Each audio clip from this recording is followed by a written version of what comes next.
shouting, booing, or the use of profanity is prohibited.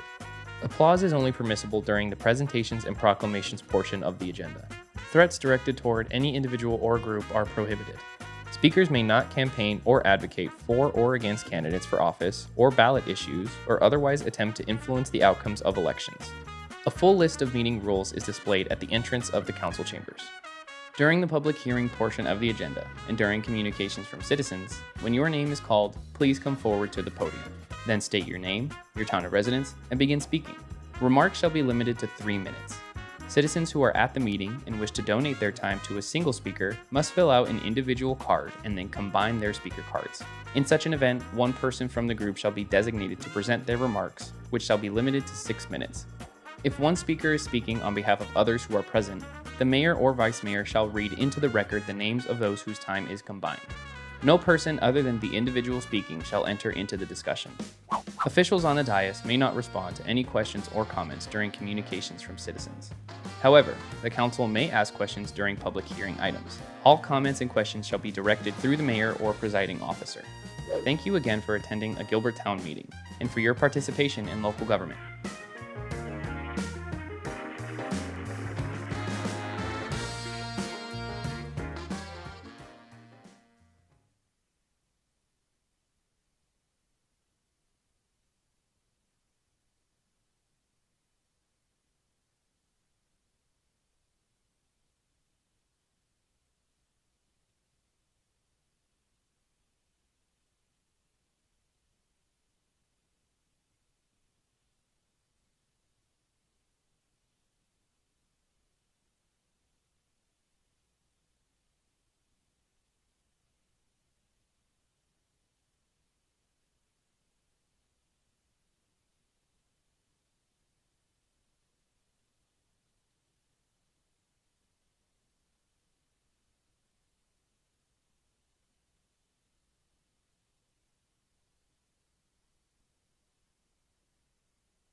Good evening. I'll go ahead and call to order the August 6, 2024 Gilbert Town Council meeting. The first thing we would like to start with is our invocation. Is Pastor Joel Tetro here? Did I say that right, Joel? Pastor Joel of Southeast Valley Bible Church. If you could just push one of the buttons on that mic and it will turn it on. The light will go red when you push the button on the correct button, I should say. There you go. Perfect. Thank you. Dear God, as we gather with our town of Gilbert leadership, we recognize the importance of seeking your presence and wisdom. Please give us unusual guidance, blessing, and grace, trusting that you will lead our leaders. God, we thank you for our town, our state, our country. We recognize that even though those people groups who don't care for us are created in your image, help us to love and serve our neighbors, even when they don't want to be our neighbors. May our meeting be marked by careful thought, mutual support, respectful reflection of ideas, and may our meeting reflect God's love in action.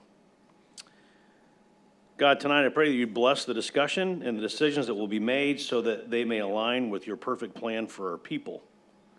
Gilbert has always been a family of families. God, please continue to allow that spirit to be on display for our children. Jesus, when you were here, you healed the sick. Thank you for our healthcare providers and our hospitals. You are the author and the completer of our faith. We thank you for your moral compass, your righteousness. Please help our courts and law enforcement. God, you save us from the fires of earth and hell. Please help our firefighters and first responders. Jesus, you inform us about our Heavenly Father. Please bless our students, our teachers, our coaches, our schools. God, you receive our worship, which is stunning. Please be with our churches and houses of worship. You mandate that you are pleased with our work. Please bless our businesses. God, after creation, you rested. Help us to allow our bodies and minds and spirit the Sabbath that we so desperately need. Thank you for our parks and for those who serve them. Please bring us shalom individually and as a community. Jesus, we have salvation through Jesus' death, burial, and resurrection. I pray for nothing less than a heaven-sent revival to our land. God, we're desperate for your work in our lives, individually and collectively. When you show up, please help us to hear you. Help us to be quiet and follow you. For it's in the name of Christ we ask these things. Amen. Thank you so much, Pastor Joel. We appreciate that invocation and for you joining us this evening. Next, we'll have our Pledge of Allegiance led by Councilmember Torgerson. I think we have some scouts in the room tonight, which we haven't had in quite some time. Please rise, everyone, and wait for Councilmember Torgerson to bring the scouts down to the front, please.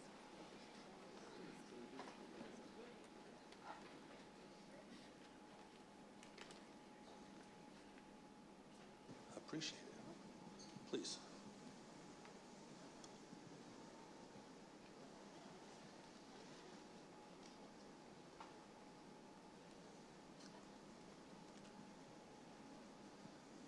I'd love it if you'd introduce yourselves and your troop, please. I'm Colvin Haig. I'm from Troop 280. I'm Callie Stewart. I'm from Troop 3280. I'm Nolan Haig. I'm also from Troop 280. Tell me why you guys are here. So we're here to work on the communications merit badge, and we're supposed to sit in on a council meeting and observe it and take notes, so that's why we're here.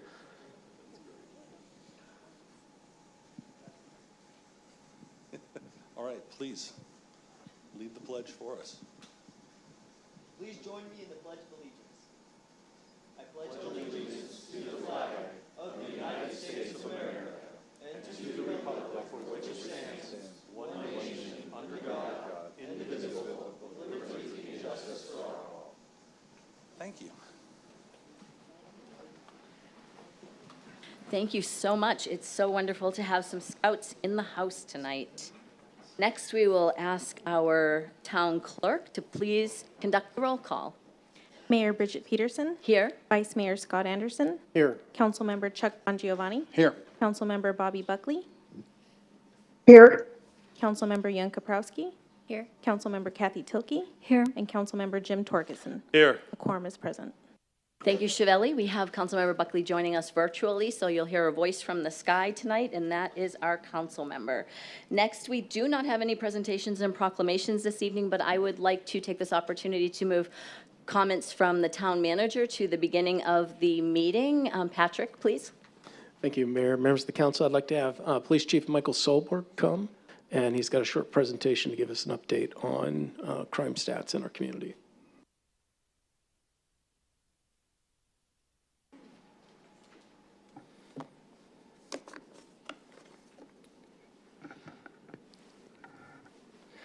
Good evening, Mayor and Council. I hope you enjoyed your summer break. It wasn't much of a break. We saw you at numerous events. And I'm sure the kids feel the same way, that summer break seems to be going quicker and quicker, and it flies by, and they're all back in school now. Tonight, as Patrick Banger mentioned, I'll be giving you an update. It's a little bit longer than the normal update, and we have a PowerPoint slide deck to go along with it. But we wanted to provide you updates on our recent efforts to enhance and empower our youth and teen safety. Focus on 3 topic areas: back to school, youth community engagement, our youth community engagement officer, and police efforts within the community of Morrison Ranch. Starting with back to school, all of our school districts, as I mentioned, are back in school now, and we wanted to focus on the safety and make sure they knew we were here for them. So we did several social media comments. As the pictures you're seeing here, the first day of school, normally our SROs are at every junior high and high school, and our students see them at the beginning of school. But we do not have SROs at our elementary schools, so we wanted to focus on our elementary schools and making that connection from the beginning of the school year. And so we had officers at each school, at each elementary, 28 different elementaries throughout Gilbert for both Higley and Gilbert schools, providing them with a face and that familiarity with the officers as the students, the parents, and the faculty arrived to school. As I mentioned, we provided some school safety tips, which we're focusing on sharing safety tips, including driving safety, and a partnership with 3 school districts on sharing the tip line information from each of the 3 school districts. The community response was well received. We received just short of 70,000 engagements on the social media platform. The comments were positive, as we have seen in the past whenever we engage, especially our youth and especially at the schools. So thank you for the school districts for allowing us to do that and partnering with us to get that message across. Also, you may have seen these stories. Our SRO, a couple stories have been done recently, but John Kramer is our SRO at Payne Junior High, which is a Chandler School District within Gilbert. He was awarded a prestigious award, the Exceptional Service Award, which is presented by the National Association of School Resource Officers. He's only one of 10 in the nation that received this award this year. If you've seen the stories, he's great at playing in the band. He's helping with the aviation club and really making that connection that we're trying to see each and every day with our SROs and the students and the faculty at each of our schools. So congratulations to Officer Kramer. Additionally, our Youth Community Engagement Officer, we are openly recruiting within the department to fill that position. It'll be a sworn police officer within that position. We anticipate getting that position filled by the end of the month. That position will assist with numerous items, which I'll go over a few of the highlights in a minute, but one of which is the Community Engagement Task Force, which we'll be meeting next Monday. The Youth Community Engagement Officer will play a critical role in the community by supporting and empowering young people and their families through ongoing support, resources, and other opportunities. As I mentioned, there's a lot of duties that this position will be doing, but some of the highlights are developing and building youth engagement opportunities within our community, researching youth engagement best practices, what's going on nationwide, how can we apply that here, regular review of youth-related calls for service and trends, and then working with as a liaison with our patrol officers to make sure between the officers and the counselors we're addressing youth-related issues. Next, I would like to talk to you about Morrison Ranch. On July 3rd, over the summer break, a terrible fire occurred in which a barn burned down after fireworks were thrown at the structure. Our officers responded to the 911 call, and within 7 minutes, and thankfully everyone who was inside made it out safely. That evening, 2 juvenile suspects were arrested and charged for this incident. While 2 arrests were made in this investigation still remains active and ongoing. Since that time, additional reports have been made about other potentially similar or related acts within the area. A recent news article also ran that was unfortunately not fact-checked and contained numerous inaccuracies. Following is an update about youth-related incidents in the Morrison Ranch community. We share the public's concern and would like to provide some insight into the department's efforts, which were not included in the story. As you can see, we've done numerous special details over the last 4.5 years in the Morrison Ranch. We always have patrol officers in this area, so in addition to what you see each and every day of our patrol officers, our traffic officers enforcing and educating in that area, we've also done numerous special details from July of 2020 all the way up to just at the end of the school year in May and June of this year. With those details, we have made 534 contacts, 70 traffic stops, 37 citations, 57 written warnings, and 14 arrests. And that's just related to the special details. That's not in addition to what patrol officers are doing each and every day within that community. As you can see from this overview, Gilbert PD has been heavily involved with enforcement and education efforts within the Morrison Ranch community and the adjacent areas. In addition to the special details just mentioned, we've also held 2 HOA meetings involving all the community there over the last couple of years. Some of the challenges that we are seeing are, one, juveniles fleeing from us, whether it be on a fat boy scooter or whether it's on an e-bike or electronic or a motorcycle. They are often fleeing from us as we approach them. Another issue is failing to report crimes. I'll talk about this again in a minute, but we are seeing incidents where crimes are occurring and it's not being reported to the police department. We've been mentioning that throughout the last year. Additionally, victims not desiring prosecution, and therefore cases have been closed. And then the fear of retaliation and retribution against these suspects committing crimes again. But again, as I've mentioned before, if it's not reported, it will continue. It has to be reported to the police department. As we've stated before, we can't investigate crimes that are not reported to the police department. We ask that everyone who has any information on any crime to report it immediately. Our officers and victim advocates are here and available to guide any victim of crime through the criminal justice process. Lastly is our online reporting system. So just yesterday, we announced the start of our online reporting system. People have very busy lives, and unfortunately, when they're a crime of a victim, whether it be graffiti or a vehicle burglary or something stolen off their front yard, whatever the case may be, primarily this is used for property crimes, but it gives the ability for the citizen to make the report at their leisure, at their convenience, whether at work, at home, whatever their time frame suits them best. That information is submitted electronically. It's fairly easy to guide you through that process. That report is then received by the police department. We review it. If there's any further information that we need, we will contact the victim. Or if there's any additional information that we need to obtain or evidence, we will then contact the victim and proceed with the investigation. So we want to make sure everyone's aware of that. The website is up there. It has some additional information on that website of what specific crimes are occurring, when to use it, and what restrictions within those crimes. But again, importantly, to make sure that that is not to be used for something that is currently happening. That is something that the crime has occurred and you need to make a report, whether it be for insurance, and obviously we want that crime information so we can look for trends. Again, report any emergencies to 911, non-emergencies to our number at 480-503-6500, and to file a report, the website is up there as well. Mayor and Council, thank you for your support for both ongoing and new youth safety efforts and initiatives outlined tonight. This will continue to be a collaborative effort, and we thank our parents, the schools, and our community partners as we all work together to ensure our youth are empowered and feel safe. Thank you. Thank you, Chief. Appreciate it. I'm going to just move one comment from the mayor to the start of the meeting because I think it's important while we have an audience. The primary election was held on July 30th.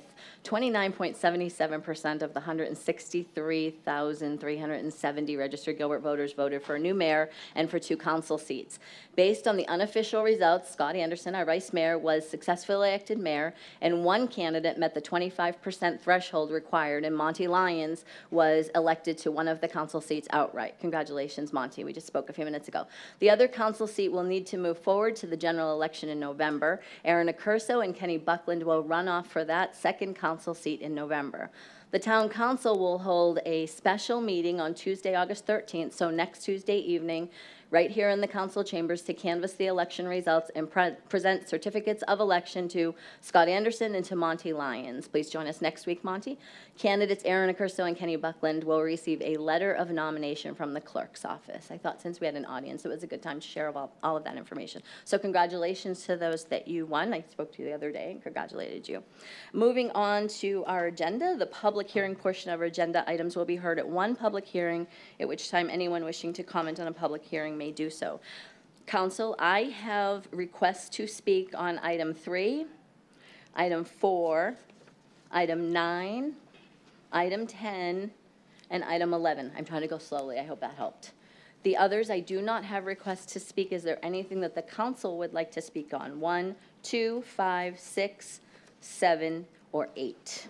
Or can we tackle those with one motion? Mayor, you may just want to mention that number 5 is going to be continued. Oh, thank you. Yeah. I forgot that. That's on this piece of paper. Item 5 is requested to be continued at this point in time. Would anyone like to make a motion on those items? 1, 2, 5, 6, 7, and 8. Oh, sorry. Yeah, 5 has to be continued. We have to vote to continue it to the next meeting. We have to give that approval. So it's been 6 weeks off, so, Yeah. yes. Mayor, I'll make a motion. Thank you. I have a motion from, we have to do a voice vote this evening because Councilmember Buckley is virtual. So I have a motion from Councilmember Tilkey. Can I have a second? I'll second that. I have a second from Councilmember Bongiovanni. All those in favor? Aye. Aye. Any opposed? Thank you, Councilmember Buckley. I heard that aye. Any opposed? Motion passes 7-0. Moving on to item number 3. Do we have staff here to do a short presentation on item 3, teletrack wagering license?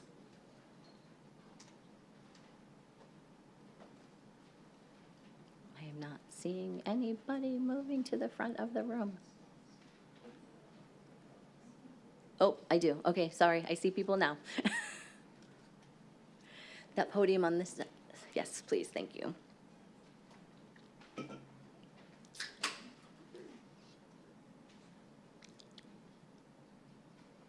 Good evening, Mayor and Council. Item number 3 is a teletrack wagering license for Turf Paradise, presented at the porch at 3112 North Gilbert Road.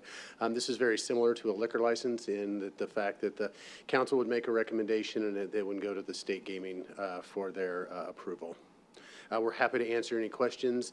This is the first one in Gilbert, so we're bringing it forward for your consideration. Thanks, And Kyle. the applicant is here as well, I'm sorry. Yes, thank you. Mr. Gilbert's there in the front row. Councilmember Bongiovanni, I believe you wanted to speak on this? Thank you, Kyle. Can you explain, just like the liquor license, if we vote no, we really don't have too much to stand on with the state, am I correct? Mayor and Councilmember Bongiovanni, that is somewhat correct, yes. It does go to the state for their ultimate action. If the council does decide to deny the license, there are certain findings that are listed in the document that the council would want to make in order to send that recommendation forward. But you're right, the state does eventually render the final decision. Can we say no without any of the criteria? No, it's very clear in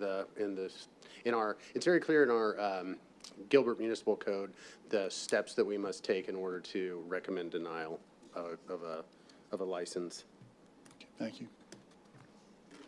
Would you please give us those criteria? Absolutely. There's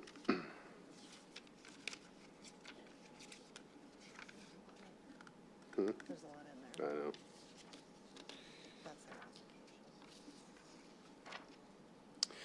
So grounds for denial, the town council may deny a license application for the following grounds: violation of the laws governing wagering in the state of Arizona, repeated acts of violence or disorderly conduct at the teletrack wagering establishment, false or misleading testimony by the licensee in an investigation or other proceeding related to wagering, delinquency for more than 30 calendar days in the payment of any taxes or fees owed to the town, failure to operate a teletrack wagering establishment in compliance with the plans submitted, failure to maintain a current Arizona teletrack wagering permit, falsification of information submitted on a teletrack wagering license, violation of the provisions of this chapter, or violation of any town code.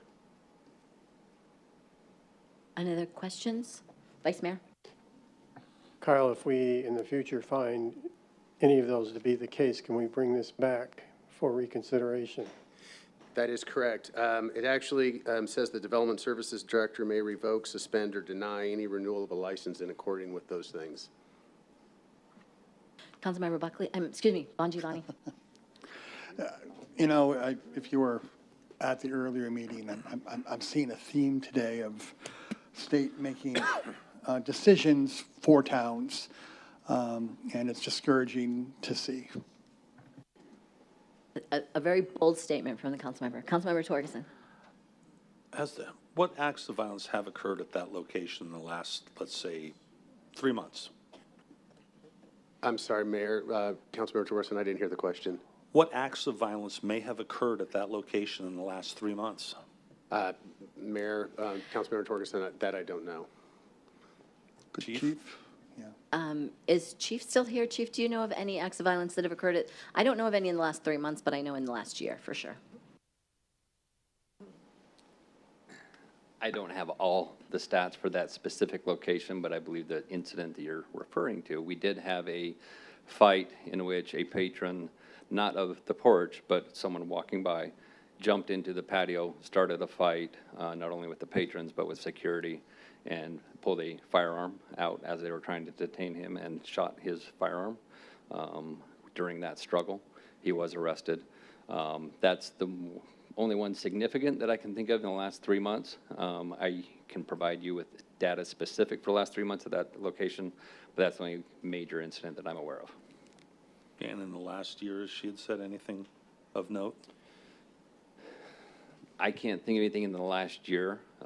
When it first opened, we had some struggles, as most businesses do, as they're working with security and training their security and how to properly vet people coming in.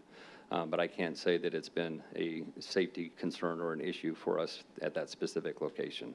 But like any business partner in the Heritage District or anywhere in the community, if there's trends or issues that need to be addressed, we will address those, regardless whether it's gambling related or just the business that's going on or crimes that occur outside of their business that they don't have control over. Anecdotally, I can say that when I was meeting with the Bottled Blonde people, they used porch as an example, and I thought, poor example at that time, yes. That's my anecdotal story for you. But again, I think it was a similar situation to what Chief said. It wasn't somebody that was a client at the porch, it was in the vicinity. So it happens to get that address attached to it for the report. Does that make sense? Kyle, do you have anything to add at this point? Because I would bring up the applicant. Since it's public hearing, they get an opportunity to speak. Mayor, no, I have nothing to add. Thank you. Thank you very much. Mr. Gilbert, this podium right here in the middle, please.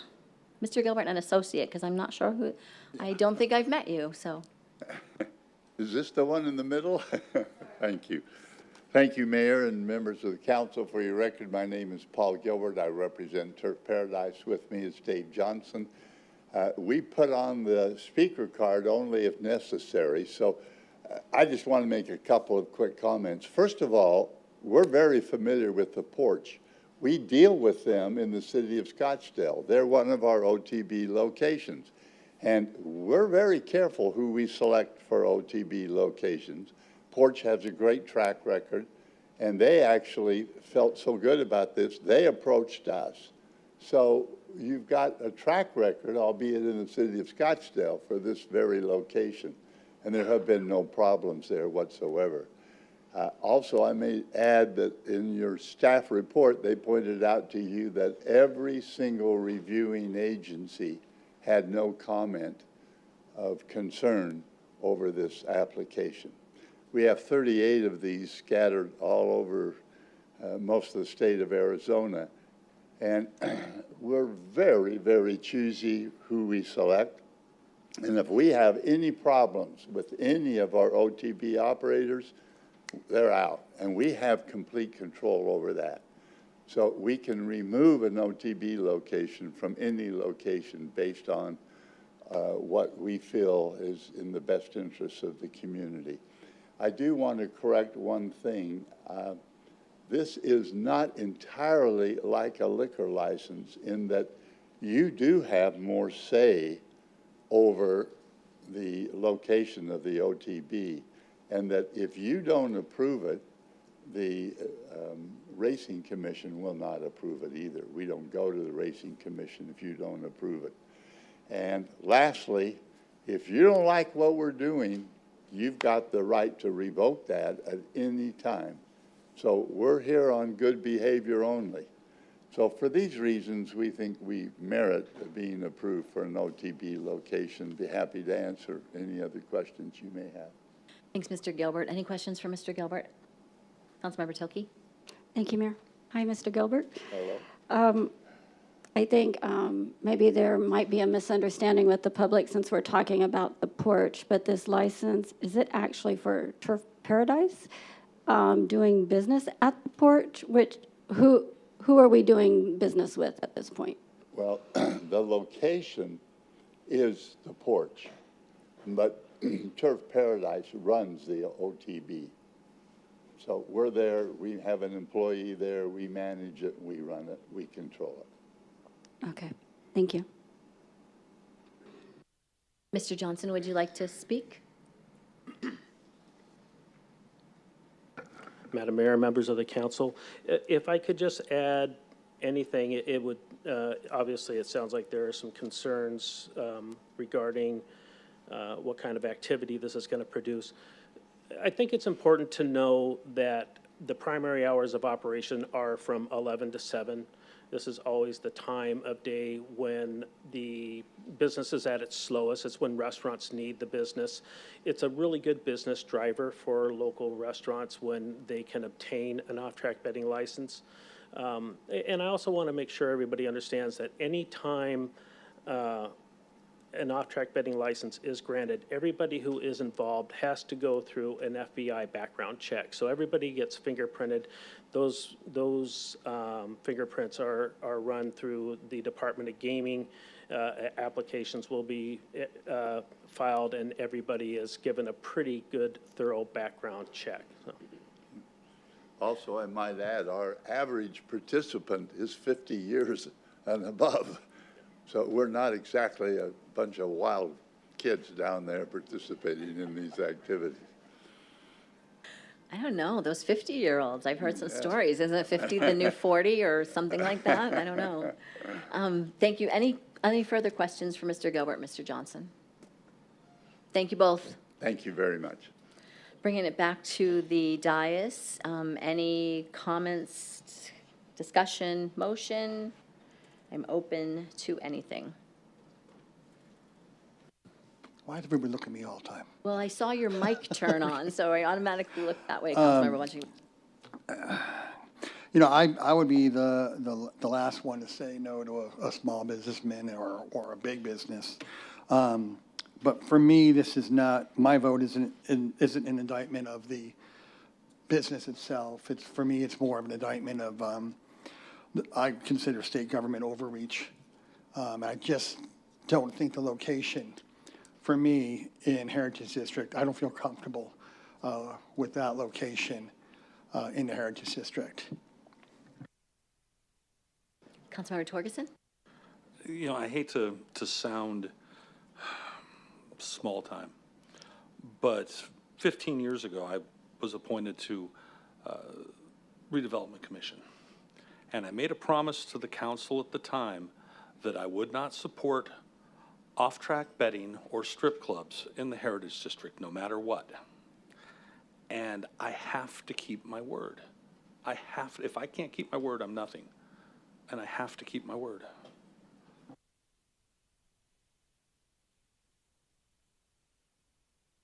Councilmember Tilke? Thank you, Mayor. I don't know if staff needs to come back up. This actually is betting for racing. Is there other betting opportunities or gambling opportunities within the town of Gilbert at any business?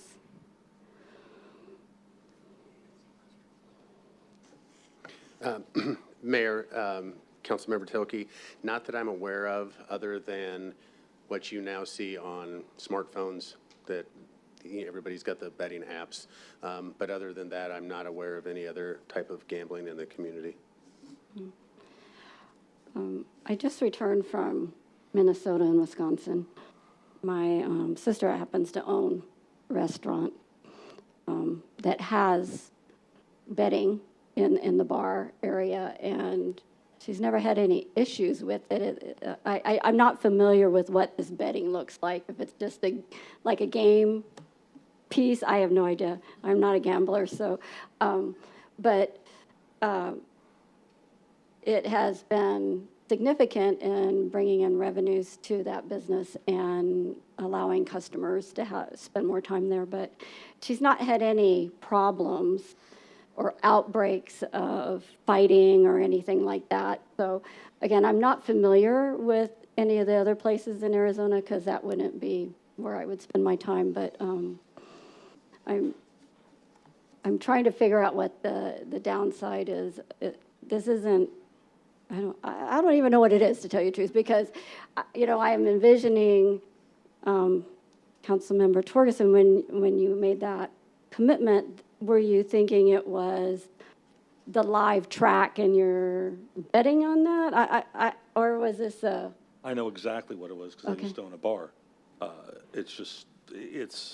You're watching TVs, you're live betting, you're doing, you know, whether it's win, show, or whatever, but it's just gambling.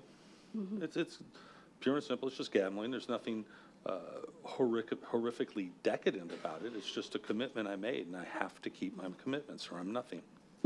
Thank you. I appreciate you mentioning that.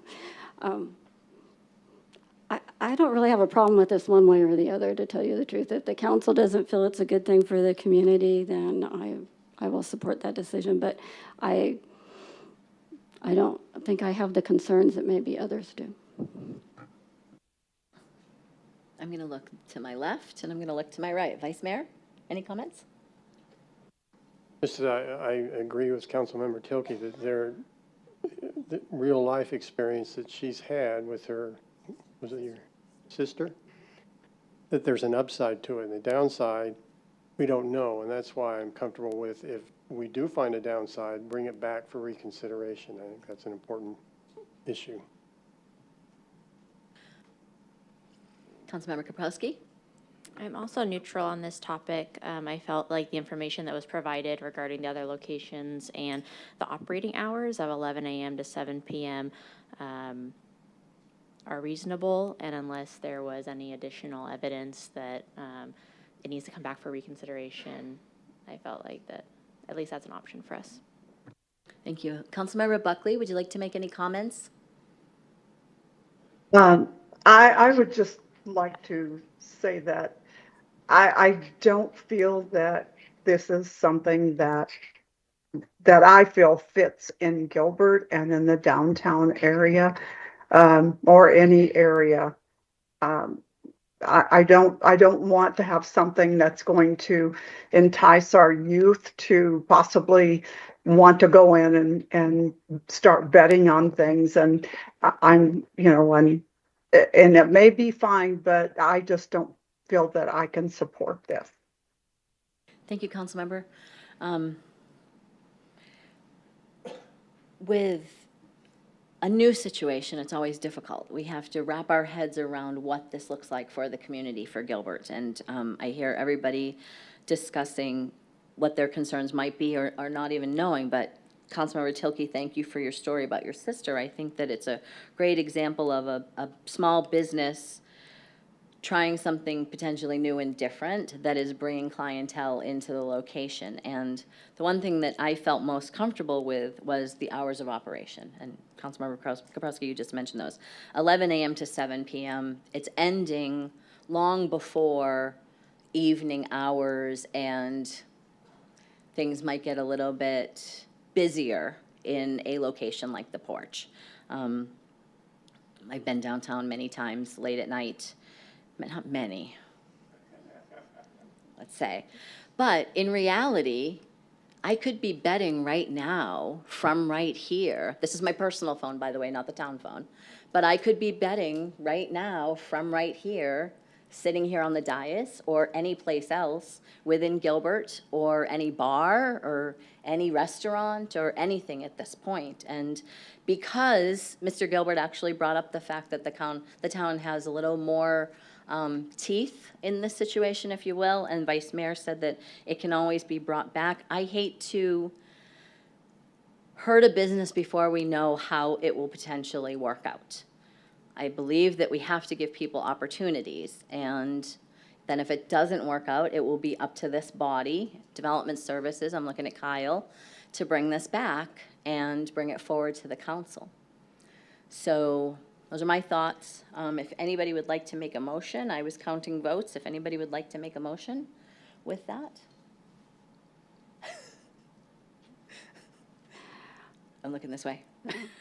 It's hard when you don't have a big, strong opinion on something to be the one to make the motion, but I will. I'll make a motion to approve item 3, which is the Teletrack wagering license.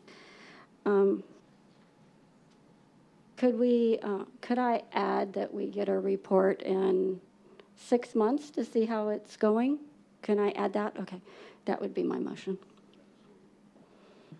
I'll second that. So I have a motion by Councilmember Tilke, seconded by Vice Mayor Anderson, with the caveat that we get a report back to the council in 6 months after this starts at the location, because I don't want to say 6 months from today, 6 months from the date that it starts at this location.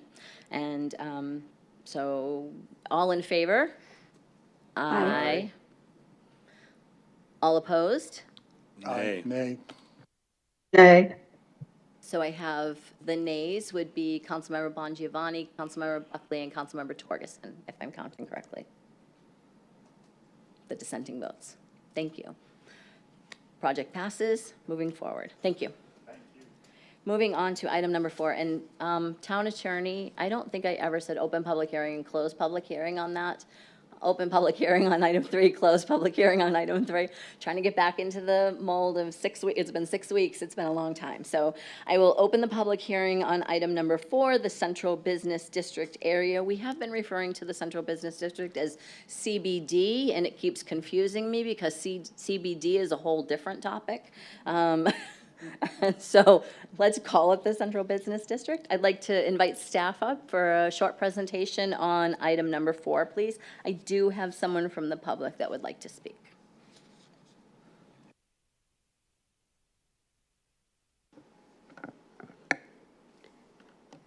Thank you, Mayor and Council. Happy to be before you tonight talking about House Bill 2721 and the Central Business District.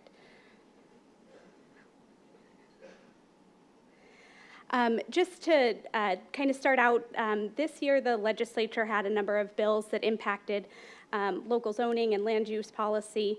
They had a real focus on housing affordability and availability. So there are a number of bills that will come before council over the next few months talking about housing. There's adaptive reuse, which is House Bill 2297. House Bill 2720 for accessory dwelling units, but tonight we're specifically talking about House Bill 2721, which relates to middle housing and the establishment of a central business district. So just some brief history. In May of 2024, the governor signed House Bill 2721, which relates to middle housing. I'll jump into that a little bit more in the coming slides. That bill will become effective on September 14th. Which is why we have brought this before you tonight in an effort to establish a central business district prior to the effective date of this new legislation. So we are asking council to designate a central business district within the town, and then subsequently in August of this month, in August 20th, we will bring back to you a general plan amendment and an LDC text amendment.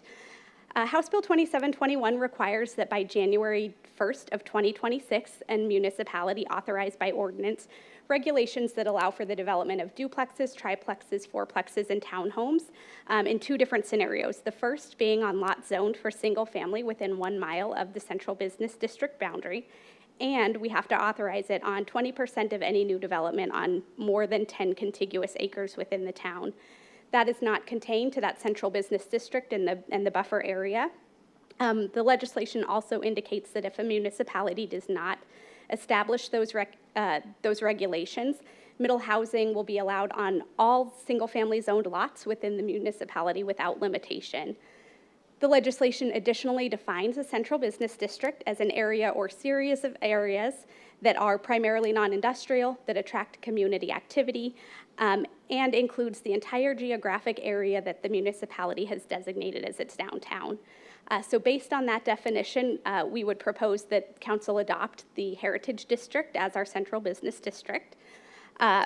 We mapped out what that looked like and that 1 mile buffer that would impact those single family lots by allowing middle housing. There's just under 9,000 lots within that boundary that are zoned single-family residential. About 8,890 are developed with 55 remaining vacant. This would not preclude redevelopment on any of those developed lots, so that's important to note. And then we also mapped out the number of properties that are zoned single-family residential that are 10 or more contiguous acres and are undeveloped. You'll notice that the most of these are in the south portion of Gilbert along Val Vista Road. So in order to comply with House Bill 2721, we are looking to establish that central business district in order to help us strategically identify the locations where middle housing would be permitted on those single-family residential lots. Later on the agenda, I believe item number 10, we will talk about the use of GPLIT, but I did want to address this briefly, that House Bill 2721 uses the term central business district, as does Title 42. There are two separate and distinct definitions for central business district in these two sections. The only thing that they share in common is the name.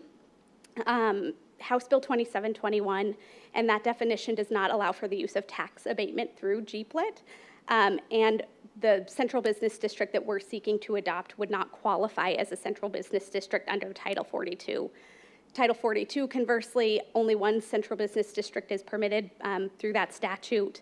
It's defined as geographically compact with some specific area parameters, and it allows for tax abatement through GPLIT. The central business district, again, that we're seeking to adopt is being adopted pursuant to House Bill 2721 as opposed to Title 42. So staff has presented this boundary to the Chamber of Commerce. We received a letter of support from them. Tonight, we're again seeking council direction to adopt the central business district. Tomorrow night, if adopted, we will take a general plan amendment and LDC text amendment to town council prior to this becoming effective. Planning Commission, thank you, Mayor. And then between that time and January 1st of 2026, staff will continue to work on regulations to allow middle housing. That'll include things such as building height, setbacks, and such for this area. So that will come back to council prior to January of 2026. I will skip through these slides because that's not the item before you tonight, but staff would recommend approval of this item to establish the central business district. Happy to answer any questions you have. Thanks, Ashley. Councilmember Bongiovanni. Thank you, Mayor. So the area that we're talking about tonight, that isn't just a mile on the outskirts. That includes the Heritage District, correct? Mayor and Councilmember Bongiovanni, that is our understanding, that the intent is that it would include the central business district. We anticipate when we draft our regulations that we would address that specifically. Speaking about intent, do you know what the intent of the legislature was? Was it basically thinking that this would be more affordable housing?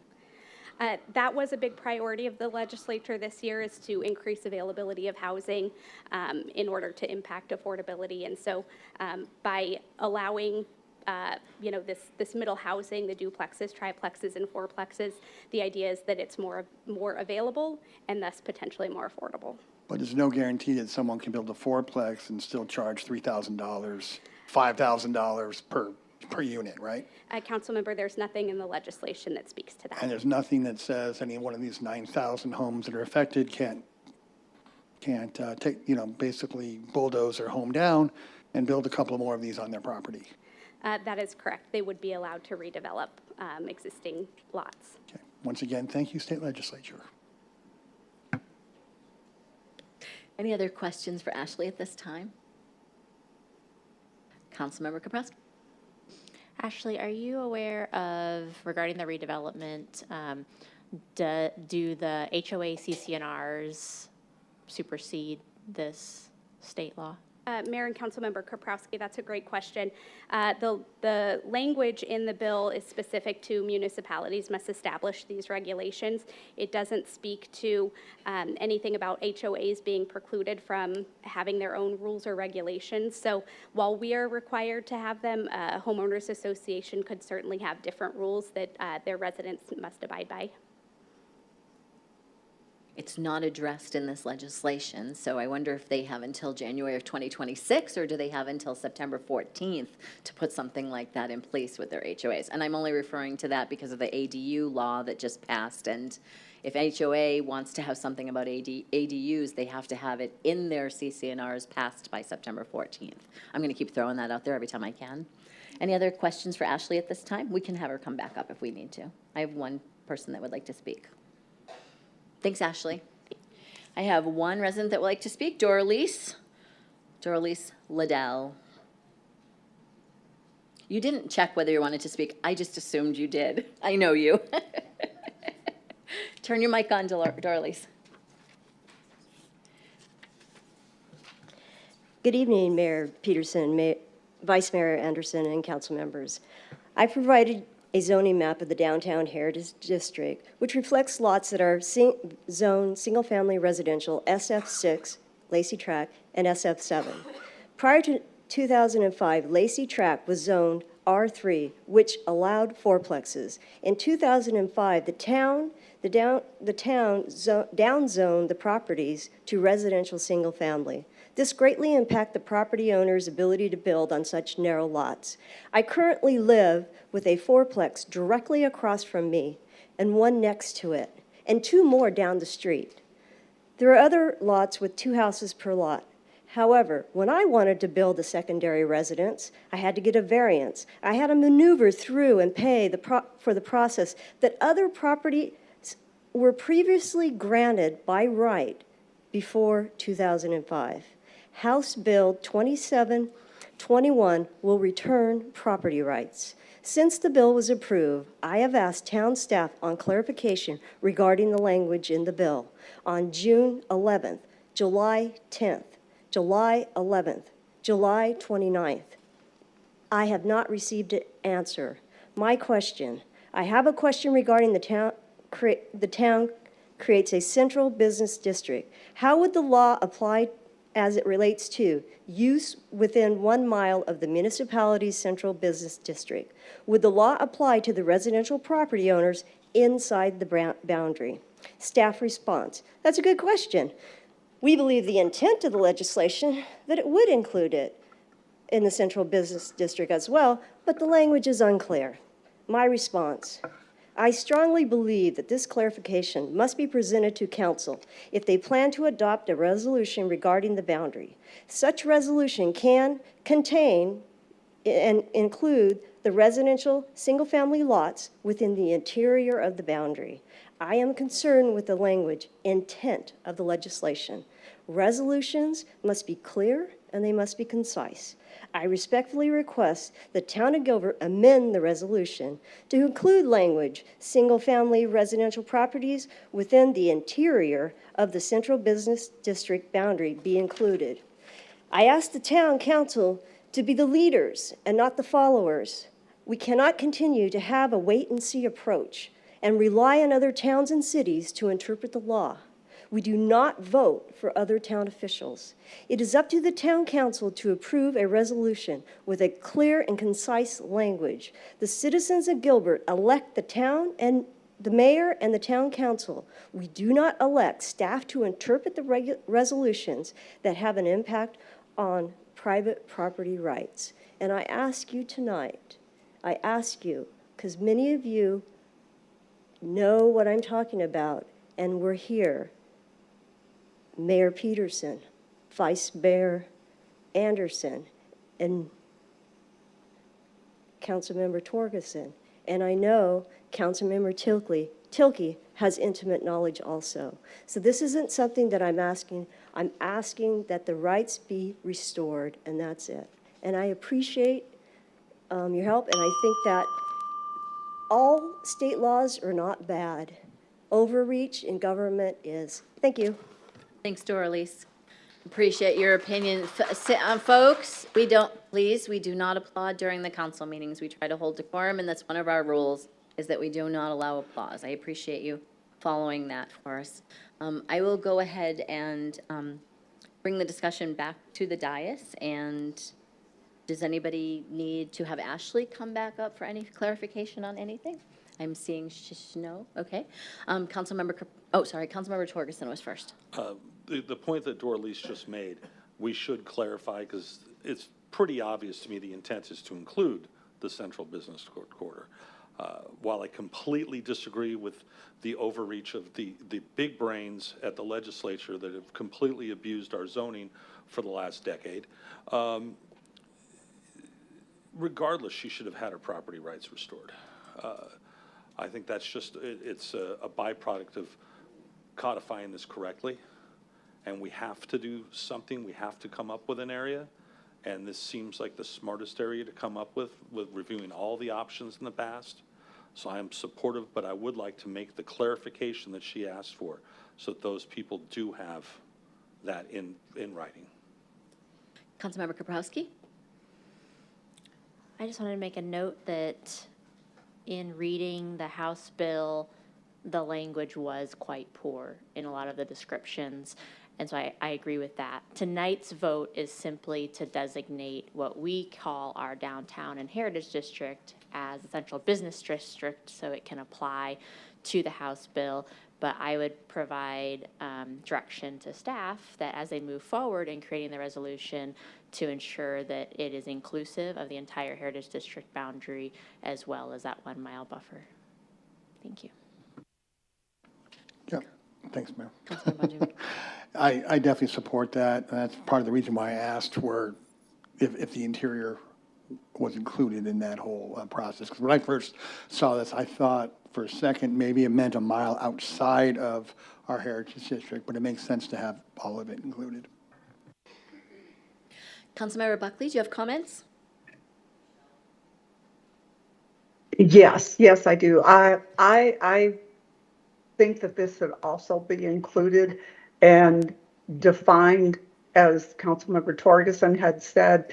It needs to be defined so that the residents that do live in that area and do have this property, that they are comfortable that they have their property rights back and they're able to do, to build some middle family housing if they so desire. Thank you, Councilmember Buckley. I don't know if I remember to close the public hearing, so I'm closing the public hearing officially. Any other comments, Councilmember Tilke? Thank you, Mayor. I'm looking at the resolution before us, which says we hereby designate the real property located within the boundaries depicted on the map attached as Exhibit A as the central business district. And it's my understanding that is all of the property within that big circle. So if that is what we're approving, I think that takes care of what Dorlise was asking, because it says all real property within that district. That's how I understood it also, is everything within the Heritage District, everything within the 1 mile circle outside of the Heritage District also. And Doralise, our frustration is the same as yours when it comes to being able to clarify the legislation. The legislature passes these laws and then the governor signs them or doesn't, right? So they get passed and they get sent down to the cities and towns, and then we have to make sense of them. And sometimes they are not clear, and it takes us a while to be able to clarify exactly what the intent of the law was. And we do our best. Some of them are pretty messy. I think Councilmember Kaprowski said she read the language, and the language can be pretty messy and very difficult to understand. So our staff does the best that they can do, trying to figure out what our deadlines are, what we need to do as a community. We knew that the Central Business District had to be the first step that we were going to do in this process. And then the next step will be the January 1st, 2026 deadline on this one. So I would be happy to accept a motion on this if someone would like. Yes. One more thing. Yes. I just want to thank the staff for their hard work on designating this area, because if you designated the wrong area, it could have been a lot more problems for us. So thank you for taking your time and doing a real good job on that. It's a great point, because the Central Business District is really supposed to be what we call our downtown. And Ashley went and looked at how many times we refer to the Heritage District as the downtown, and that definitely is, in my opinion, the downtown of Gilbert. We don't have many areas that you might refer to the downtown as, maybe Cooley Station, Recker and Williamsfield, Verde at Cooley Station area, but this is definitely the downtown area of Gilbert. So thank you for that work. Anybody like to make a motion on this one? Mayor, I'll make a motion to approve item number 4. Thank you. I have a motion. Second. I have a motion from Councilmember Tilke, seconded by Councilmember Kaprowski. All those in favor say aye. Aye. Aye. Aye. Any opposed? Motion passes 7-0. Moving on to item number 9, a change order. Who from staff would like to come down and give a short presentation? I'll open the public hearing. I see Chief Solberg.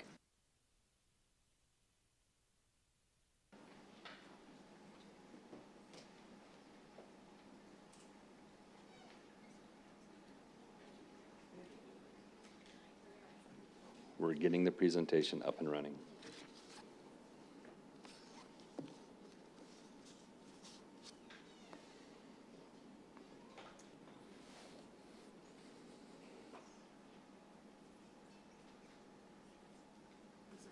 It's okay.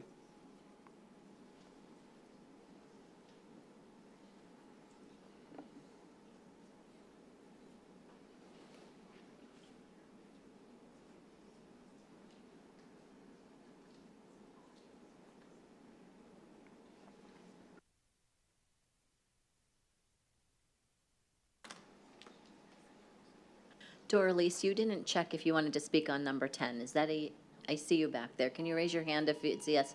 Thank you.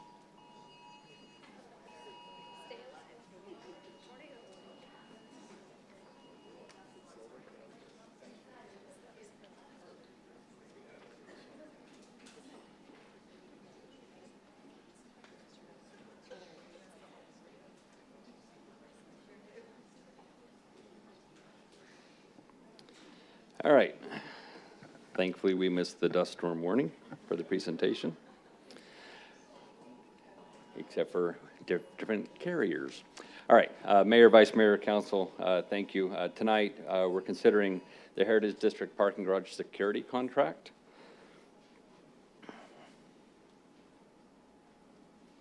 Thank you. The Heritage District receives approximately more than 5 million visits annually.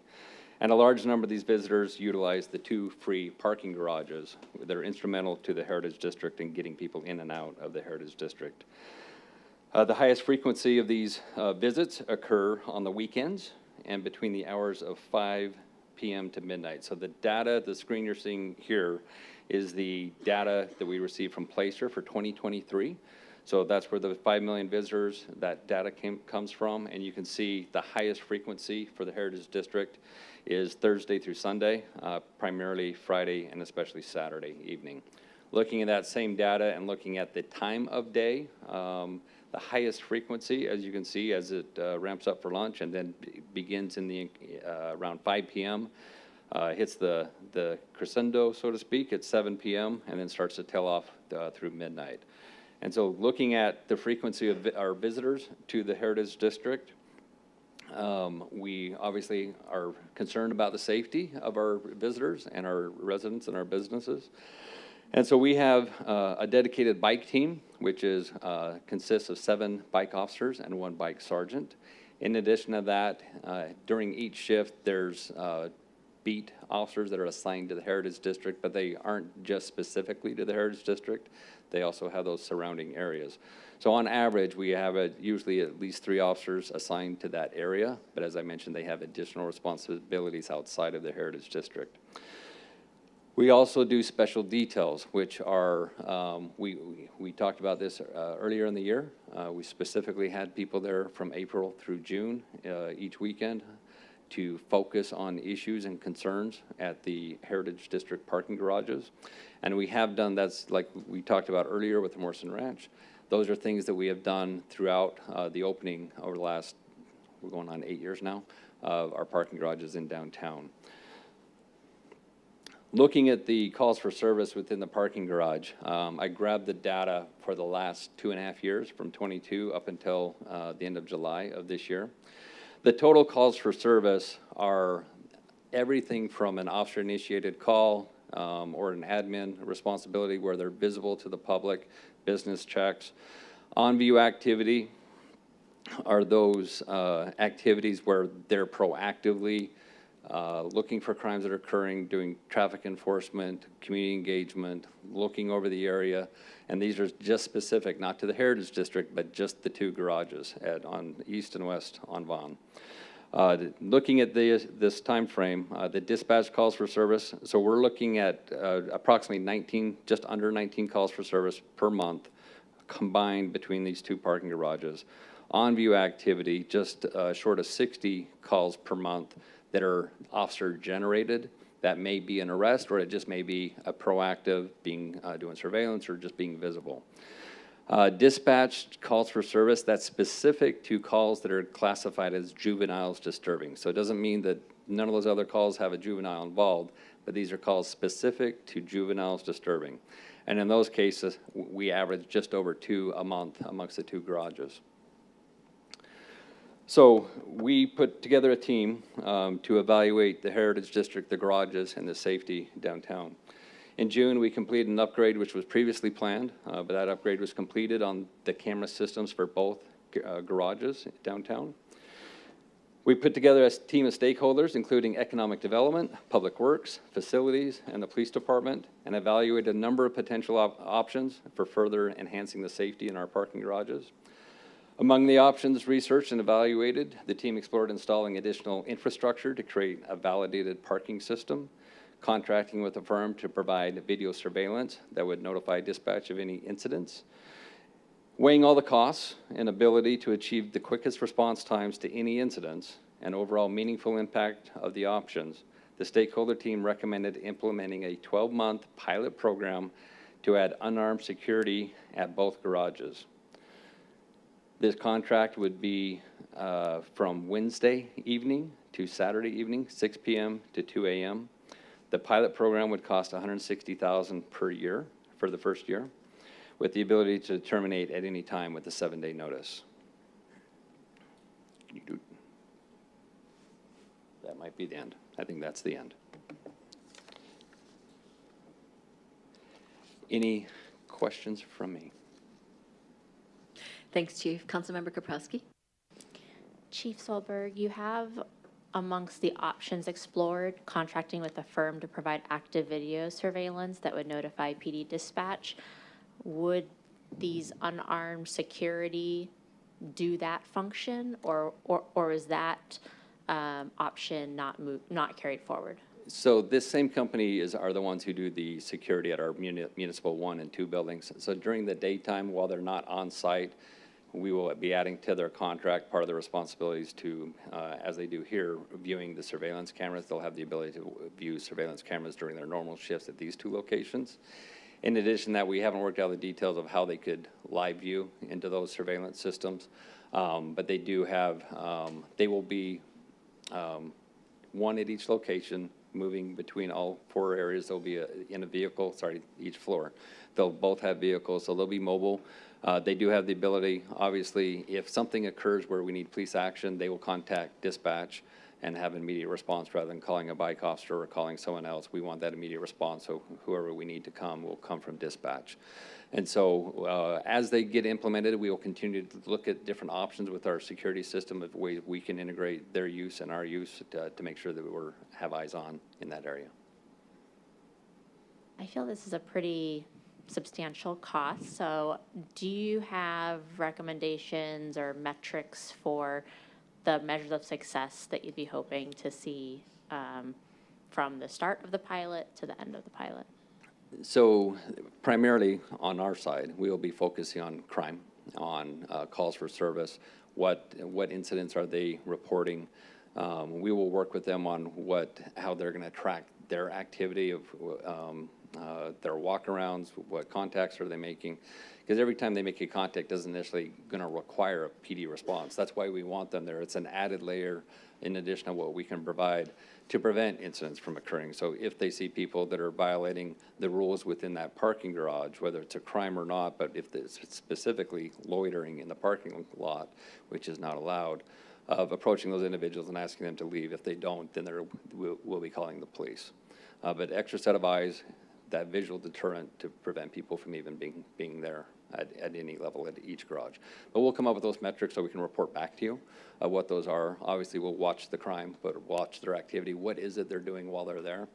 And to see if there's any concerns. And as indicated, if there are concerns, we have the option to cancel within 7 days. Any other questions for Chief at this time? You can always ask more following the public comment. Thank you. Thanks, Chief. We have 3 members of the public that would like to speak. Carissa Arnold will be first, and then Bridget Vega, and then Ann Doucette.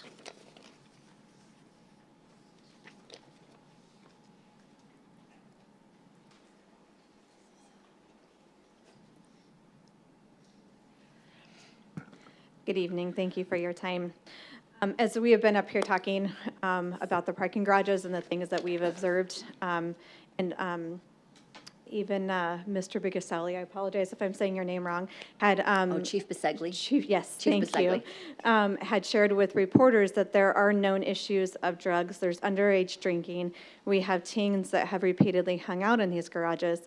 It is well known that there is an overall, I'm going to say, lack of respect for security guards over officers. In fact, when it comes to like situations where people can be more combative, they'll tend to get more combative with the security guard over an officer because they know a security guard does not have the same capabilities of an officer, right? So when we look at these situations, I saw the charts up there with all of the numbers and everything like that.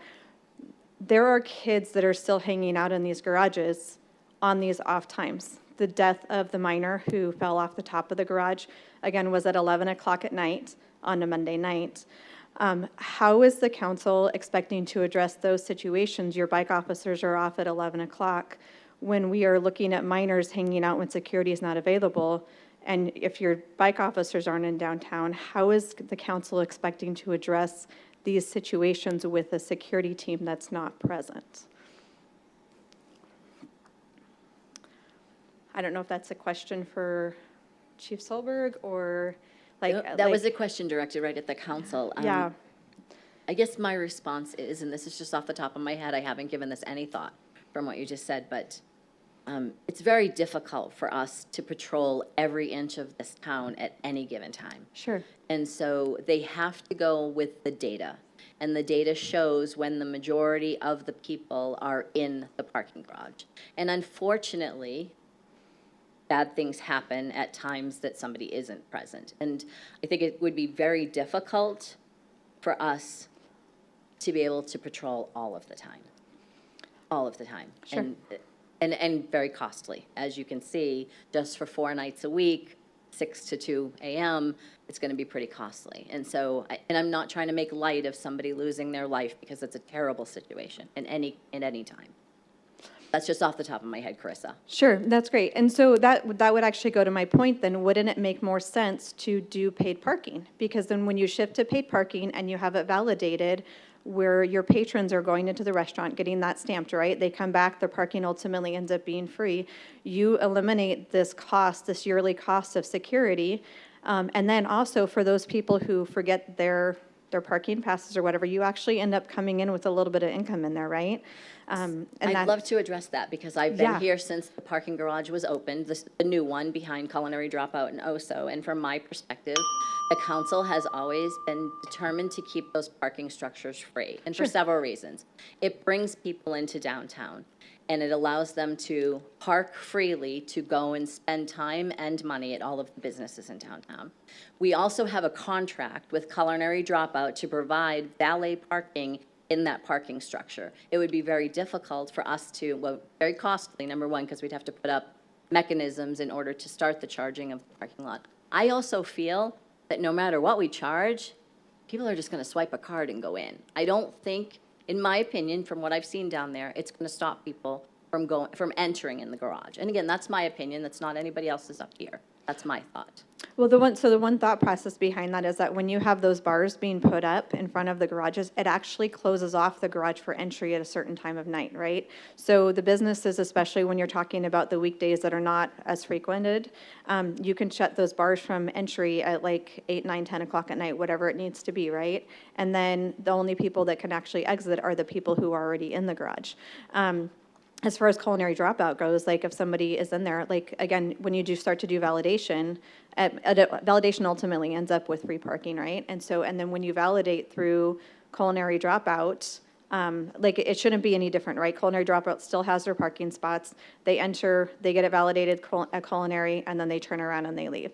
And yes, there is cost invested in it, but my question is, has anybody looked at the figures to what it would cost to implement those bars versus doing security? I don't think that there's not an interest from me to make that garage paid. There hasn't been an interest from the council in the past to have the garage paid. So there would have to be an interest first to having the garage be paid in order for us to direct staff to look into what that cost might be. So, thank you. Thanks for your questions. It's a pleasure to be able to actually speak back to you. Thank you. Thank you. Next up is Bridget Vega.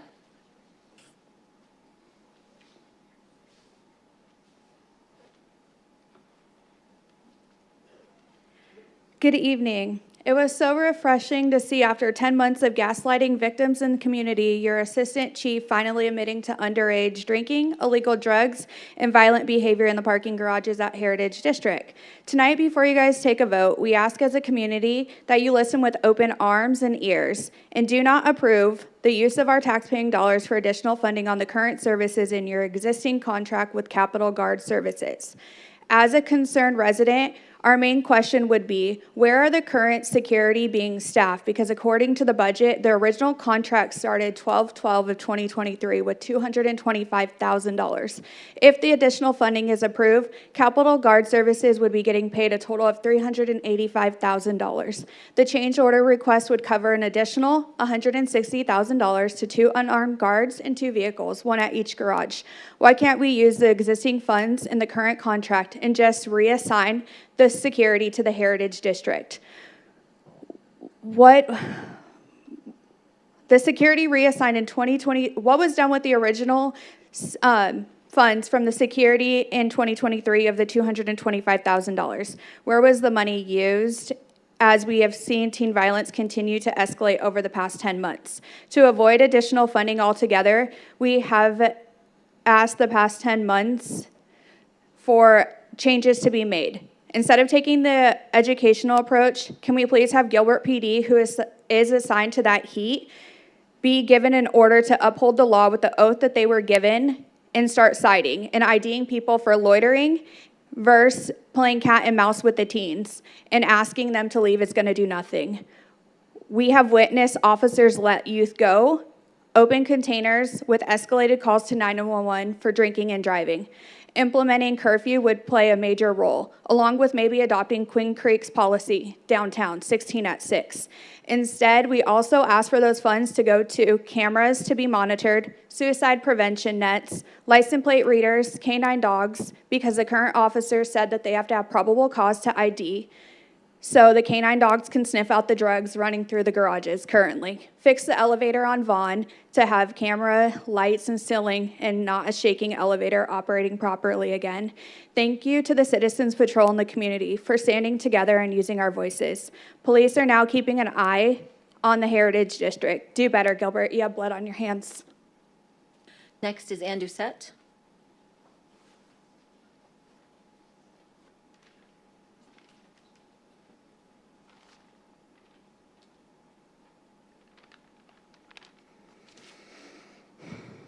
I stand before you today with a profound sense of urgency.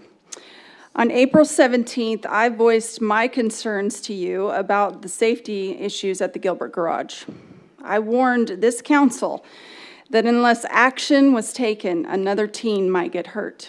Tragically, on May 20th, this warning became a reality when a young life was lost. A teen fell from the Gilbert Garage. I am compelled to ask, has this council reached out to the grieving family? Have you offered your condolences, your support, and any form of acknowledgement? It has been said by some members of this council that the teen was intoxicated, as if this somehow makes the city not responsible.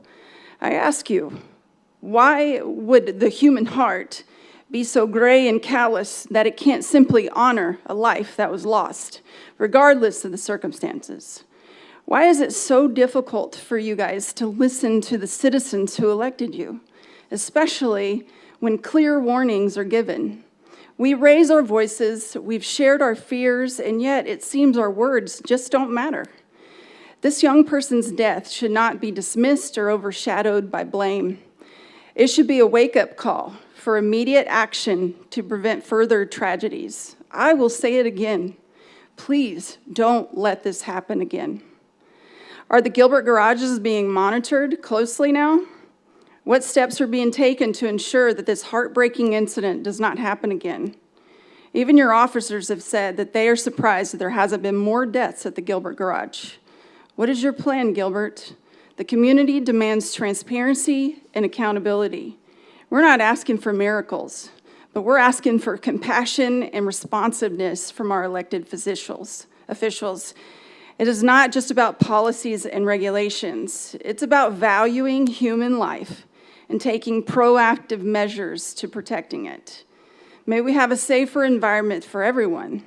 And I ask you to please listen to the voices of your citizens and let this tragedy not be in vain.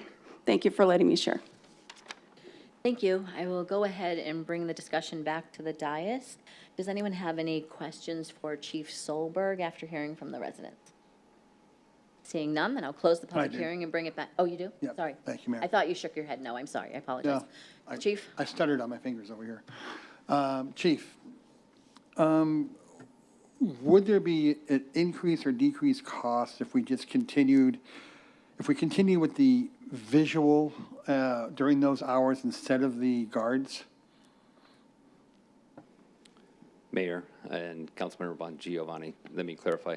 You talking about police officers being there rather than security guards? No, the other company said that visually watching the cameras.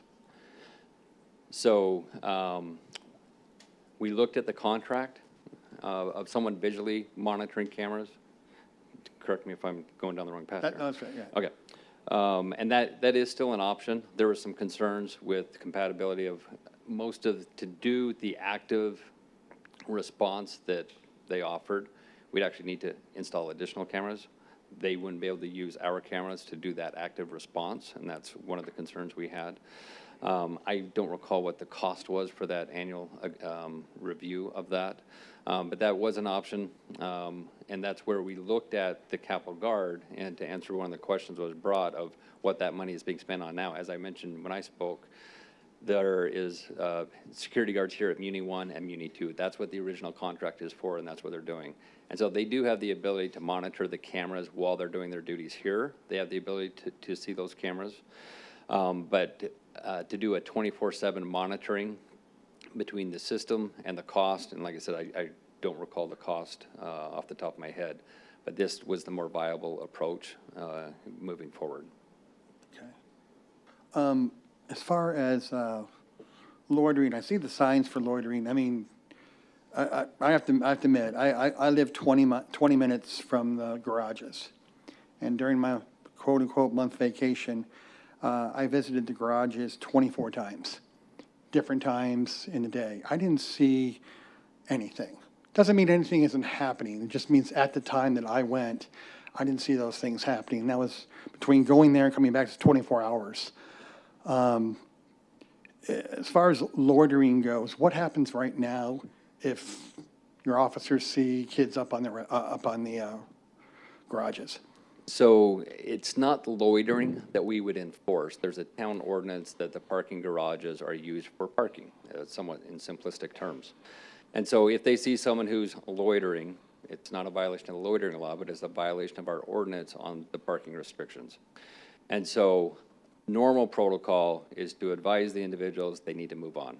Now, we advise our officers too to watch to see what they're doing, because if they're obviously just hanging out and loitering, then we want them to take action.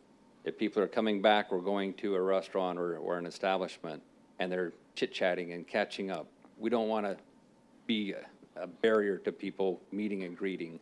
So they use common sense of watching what's going on.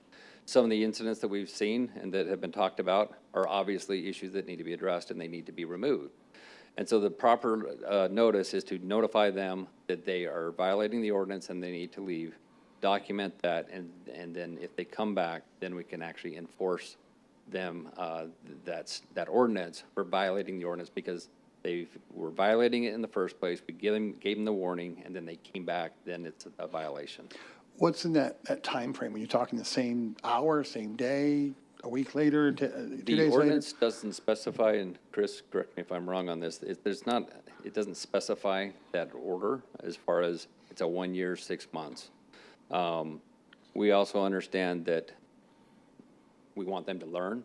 And so if 6 months down the road, they happen to come back and they're not loitering, they should go to culinary dropout or one of the other places, that's not going to be an issue. But the issue is in documenting it where we've documented this before. If you're violating the rules, you've come back.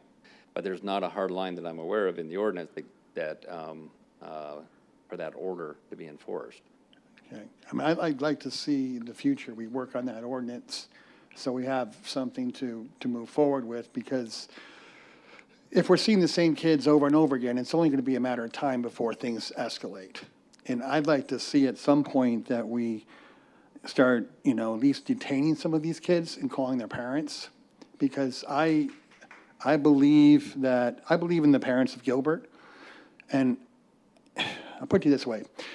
If I got a call at 1 o'clock in the morning that said that my kid was in the back of a police car because he's habitually loitering at a garage, I would tell the police officer I'd be right there. Then on the way there, I would call my health insurance company to see if they would pay to surgically remove my foot from his ass.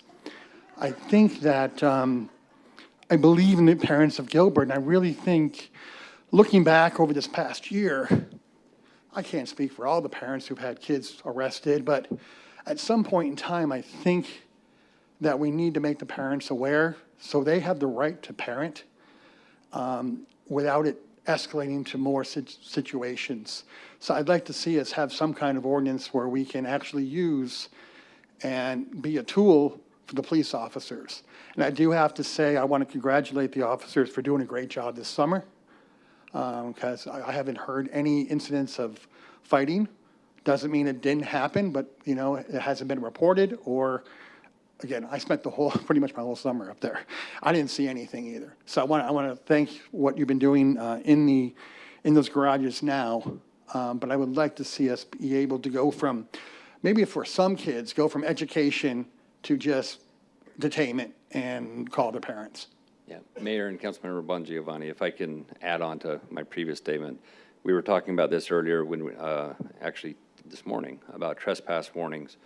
And specific to the Heritage District, the bike officers and the officers working in that area, they do maintain a log of who has been trespassed. What I don't recall is what that time frame is of when it expires, so to speak. So we'll clarify if it doesn't exist. We'll come back with information of how we could add that.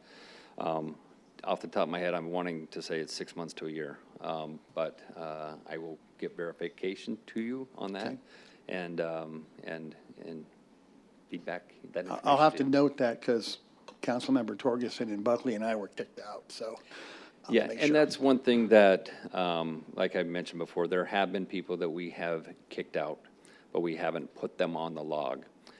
Most individuals that we've asked them to move on, they've been compliant and you don't end up on a log. It's those that have committed crimes there before, we see them back there, whether they've been convicted or they've just been arrested and they're pending charges, we've used that enforcement to keep them out of there. Thank you. Mayor, if I may, Yes, please, just thank to you. jump into that, also to add where there is criminal enforcement, say tickets have been given, arrests have been made, as a matter of course, whether there's a plea deal or an enter of judgment in the court system, they typically include a prohibition on returning to the area. So if someone pleads guilty to violating, any type of ordinance or state law at the parking garage, and they get probation, for example, in a plea agreement, they'll be prohibited from returning to the parking garage if that's where it occurred for whatever time that the plea deal says, typically 6 months or a year. Do we have an ordinance, Chris, in place specifically about detainment of teenagers? I can address that. Mayor, Councilmember Bongiovanni, we don't have an ordinance, we have a state law. So we have to have justification to detain somebody, whether it's reasonable suspicion or probable cause to detain. So, but there's a lot of ordinances, there's a lot of laws. And so as we've talked about in the past, whether it's curfew, a criminal violation, a violation of the ordinance, the parking ordinance, that can give us a cause to detain. Now, detain, I'm preventing you from leaving. That is a detention. A detention doesn't always mean in custody, in handcuffs, in the back of the car. To do that, we have to have probable cause to make an arrest in that situation. Now, we may come upon a fight and we detain people while we figure out what's going on, and we realize sometimes that's a victim, sometimes it's a witness, and then once we get the information, we sort it out and let them go. But we have to have legal justification, and even in that example as I gave, in a chaotic scene, we're grabbing people trying to prevent a further injury to anybody, and then we sort it out. But we have to have justification to detain somebody. So if they're breaking curfew and they're on top of the garage, is that?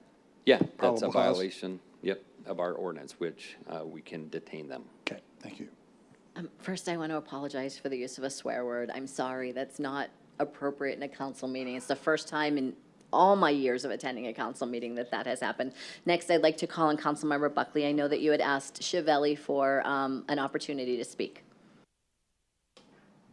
Yes, actually, and for Chief Solberg, you know, there's all the talk here about the teens being, you know, in the garages at 1 o'clock in the morning. And my feeling is, and a very inexpensive way to solve this whole problem is to do a resolution and enact a curfew for these kids.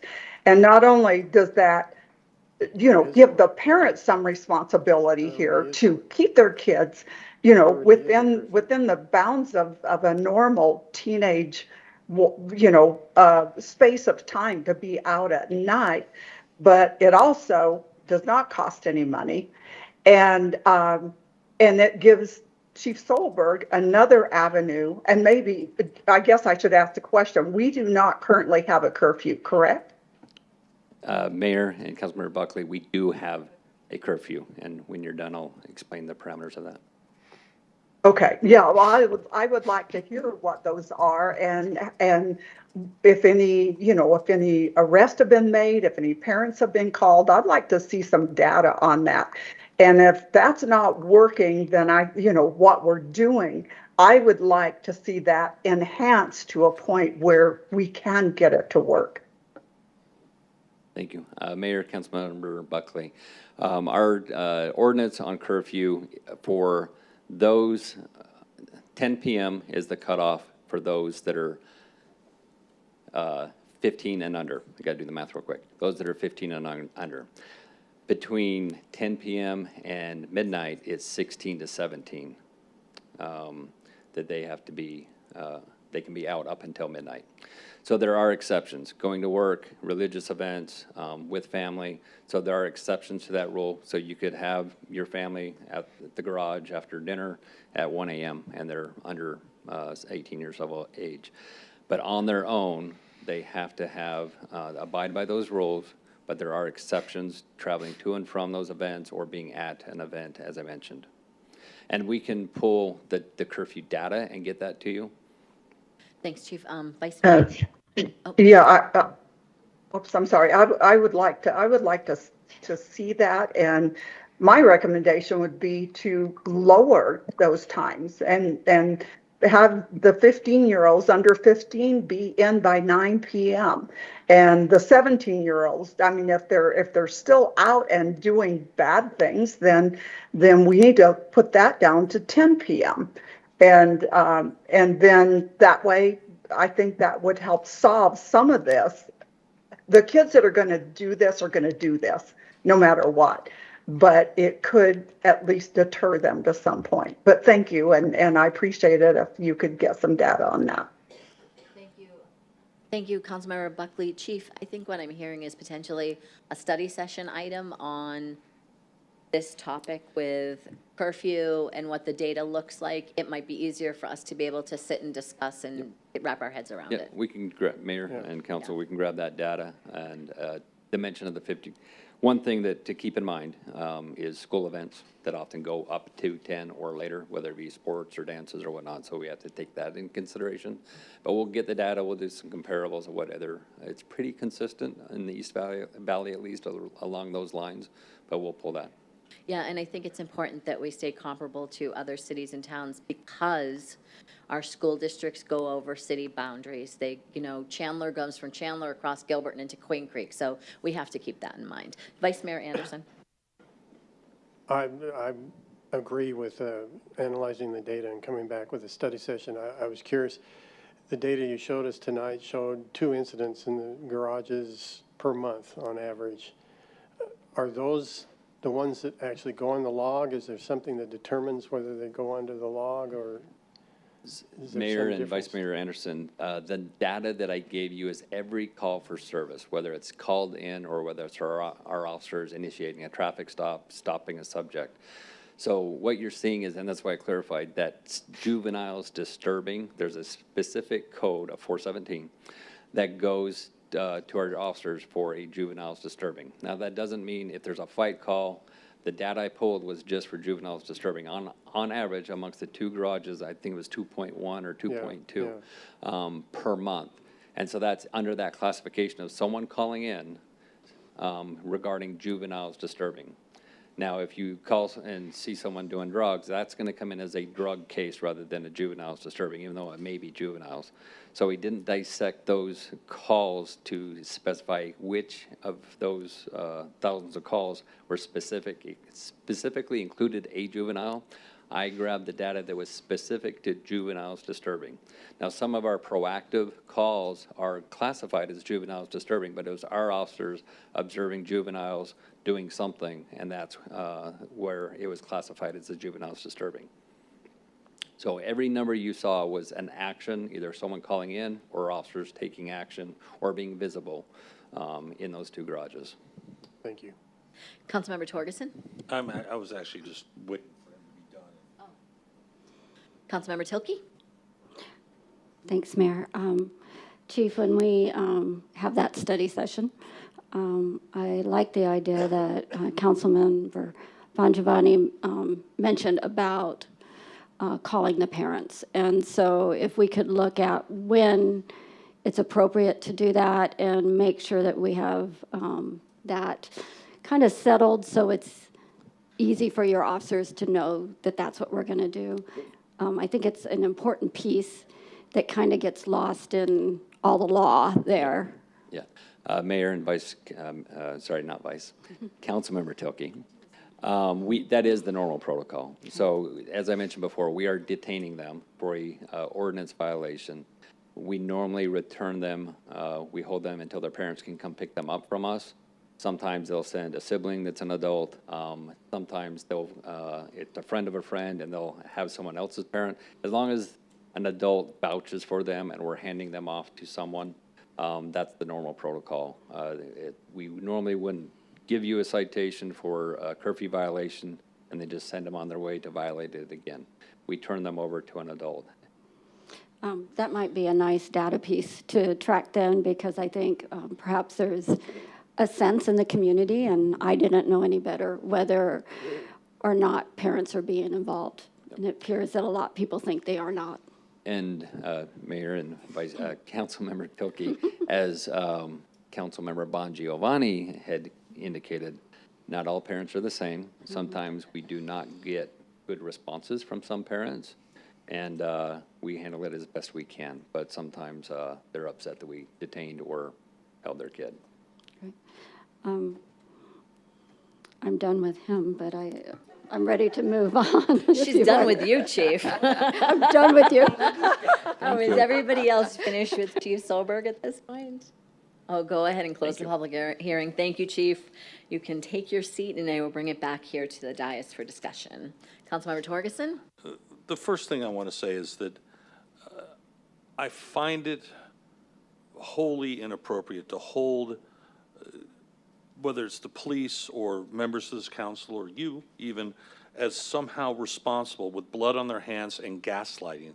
And it insinuates that people have been purposely lying, misleading, and lack any sort of empathy and don't take any responsibility or care in what they do. And that bothers me because we're, as a community, we're supposed to be working together and speaking to each other to accuse someone of gaslighting them, to accuse people of having blood on their hands when they don't, and you have to start from a position of almost defense, is inappropriate. It's just wrong. I'm sorry that I have to hear that, and I'm sorry every one of you has to hear that every time people stand up and speak. It's wrong. Now, to get to the crux of what we're talking about here, I have concerns of $160,000 a year. I would rather take $160,000 a year and bury it into the police department and hire a couple officers. But it would be a better thing. I'd rather take the budget and have it with police, because we're looking at two 32-hour-a-week guards. I owned a nightclub, employed dozens of security guards. My cousin owned one of the largest security firms in the country, my late cousin, and the fact is they aren't as respected as an officer, not even close. So I don't think that we're going to actually address the problem with just security officers. They have no power to arrest. They have nothing.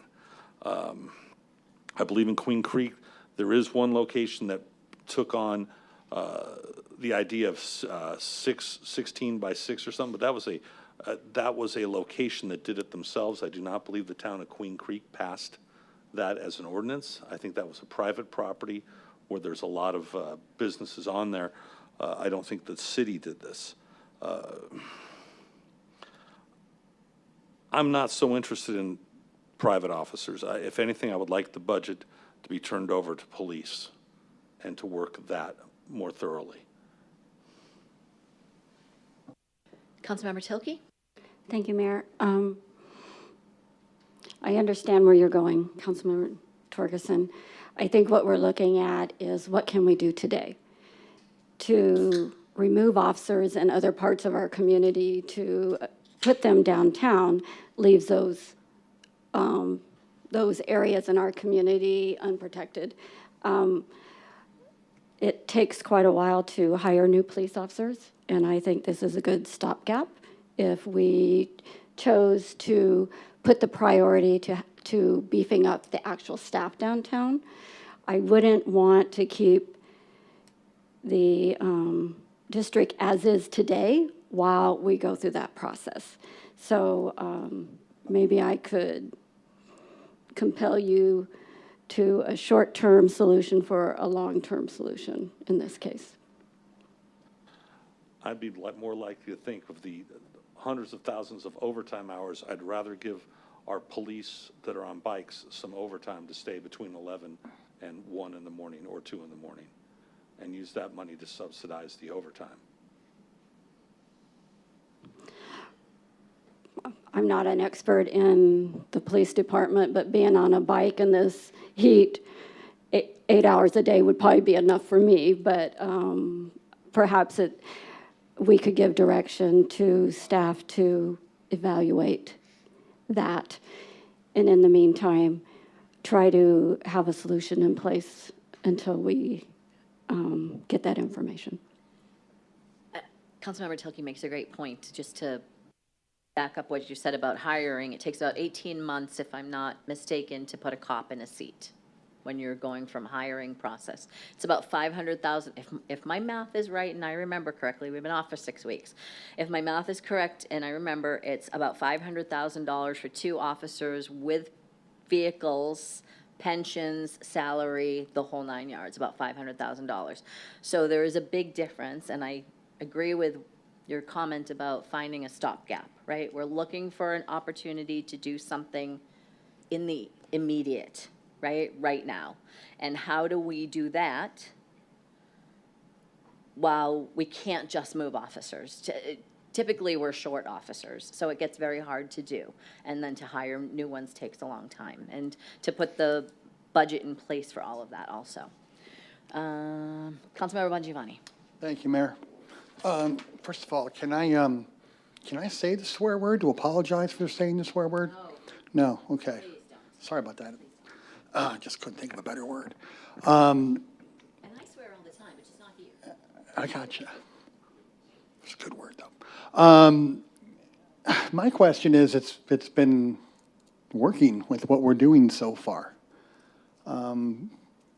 Why spend the 160 right now when we really don't have the data that, you know, Chief could get us about as far as if we can do the surveillance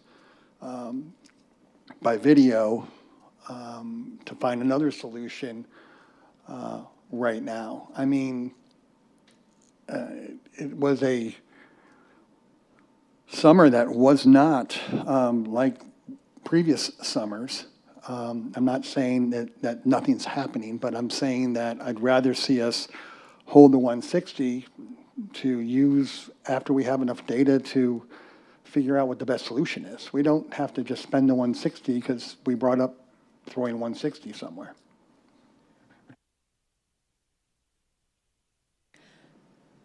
Councilmember Tilkey? Thanks.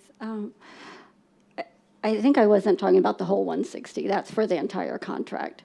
I'm saying that if we feel that there is an urgency to address the security downtown, that we could use this as we do the research.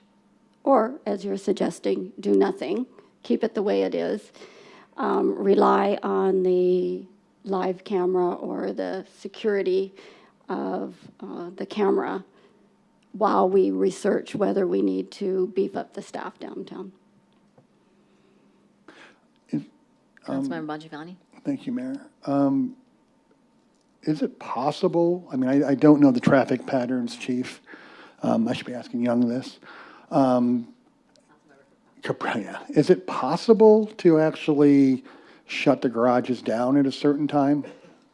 2 o'clock, something like, I mean, is that possible? So my opinion, I'm going to give you my opinion from a mayor, council member perspective. We have employees that are working in those restaurants and bars until after 2 a.m. that are parking in those garages. And we encourage them to park on top floors of both of those garages, if I'm not mistaken, to keep them off of the surface parking and off the lower levels.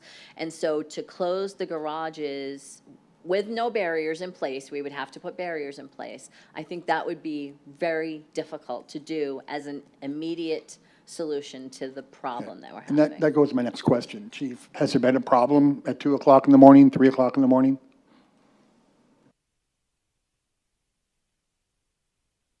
Mayor and Councilmember Bongiovanni, at times, the latest hours for our downtown businesses close at 2. And so we do see an influx as closing time occurs, whether it's urinating in public, fights, DUIs. I'm talking more teens. No, not usually no, because for one, like I said, with our proactivity, if we're seeing them at that time, we'll be taking action. Now, if they're with adults, primarily parents, then we're not taking any action. But most of those locations prohibit who's in there that late, the alcohol establishments. And so that's kind of enforced on their end, so they weed out. So most of our teen issues subside around midnight. Thank you. It's us over 50s that are out after 2 a.m. I've done a walk along And if I can just in the add, Heritage District at 3 a.m. Yeah. Mayor, one Go more ahead, Chief. thing on that conversation. On the flip side, as the businesses are closing at 2 or 3, your businesses are getting ready to open at 5 and 6 for the breakfast crowds. And deliveries as well. Deliveries and cleaning and staff. employees that need to be there. Yeah, Right. cleaning staff will come in the middle of the night and, yes, to get that done and taken care of. Vice Mayor? I'm assuming that the $160,000 that the department's bringing to us now is the best solution that they found. If that's not the case, then I think we should discover in a study session what is a better use of that money without trying to direct that now from the dais.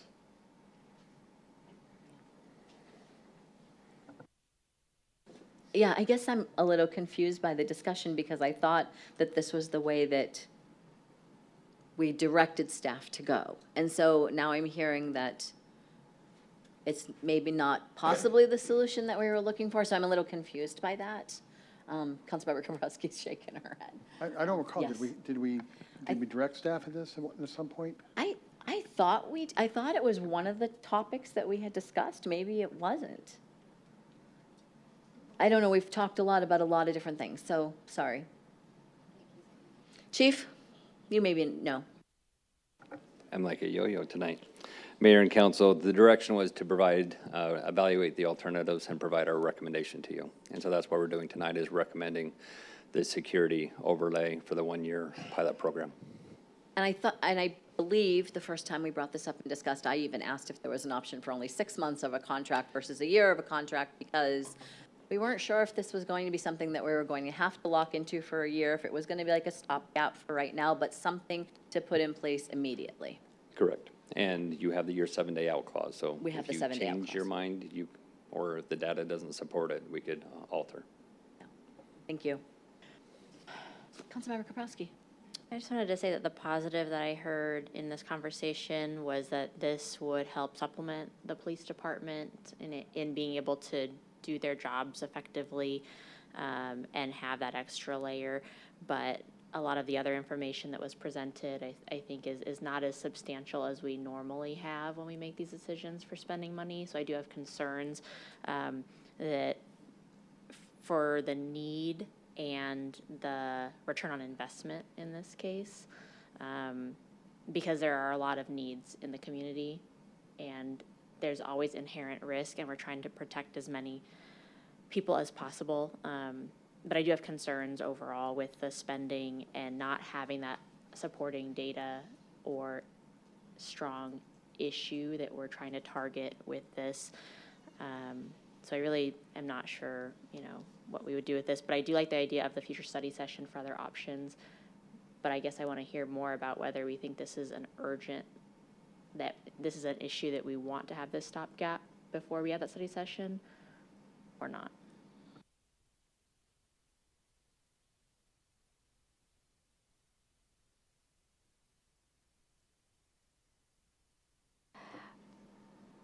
I'm here. I'm seeing no. And Councilmember Tilke, thank you.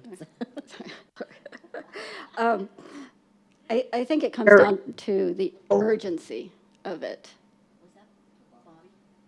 Councilmember Buckley, was that you? I'm sorry. Yes, it was. I'm so sorry. I had my hand up, but I wasn't sure if you saw that. Oh, I'm sorry. I can't see your hand, so I'm sorry. Chevelle has to convey that to me, and I don't. I'm sorry. Oh, well, that's okay. No worries. What I kind of wanted to add to this is, since this has come up for more and more discussion from each council member, is possibly maybe we could do this for a period of 6 months, which would get us through all the holidays and see how the data and what has happened there, because I do see the holidays coming up, and I think we might need additional help there. And I don't know what anyone else thinks of that, but I would like to maybe suggest doing this on a 6-month to get us through maybe January 15th after the holidays are over and the kids are back to school. And anyway, I just wanted to put that out there. Thank you, Councilmember Buckley. And I would add that it does have a 7-day cancellation, so it can be canceled at any point in time. And in between what you just pointed out with the holidays, we also have fall break and we have winter break over that period of time too. Councilmember Tilke. Thank you, Mayor. I think the question before us really is the urgency. Is it urgent that we do this now, or do you feel like the incidents haven't justified the expense to do this, to create the data set? And I don't know if the public that we hear from, if they're representing the entire public or a small group, there seems to be a sense of urgency. And so I think that's why we're having this discussion. But the data is showing that the incidents are going down without it, yet that's not what we're hearing from the public. I think that's why we came up with this strategy with PD was to ask them to bring something back, was because we were hearing from the public that there was a need, and so we were trying to fill that need. And I can see the headline tomorrow. Mayor and council decide not to put security in garage. They don't care about teens. I did want to answer the question about the 16 at 6. It is a private company in Queen Creek. It's Queen Creek Marketplace, owned by Vestar. So you were right, Councilmember Torgerson. It is a private company. I Googled it. I love having my laptop here. Are there any other comments? Somebody's going to have to make a motion at some point to continue this, to table this. If you table, it doesn't have to be to a date certain. If you continue, I would ask for a date certain. Is that right? Did I get that right? Thank you. Councilmember Torgerson, or recommend approval or recommend denial, sorry. Well, just to clarify something, because as we look at it, we can all almost feel like, oh, well, if I say no, I'm a bad person. If I say no, I've got blood on my hands, some ridiculous statement like that. But at the same time, I would prefer to err on the side of caution. That's always, that's always preferable. But the reality is we have numbers going down. Does the fact that we have a 7-day out change anybody's feelings on this? Because we could monitor this monthly and look, and if there's not some worthwhile change, it can be stopped with 7 days' notice.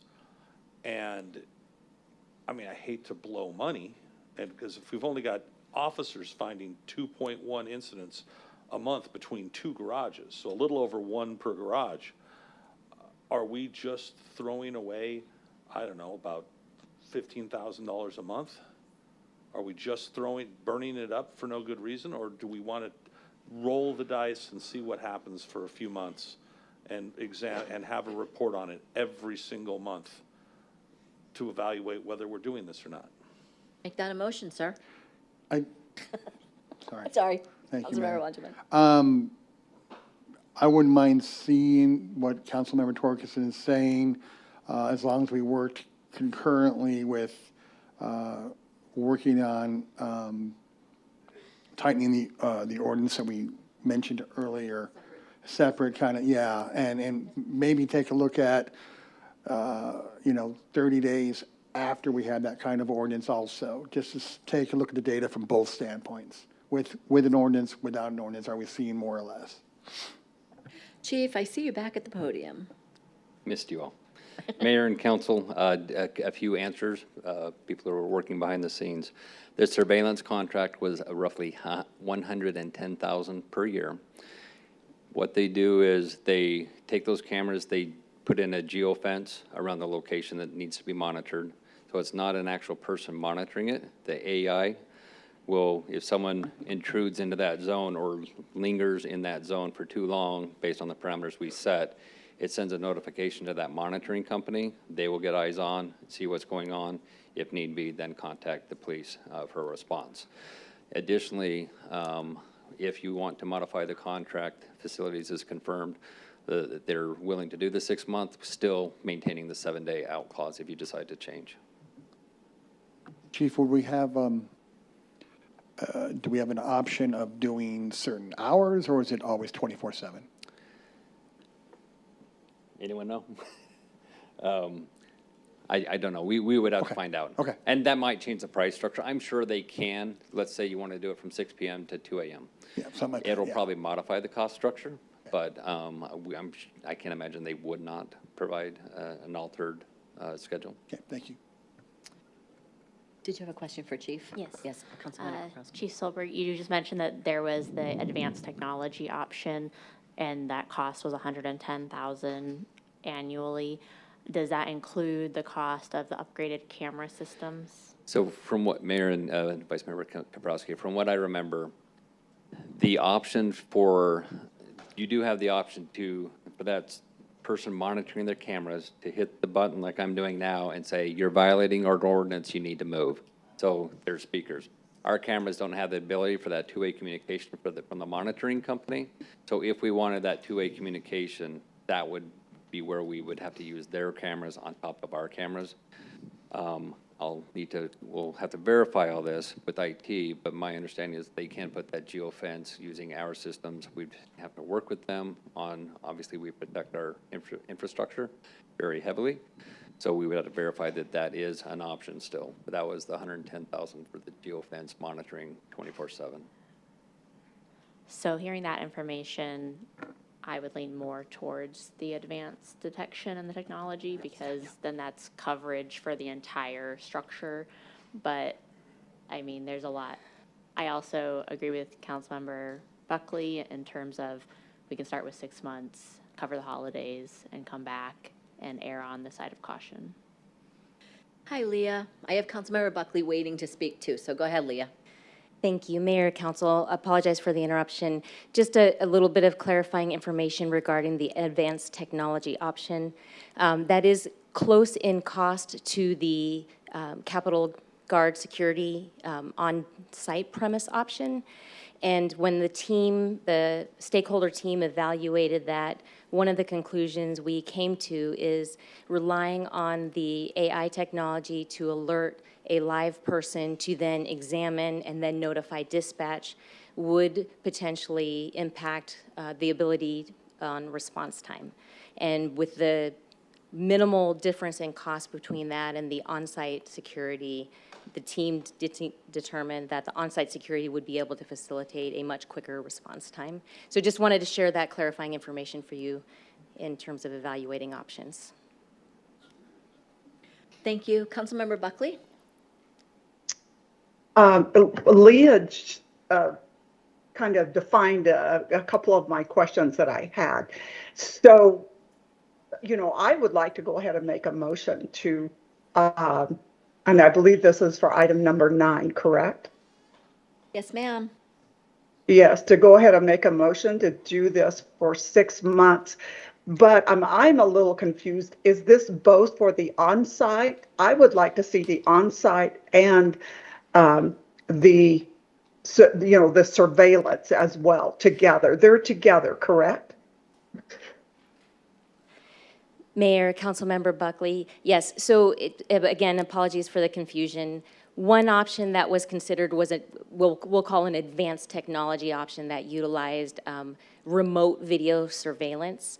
That option was the one that did not have any on-site premise whatsoever and would have a little bit of a delayed notification to dispatch.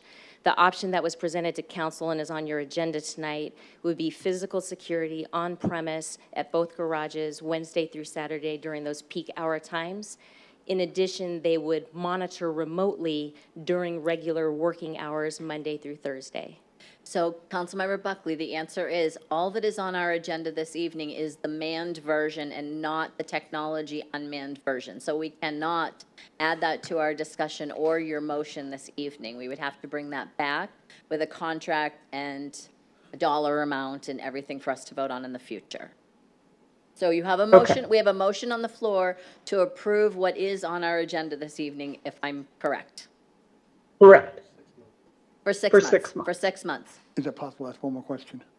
We have a question from Councilmember Bongiovanni. Yes. Walk me through this for a second. A security officer sees something. Does he approach the people? Does he just call? What's he doing or she doing? I'm going to let the chief take over here, but what I'll offer first is that the security firm would be trained and work with our bike patrol and the patrol officers that are assigned to the beat area. So they would be trained in our protocols, our ordinance, their enforcement abilities. They would also build those relationships with our officers to be able to contact them very quickly and expeditiously and understand the protocol for notifying dispatch when appropriate. So is that a yes? Yes. Mayor and Councilmember Bongiovanni, to further expand on that, we do not want to inhibit that police response. So while they do have those relationships and the ability to call a bike officer, they don't know if they're tied up on an arrest or somewhere else. So the immediate response when action needs to be taken is to call PD. They're eyes and ears. They're not detaining anybody. They're eyes and ears and calling us, presumably, and proactively, they're seeing things before it becomes a problem that requires a police response. So if they see a fight that's going on, their first call is to us to call and have us respond. And then there'll be parameters in which they can take action, but the primary thing is to get us there as soon as can and help us collect evidence and identify who's involved. Would they always have to be uniformed? Because I remember when I was a teenager, if I saw a security officer, it was fun. I mean, Yeah, so the intent is that when they do take action, that they are legitimately identifiable. So as you've seen the security officers here at Muni One in the lobby, exact same, except for they are not armed. Ours here are armed. These will not be armed, and so their primary action is to contact dispatch and relay that information of what's needed. But proactively doing that so that it's not, hey, a fight occurred. It's, hey, people are gathering. Please head this way. thanks for explaining that to me. Appreciate it. Councilmember Torgerson? Just, and it probably won't change anything, but I'm curious I believe I read in vehicles in a parking garage. So how is that really going to help? Because to get through there, you might as well just go up the stairs. You're going to be just as fast. So they won't be in the vehicle, sorry, Mayor, Councilmember Torgerson, they will not be in the vehicle the entire time, the entire shift. That's to provide them for relief from the heat. They are looking at getting electric vehicles so that they can have them running without the noise and without the cars overheating. So, but that is part of their assigned duties. As we see here, they're not just sitting at the lobby. They're doing rounds around the building. They're checking up and down the floors. They will be doing the same thing, checking elevators. And the other advantage too is not only they're looking for crime, but there are eyes and ears too of if you see graffiti, if you see an elevator that's broken, if you see a light that's out, they're relaying that information to us. It's another set of eyes and ears relaying that information to us. But they will not just be sitting the entire time in a car waiting for something to happen. We want them to be all over the place, but we also need a place for them to get some rest as well. And whether it be heat or in the winter, it does get cold occasionally. Thank you, Chief. Thank you, Leah. We have a motion on the floor from Councilmember Buckley for what we have on our agenda this evening for a 6-month period. Do I have a second for that motion? Oh, thanks, Chuck.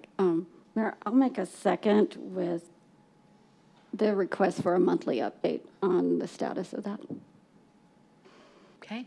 I have a motion from Councilmember Buckley, seconded by Councilmember Tilke, including a monthly update for this process as it moves forward.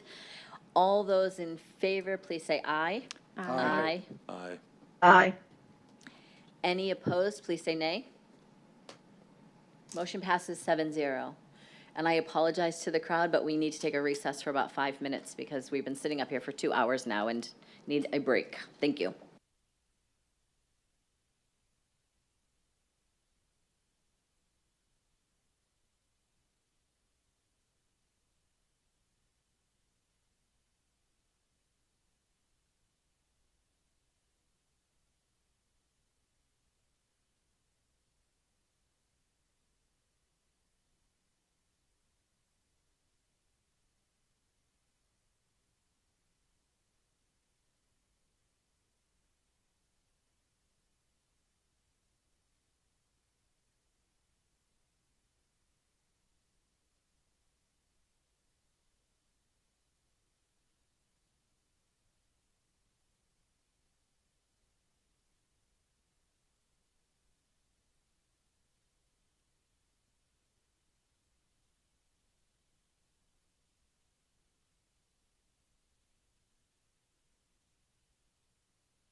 30-second warning, everybody. If you could take your seats, we'll get started again.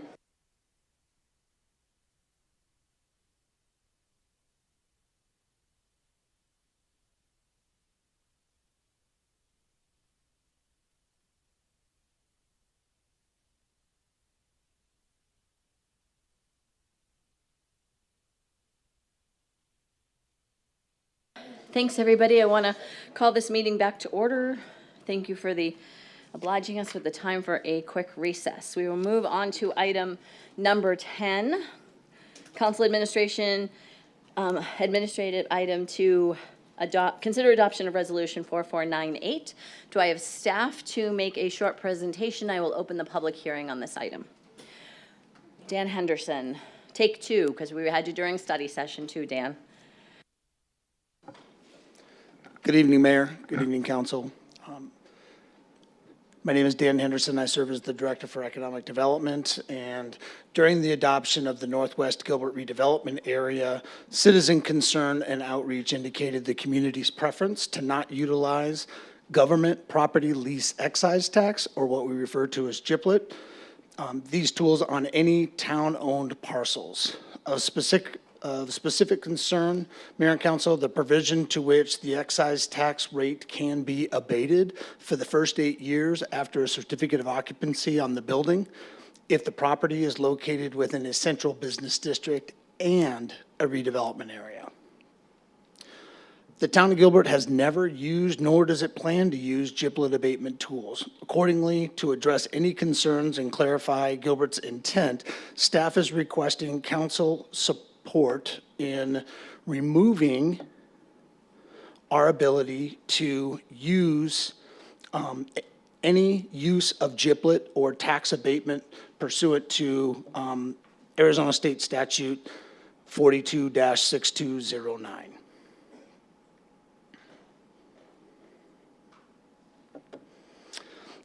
However, given the requirement for the designation of a central business district per House Bill 2721, which you heard a little earlier this evening, staff is recommending a resolution restricting the use of GIPLET. So I thought what we would do, Mayor and Council, is sort of talk a little bit about what this tool is.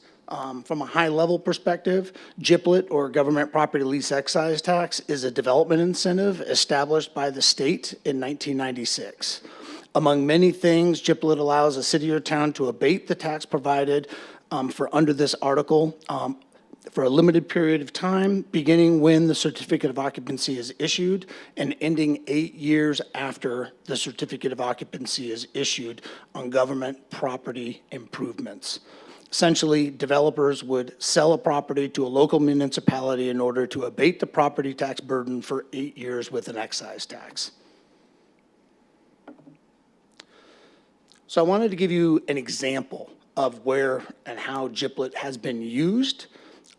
There are many examples throughout the state of Arizona, but a specific example, in June of 2022, the Tempe City Council considered a GIPLET tax abatement for the Hines proposed 14-story, 216,000 square foot building located at 250 Rio. This is an office development near Rio Salado Parkway and the Ash Avenue alignment. In this transaction, Hines would sell the site to the city, and the project would receive an 8-year abatement on property taxes. Under the proposed agreement, Hines would make payments to area education foundations to offset the property tax revenue. Other payments would be made to the Tempe Coalition, in this example, for affordable housing, and Hines would contribute $150,000 for a planned Veterans Memorial. The development would also fund improvements on Ash Avenue to the tune of $1.9 million in public infrastructure on Rio Salado Parkway. So again, Mayor and Council, this is not a tool used by Gilbert. As a result, under the statute 42-6209, government property lease excise tax abatement allows for that excise tax rate on government properties to be abated for the first 8 years after that certificate of occupancy on the building if the property is located, again, within a central business district and a redevelopment area. So Gilbert has two redevelopment areas. The first,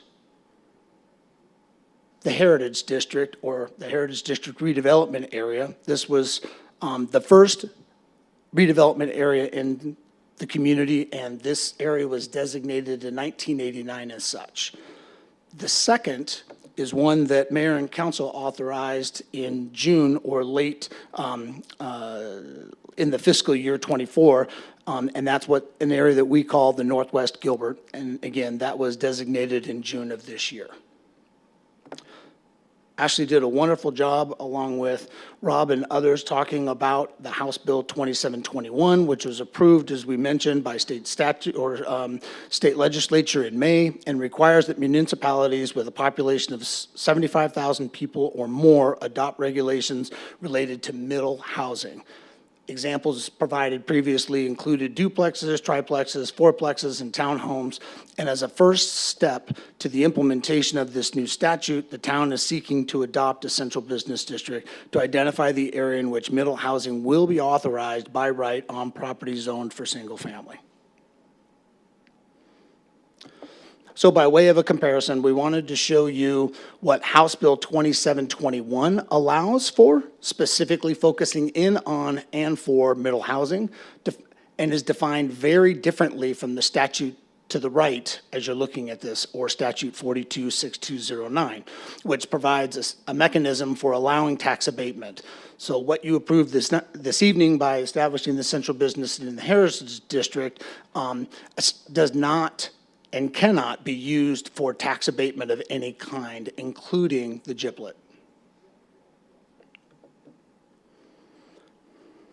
So while the Heritage District was authorized for adoption as the Central Business District, under this revised statute, Title IX, 462, House Bill 2721, staff is recommending an additional measure to restrict the use of GIPLET via council resolution this evening. In doing so, staff is further recommending we restrict the use of the tax abatement provision so the town can provide transparency in addressing citizen concerns directly related to GIPLET. And with that, Mayor and Council, I hand it back to you for any questions, comments. Thanks, Dan. Does anyone have any comments for Councilmember Bongiovanni for Dan Henderson? Thank you, Mayor. So in plain, simple terms, no special deals for people. Mayor, Councilmember Bongiovanni, members of council, correct. Thank you. Any other questions for Dan at this time? We can always bring him back up. We have one member of the public that would like to speak. Thanks, Dan. Great presentation. I have one member of the public that would like to speak. That is Doralise Liddell. Of course, Doralise, come on down.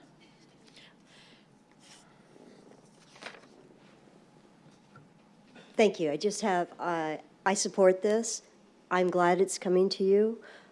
In the Heritage District, we need all the tax revenue that we possibly can receive. In addition to that, I don't think that the residential property owners should incur the burden of the taxes. So thank you for that. Thanks, Doralise. I'll bring this back to the dais. I'll go ahead and close the public hearing, bring back to the dais for any discussion and or motion. Councilmember Tilke. I was ready to make a motion unless I was going to make a motion, but you can make a motion. I'll make a second. all righty, let's do it. I was going to make a motion too. I'll make it a third. I'm checking out of this. Councilmember Tilke, would you like to take it? Sure. I'd like to approve item number 10. I have a motion by Councilmember Tilke. Do I have a second? I'll second that. I have a second from Councilmember Buckley. All those in favor, please say aye. Aye. Aye. Any opposed? Hearing none, motion passes 7-0. Thank you, everyone. Moving on to item number 11, council administration item, consider adoption of a resolution 4499, adjusting compensation for the mayor and council members. I think we have, Rob Bohr already at the podium. Thanks, Rob. Mayor, if I could, before Rob starts. Sure, We're dealing with a Patrick. situation in a control room. We have a water leak over the control panel. So the team's got it covered, and they're trying to contain the water. If they should need to, we may ask to call for a quick recess to shut down that equipment and switch over to a different form of live feed, but I'll let you know if that should happen. Yeah, thanks so much. Yeah, I hope the team is safe back there. I know it's kind of messy. they are having, I think, an air conditioning leak back there. It's not from a storm or anything outside. I just wanted to point that out to the people that are in the audience. But yes, thank you for that, Patrick. Rob, go ahead. Thank you, Mayor and Council. Rob Board, Director of Intergovernmental Relations, and Nathan Williams, Head People Team Officer, will be joining me as well for tonight's presentation, intended to guide your discussion and potential action related to Mayor and Council compensation and salaries.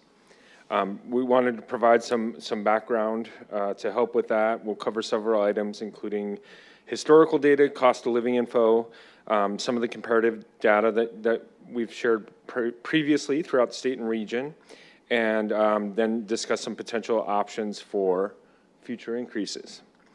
Above all else, we'll be here to answer any questions that you might have throughout the presentation.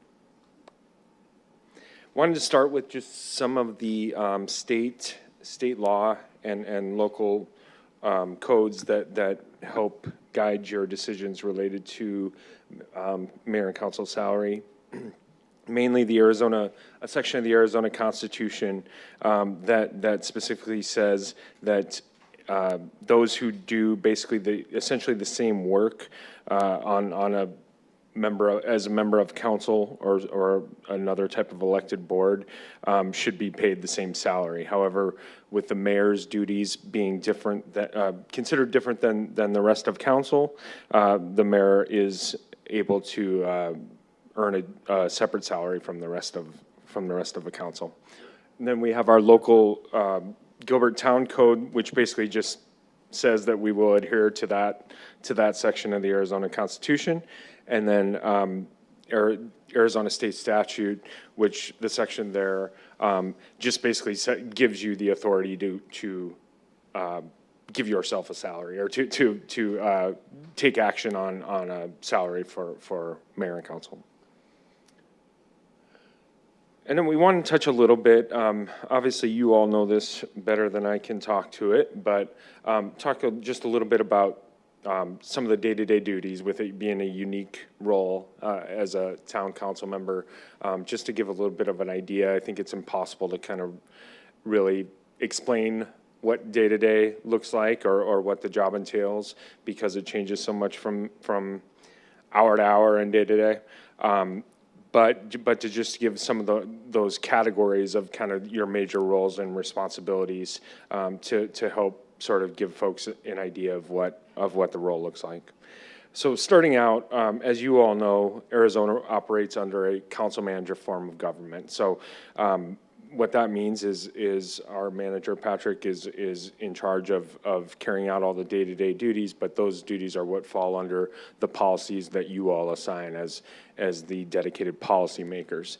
So this first section of responsibilities really kind of falls under those formal responsibilities that come with that role as a policymaker, and those are like the meetings we're here at tonight, the study sessions and regular meetings that you all attend, and not only just attend, but also review all of your packets of material and come prepared, which I know can be pretty extensive sometimes, and come prepared, ready to act on those. Board and commission appointments, and then also, in addition to appointing our members on those boards and commissions, each of you also serve as a liaison to one of those boards and commissions as well. And of course, council subcommittee meetings, as those are created, then up to 3 of you serve on those for a period of time or ongoing, depending on the subcommittee. And then just to kind of quickly go over many of the other things that you all are responsible for. Again, not an exhaustive list by any means, but of course, just regular meetings and responsibilities throughout town hall, which could be important updates that are coming up for you in the future that staff wants to make sure that you're informed and updated on. So scheduling those, meeting with community and business leaders as well as constituents on various issues. Of course, events, ribbon cuttings, community events, speaking engagements. I know especially the mayor is asked to do a lot of speaking at different events. Conferences, trainings, informational events. I think all of you at some point along the year do some type of conference or training, and definitely attend different events with information related to local government and even community information related to Gilbert. And then another one that folks in the public may not be super familiar with,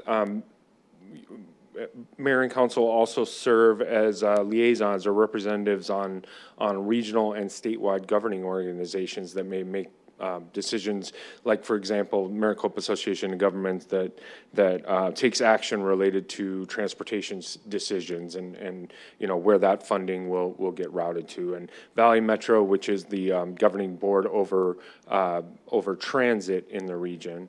Arizona Municipal Water Users Association, AMWA, which Vice Mayor serves on.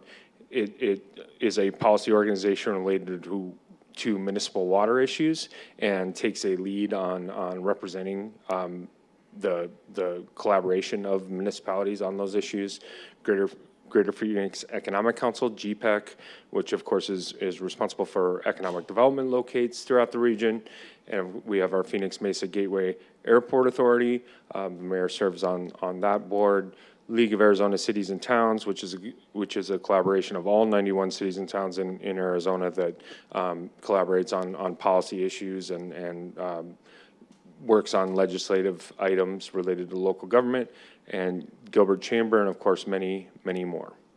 So with that, I'm going to have Mr. Williams come up and go through some of the other salary information that we have for you, and we'll be available for any questions at the end. Thanks, Rob. Hi, Nathan. Mayor Peterson, members of council, thanks for the opportunity to come up and outperform Rob tonight. I thought I'd told him I was going to make jokes. I thought I'd brief you a little bit on how kind of decisions were made that sort of bring each of you to where you are today from a salary standpoint, and then we'll move a little more into kind of current state and then talk a little bit about the decision-making process that could follow. So we were able to pull historical data, salary-related data, back as far as fiscal year 2009. We found some documentation through public meeting that happened prior to that, but we thought we'd give kind of a 15-year snapshot because that also helps when we talk about market-related data and trying to keep, kind of our data set on the same timeline. So if you look, although there was an increase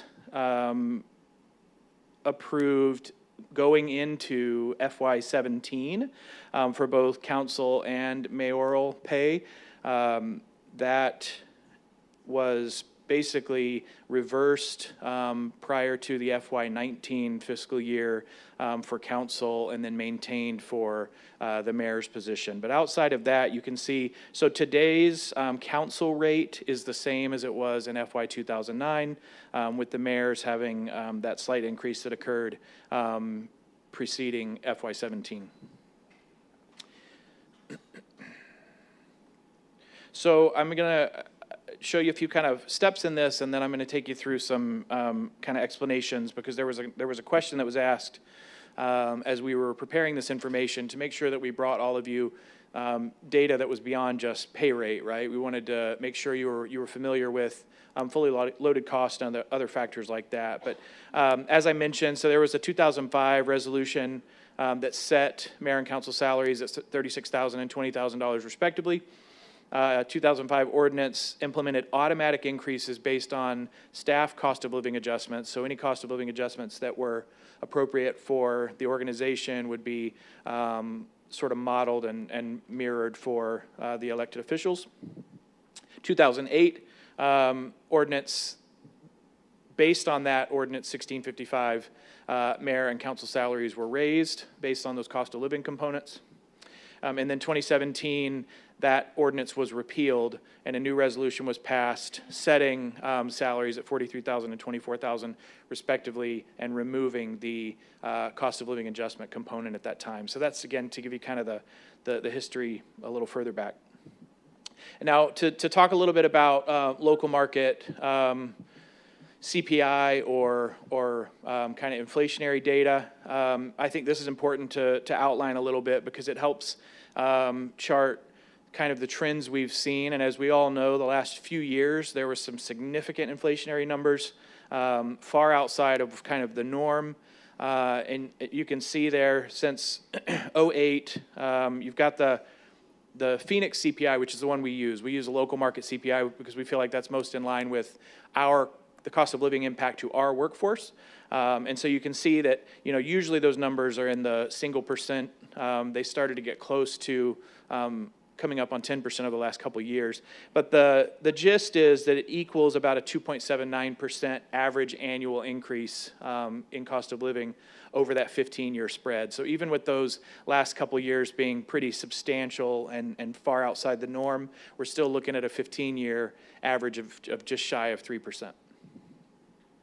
So where are we now? And as I said, I want to talk a little bit about this idea of what we call fully loaded, and that's kind of the full cost of an employee, or in this case, the full cost of supporting a council member in their capacity.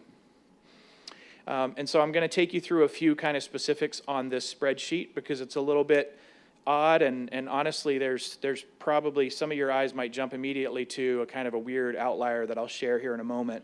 But to start, if you'll follow the red circles with me, we're going to use the example of the elected official salary of $21,012, and then I'm going to take you through a couple other variables. So the percentage-based town cost of that salary on top of the salary, in this case, is $18,032.50.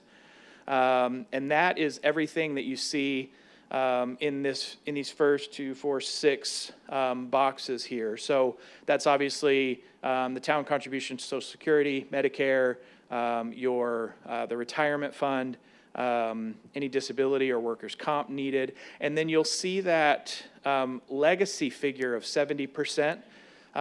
I want to point out that that has nothing to do with any cost associated with you specifically.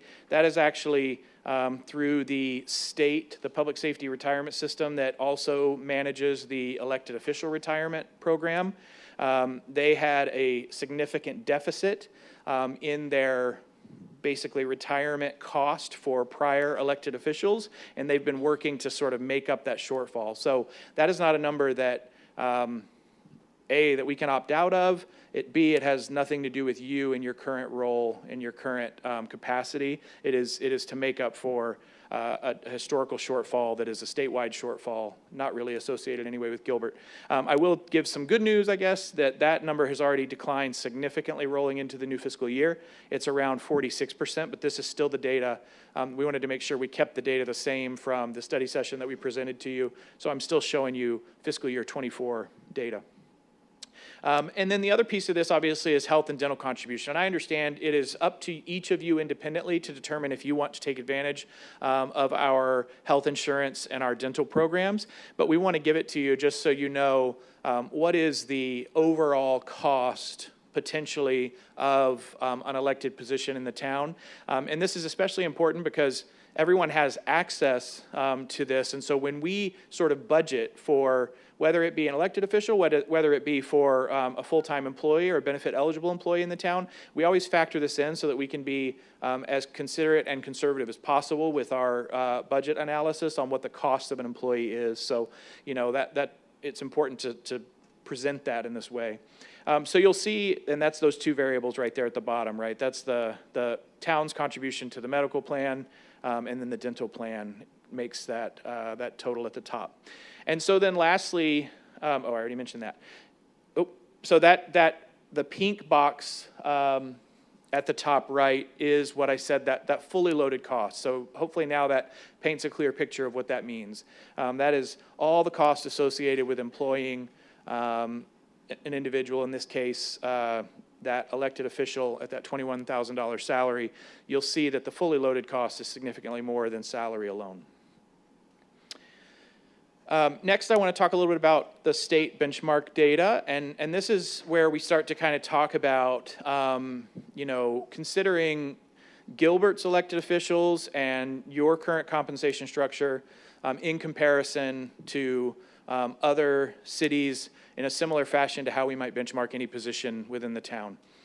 So you can see here that you've got, I think it's 10, let's see, 2, 4, 6, 9, if you don't count Gilbert. You've got 9 other municipalities represented, and this represents more or less who we would benchmark up against if we're benchmarking any position in the town. Tucson being kind of the exception. We don't typically go way outside of the valley when we benchmark. We put Tucson in here because obviously there's an opportunity to discuss sort of where we want to stack up amongst the largest cities in the state, since Gilbert is, depending on who you ask, either the 4th or 5th largest city now in Arizona. And so wanted to make sure you had all that information in front of you.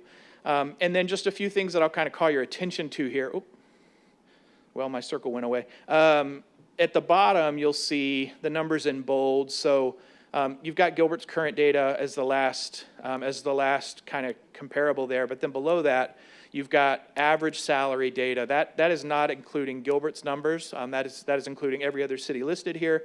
You can see average mayor salary, average council salary, and then there's a few other scenarios kind of provided.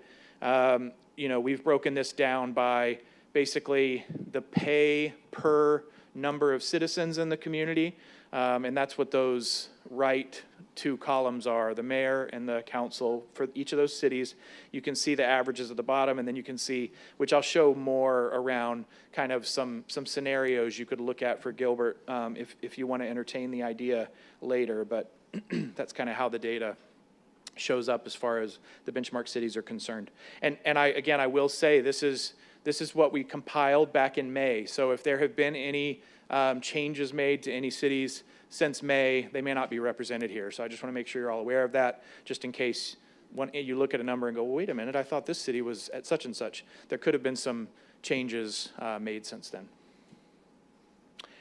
So we provided this information to you quite some time ago in a retreat, and Rob and his team did a great job putting this together. This was kind of a scenario-based comparison where we kind of ran some analysis to say, if you wanted to consider different options for increasing mayor salary and or council salary, here's kind of some approaches you could take that, again, are a little more in line with our normal benchmarking approaches. So first, you could look at cities in the Maricopa County region, right? And you can see who all's included there. That obviously includes some very small cities within the valley that I didn't represent in the last table, but again, that was because we were trying to kind of give you the higher population cities in that example.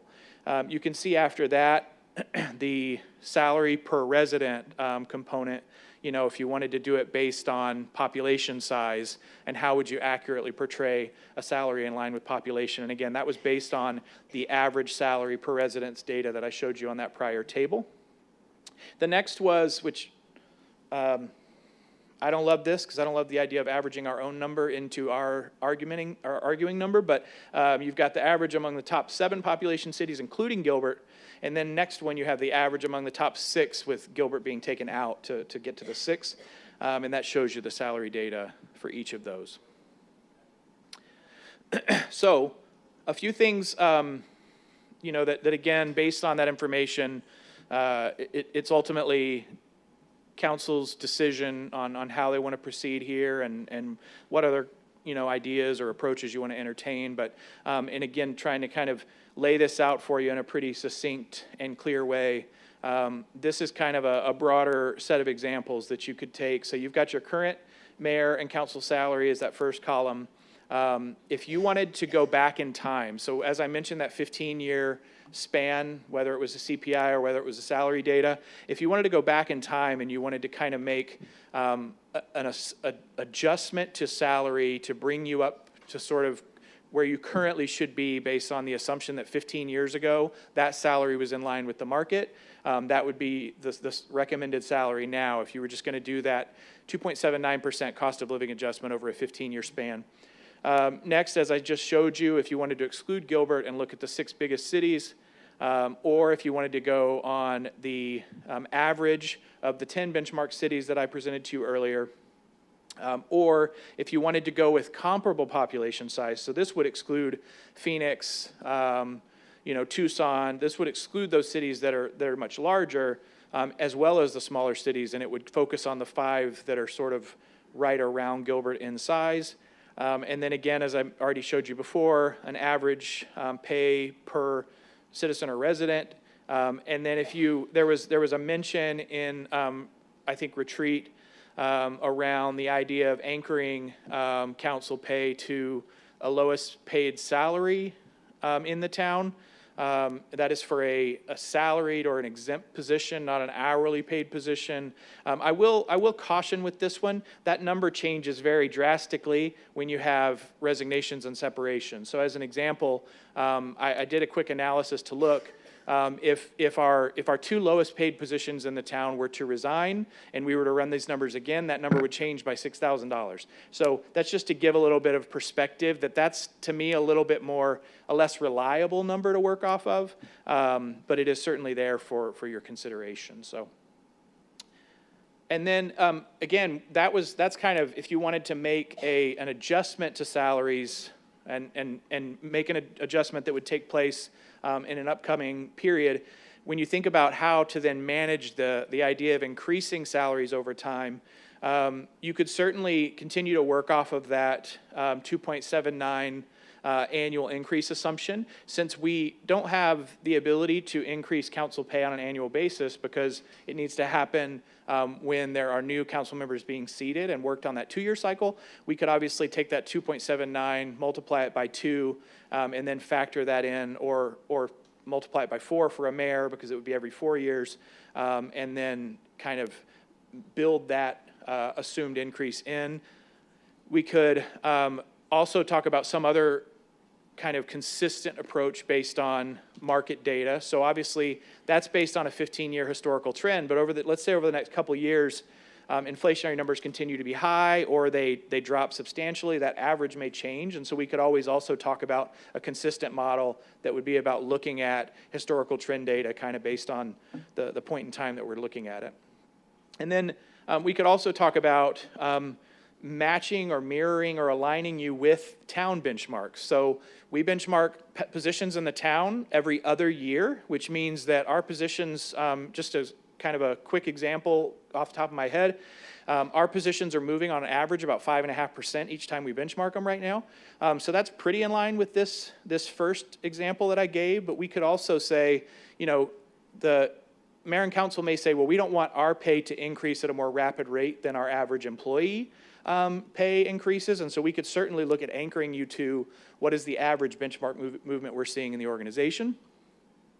And then again, we could also just do benchmarking like we do for any other position. Our positions today, our employee positions, are not benchmarked based on any other position within the town. They're benchmarked based on comparable positions in the market. So we could also do something like that. We could just go benchmark mayor and council positions on a regular recurring basis and then bring that data back for council for review to make a decision around how you want to consider pay movement. I would just obviously say that means we'd need to come to you each time we do that, and there would need to be a discussion and a review of that data to determine what action you'd like to take. So that's the data. I'll stand here until you tell me it's Rob you want, and then we'll trade places if you'd like to ask any questions to either one of us. Thanks, Nathan. Does anyone have any questions for Nathan at this time, or do you want to hear public comment and then bring them back up to ask questions? Then I'll send you to sit back down with your friend Rob. If Rob wants to sit with you, I don't know, you made a joke, so. No, we keep distance. Thanks, Nathan. Okay, we'll start with our public comment at this point. We have Scott Figgins first, and then Bridget Vega.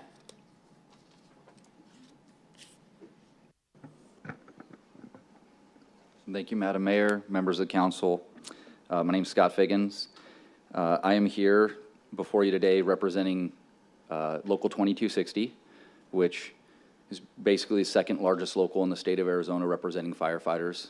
I represent 1,200 firefighters all across the East Valley, approximately 200 of which are yours right here in the town of Gilbert. The reason I'm here is because, as you just saw with the presentation with Nate and Rob, benchmarking is something that we do. We not only do it here in the town of Gilbert, but we do it all across the valley. It's something that Mesa lost, right? I'm a Mesa firefighter, full transparency as well. Something that Mesa lost, and we lost our competitive advantage, and it took us years to make that back up. And what that means for us is we lose the opportunity to have exceptional police officers and firefighters when we don't do the benchmarking, and we don't have this market study, and we don't have merits, right, that are competitive with the market. And so, certainly as you saw with the presentation, what Gilbert does for public safety, typically we take 9 to 10 different agencies around, we identify where that's at, and we get to what's called a 50% benchmark. And that's kind of, we land right in the middle. So if there's 11, we're number 6, and that's for our public safety employees, police and fire here. So as you saw in this presentation, we're asking for you to do the same thing for yourselves as you do for just about every other town employee here in Gilbert. For that 50%, as you saw, so many different options.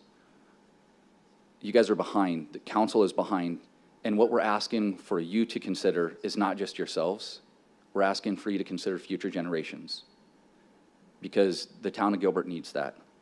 When comparing the town of Gilbert to that scale, you guys are significantly behind that 50% benchmark you just saw. On the surface, it may not seem significant, and I know that you're gonna hear many other, conversations today, public speakers, there's gonna be both sides, but at the end of the day, the data does not lie. The fact of the matter is that the amount of time that you are expected to deliver to the community that was presented all across, right, all the different avenues, and then regional, and you and I see each other regularly at PMGA, it's far more than what a part-time position would suggest. That then brings us to a conversation about value. And you guys should value yourselves more than what is being shown with a dollar amount. Additionally to that, competitive pay helps to attract and retain exceptional employees. It has a positive impact on motivation and productivity. And it tells the citizens here in the town of Gilbert that you're going to make that commitment to ensure that there is a valuation that is appropriate across the board for everybody from the top down, including yourselves. Thank you. Thanks, Scott. See you at Phoenix Mesa Gateway.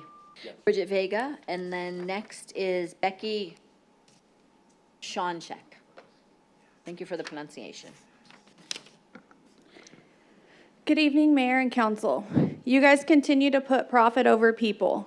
We still have no plan of action by the leaders, as it's been 10 months, and have yet to create a safe space for the children. We have more important issues, and now is not the time for pay raises. We must confront the uncomfortable truths that have continued to plague our community due to not only the culture of turning a blind eye, but decision makers must take a stand to eradicate teen violence and stop allowing abusers to continue to perpetuate intentional infliction of emotional distress on the youth and the community due to senseless acts of violence. The mayor and new mayor, Scott Anderson, your silence is deafening, as you guys have yet made it down to the garages, which is alarming considering all the teen violence across the East Valley. As a community, we demand an external audit, including HR practices. As a community, our concern is, as more continues to come to light in the headlines, and it only continues to get worse about the corruption in our town. Children have been murdered, assaulted, physically, sexually, and a barn was burnt down due to the lack of inaction by the mayor and council and government officials.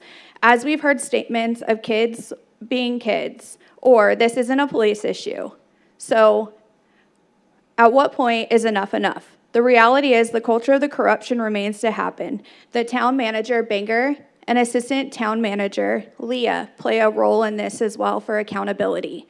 Even in our own jobs, we have to do job reviews. This is a public service role, and the community should have a say in this decision. We rather see this money be used to trauma-informed training for leadership and counseling, as our leadership we have seen cannot get along on the dais. However, you set the tone for the community as leaders.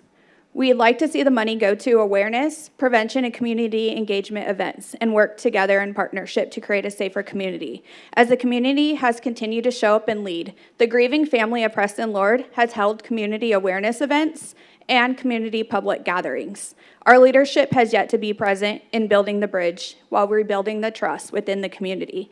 The community and children have been desensitized due to the lack of accountability that has been normalized in this behavior. We have no future if we don't protect the children. We have a duty to protect the innocent. Thank you for your time. And again, we pray for humility. And Lord, soften our council's hearts. Becky Shonshek, and following Becky will be Ann Doucette.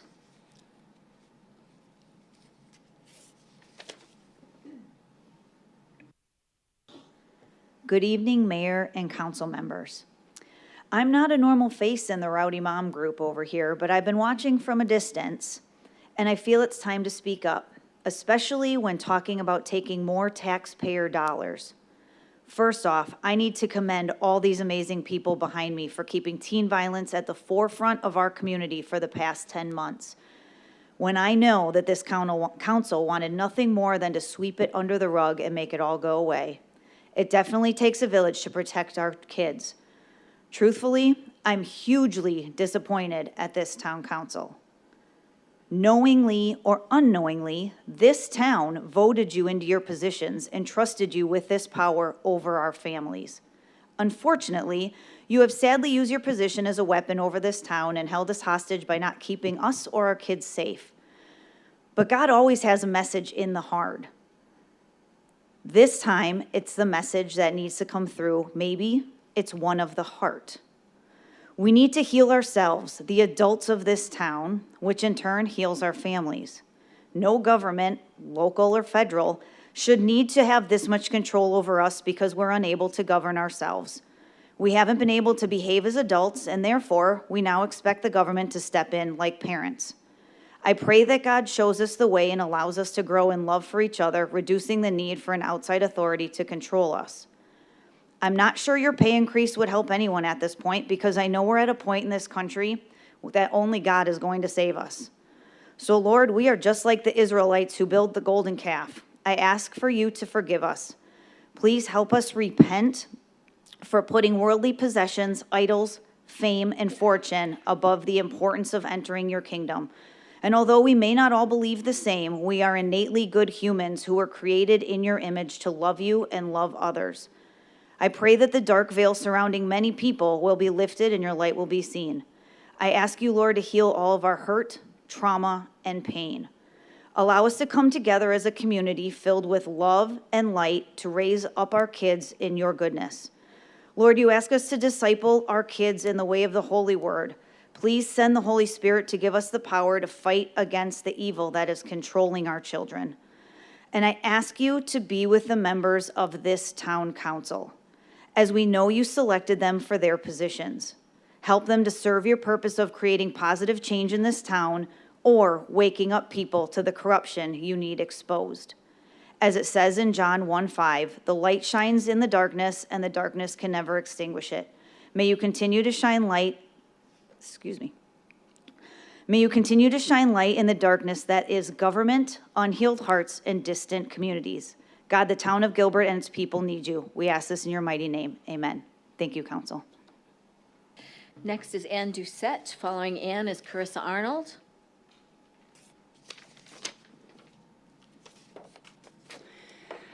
I'm back. Hi, my name is Ann Doucette.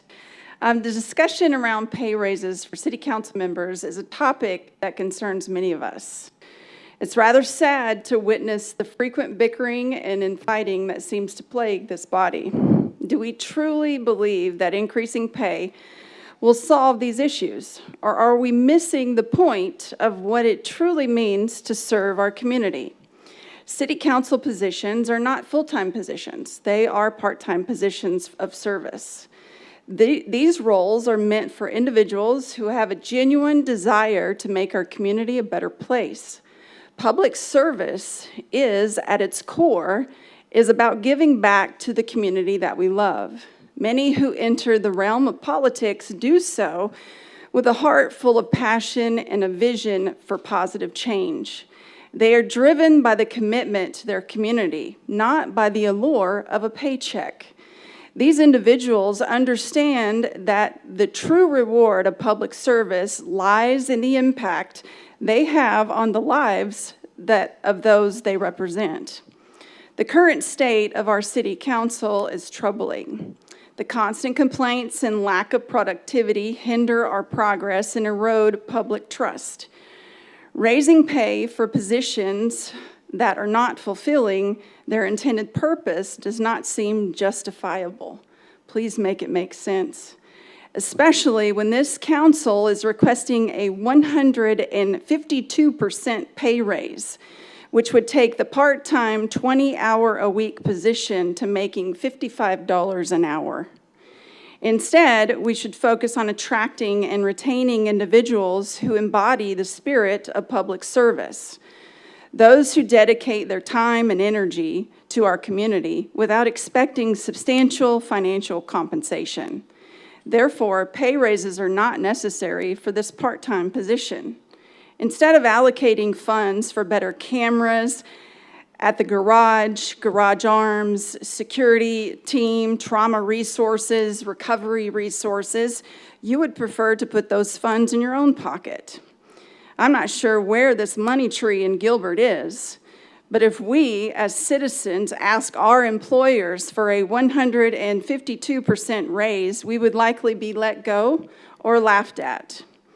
It is time to refocus our efforts on what truly matters, serving our community with integrity and dedication. We need council members who are committed to working together, setting aside personal differences and prioritizing the needs of our citizens above all else. Let us truly remember why we are here. We are here to serve, to listen, and to act in the best interests of our community. And by doing this, we can achieve the progress and positive change that our citizens deeply deserve. Thank you. Thank you, Ann. Carissa Arnold, and then Richard Young.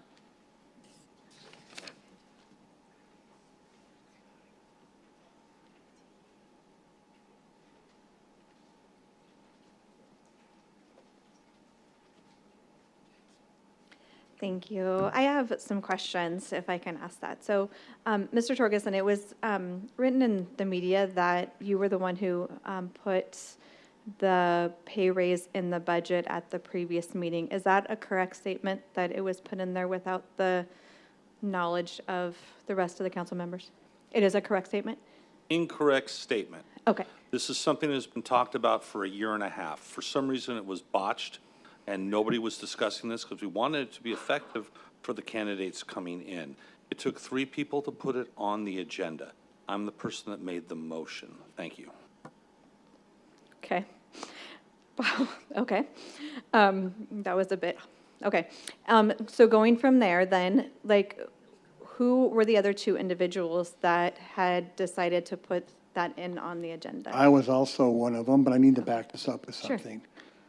This was discussed 8 months ago. 5 people here, 5, wanted to talk about this and have it discussed before this election. Okay. Somewhere, somehow, staff was directed not to follow up with the 5 of us. 5 is more than 4, last time I checked. And it takes 4 of us to make a consensus. 5 of us wanted to move forward with this. And it was in the wind, just gone. And we didn't realize that until prior to this budget. What our intention was to have this discussed, debated, prior to anyone in this last election even putting their name in. I don't want to get into how it was stopped, but it was stopped. But that was not the intention of the 5 of us that said we wanted to discuss this. Okay, thank you for your comments. If you can understand from the public standpoint, just looking at from this standpoint, like, there just is a lot of aggression, like, in all of this. And when it was brought up at the last town council meeting, and we're seeing this, like, there's conflict over the whole situation and how it was brought in. And I mean, just even in your response, Mr. Torgerson, it was more aggressive, and I wasn't coming at you to be aggressive. I was just trying to understand situation and circumstances as a citizen of the community. And so from standing back from that dynamic and that perspective, it looks, and it doesn't look good to your community standpoint, and it doesn't look good from that side for your community to promote it. And so in all of this being said, and then the election combined in all of this, what your town is asking for is transparency. And so when there's aggression, when there's bickering, when there's fighting, it makes it difficult for your town and your community members to come behind and support these kind of issues. Thank you. Thanks, Carissa. Richard Young is next, and then Doralise Liddell.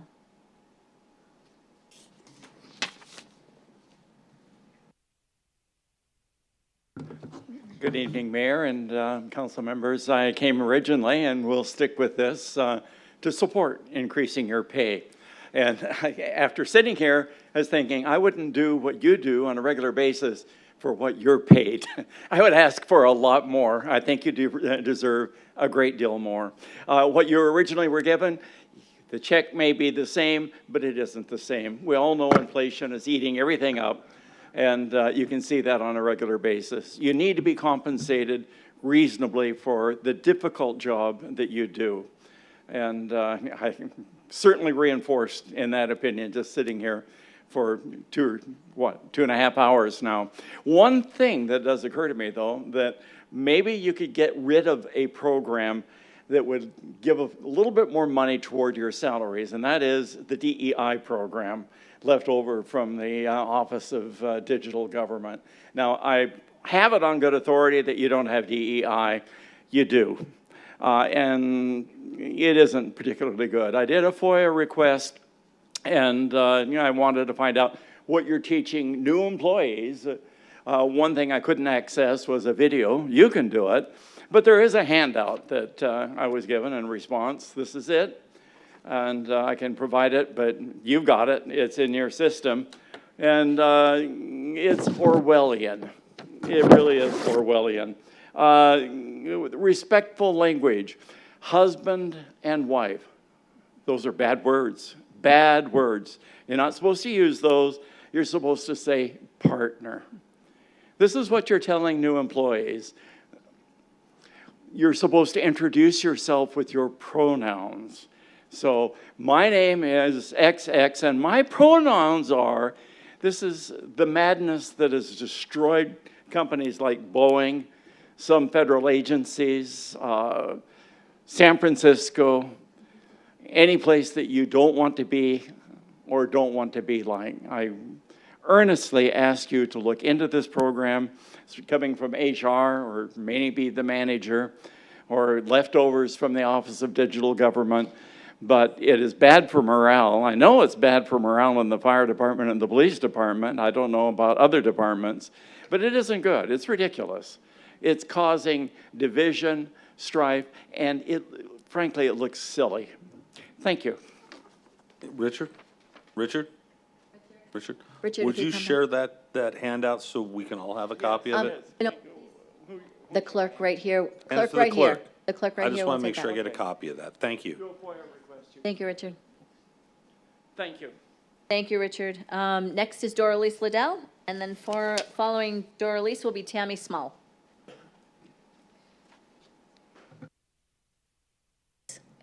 Red light. Good evening again. I support a raise. I think a reasonable raise is appropriate. I do look at things, and I don't know what the employees are getting, their cost of living raises.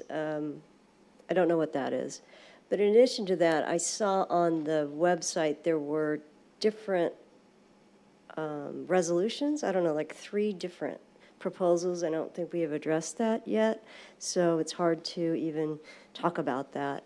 I'd like to see money, if we're going to spend the money on this, like that gentleman just discussed. I think we should look at other things where we're spending our money and maybe take from there. One of the things that I see are a lot of study sessions, not study sessions, Contractors, consultants. I think we have consultants consulting other consultants. So I think we spend a lot of money that way, and that would be better spent on paying a little more to the council members. So I think the slush fund that, I don't know if it's 100,000 now before it goes to council, I think maybe getting a little more control over that, maybe putting it down to maybe 70 or 50, then we would be reducing costs. And I think that's what the taxpayers want to see if we're going to do this, how we're going to reduce costs in other areas. And that's all. Thank you. Thanks, Doralice. Tammy Small. And then Mayor Steve Berman, former Mayor Steve Berman. Hi, Steve. I saw you wave.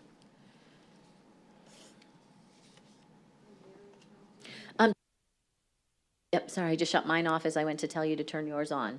Push one of the buttons and it will light up. There you go. Okay. Good evening, Mayor, Vice Mayor, and council members. I come tonight to deliver my verbal input regarding the proposed salary increases for the mayor and council members. I've previously provided some input via emails on June 10th and July 31st, and I continue to be in support of reasonable salary increases for all of you. But I want to define what reasonable is to the town of Gilbert residents. I don't speak just for myself here. Reasonable salary amounts must be fair in comparison to other cities the size of Gilbert. This doesn't include Phoenix and Tucson and Mesa, who have more than 500,000 residents. Average salaries for comparable cities, the town staff talked about this some, are much more reasonable than what was proposed on the dais June 4th. Reasonable increases, and this is really important, are consistent with the Arizona State Constitution that says you cannot vote for an increase for your own salary. Staff has not clarified how you can accomplish that tonight. Reasonable increases reflect proposed amounts that are fully disclosed. They're not in an addendum to the agenda that has blanks. We don't even know what you're proposing tonight. Importantly, and this is a place that I'm really confused about staff's omission, the cost-benefit analysis for the town of Gilbert and for our taxpayers has to be transparent, measurable, understandable, and the benefit for the whole town, rather than just a few elected officials, needs to be understood. There's no evidence about how we're going to pay for these raises. Gilbert enjoys one of the lower tax rates in our community, and that's a wonderful thing. I stand committed to that too. And yet no one in the town staff or the council has indicated what the impact of taxes will be for this increase. Oh, yeah, it has been talked about that the increases could be covered by contingencies or market adjustments amounts. Well, I have to tell you that covering elected official salary increases with a contingency amount post-budget approval is at the very best poor accountability, and at worst, disingenuous use of a slush fund. So you need to be transparent about this. One last thing, I'll go quick. The practice of making increases automatic is abysmal to me as a taxpayer. This is not a competitive employee position where we compete with Chandler or Mesa for a staff member. You're not a member of a union. This is not something that should be done automatically. So I beseech you to ensure that any and all salary increases are reasonable and made with the utmost prudence and discernment in order to retain citizens' trust. Thank you. Thanks, Tammy. Appreciate your time. Steve Berman and then Aaron Accurso.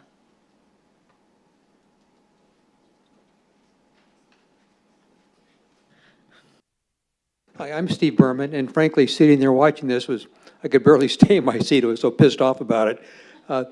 The fact is, when I was in college, I have this great speech, but I'm not going to give it because I'm all steamed up now. When I was in college, I knew exactly how children ought to be raised, which worked until I actually got working models.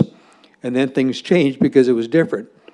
Now, anybody out there that's watching on TV or in this room right now that thinks that they know how to be a councilman or mayor, I urge you to try. See what it's like. And as far as what we pay people, let's look for, I think that the staff's presentation trivialized things by saying, well, they cut ribbons. I ask him, what is it worth to any of you to have some clown call your husband's place of work and try to get him fired because of something you did? What's it worth to you to have someone go by and vandalize your house like happened to Jim Torgerson? For me, when I was mayor, I got a call from the Gilbert Police Department one day saying, don't go back to Gilbert store. There's a man waiting there for you with a gun. And to which I said, what's he mad at me for? They said, he's not mad at you. He's mad at the chief of police, but he's going to shoot you. Now, how do you put a price on that? Now, 15 years ago when I was mayor, we were at parity with other communities on what they were paid, and it was $35,000 or $36,000 for mayor. And the fact is, when we set pay, as we set pay for anybody, you should set pay for the mayor and council like you do for every other position in Gilbert. It's what is the job worth? Don't say, what should we pay Scott Anderson or Bridget Peterson? It's, what is it worth? What should we pay the mayor of Gilbert? And that's what the pay ought to be. And frankly, you don't pay them enough. If you look at the empirical evidence as to how we've paid our mayors over the last 25 years, it's almost impossible, well, it is impossible, to work a full-time job and be the mayor. And I submit the following examples. 1997 to 2001, Cynthia Dunham. She was the mayor when she got elected mayor. She had an accounting firm which she had to close. 2001, 2009, me. I was the mayor and I had a couple of cellular stores, and after the guy came in to shoot me, I had to close my cellular stores. In 2009 to 2017, John Lewis was the mayor, and in his first year as mayor, he had to leave his job at the University of Phoenix, because I'm assuming he couldn't do both. In his second term as mayor, he just left for more money because he couldn't live on what they were paying him. Then came Mayor Daniels, a wonderful mayor, and when she became a head of a household, she couldn't live on what she was being paid as mayor, and so she resigned as mayor. We've got 27 years of experience. You can't do both. And I say, let's pay the mayor and the council what they're worth, and don't let these people out here shame you into paying you less than you're worth. I believe that the mayor should be paid $75,000 a year, and the council member should be paid $50,000. And I think there should be an automatic accelerator like we put into place years ago, like they still have in Scottsdale, with every time we give a cost of living increase to the council member or to the employees, the mayor and council get the same thing, so we don't have to have this kind of conversation again. Thank you, and bless you for all you do. I'm on your side, and I'm so sorry to see you guys take some of the abuse that you take up here. I'd forgotten what it was like, and my heart goes out to each of you. And thank you for the work you do. Thank you, Mayor Berman. It's a pleasure to have you here tonight. Aaron Accurso, and following Aaron is Scott September. Good evening, Mayor and Council. Elected officials are public servants. Service requires sacrifice. As a person seeking elected office myself, I am not independently wealthy, I don't own my own business, and I am not retired. Our citizens expect normal, everyday people to represent them. Gilbert does not need professional politicians. They want elected officials to do service for service sake.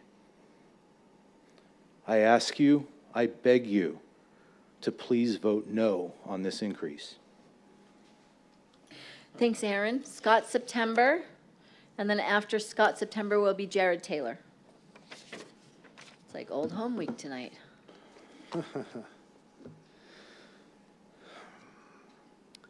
Mayor, Council, my name is Scott September, 953 West Mesquite Street here in Gilbert. You don't have to give us your address anymore, Scott. You don't? No, you just say Town of Gilbert most Things of the have time. changed. Well, good evening. I'd like to thank all of you for your service up there, sitting on the dais, and Councilmember Buckley, wherever she is. So serving on a board, commission, or town council is an act of service to the community. And by the way, I'm going to make this fast because those of you who know me know it's past my bedtime. This is a civic calling that people can choose to answer, but it's not a replacement for their primary vocation. Council member is a part-time commitment, mayor excluded. You could double the mayor's salary and I'd be okay with that. That is a full-time job and then some. But speaking for council, you know, I heard some conversation up here the last time this came up, and some of you were concerned that being a council member was only going to be available for business owners or the wealthy or the retired. And I made a few phone calls, I did some research, and what I learned is that Gilbert's had council members over the years from all walks of life. We've had teachers, veterans, people with ordinary W-2 paycheck jobs be council members, and it is a sacrifice sometimes.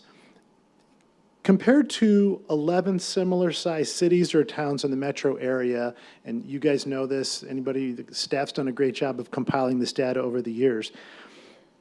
Gilbert has the lowest fees, the lowest taxes. We don't even have a primary property tax.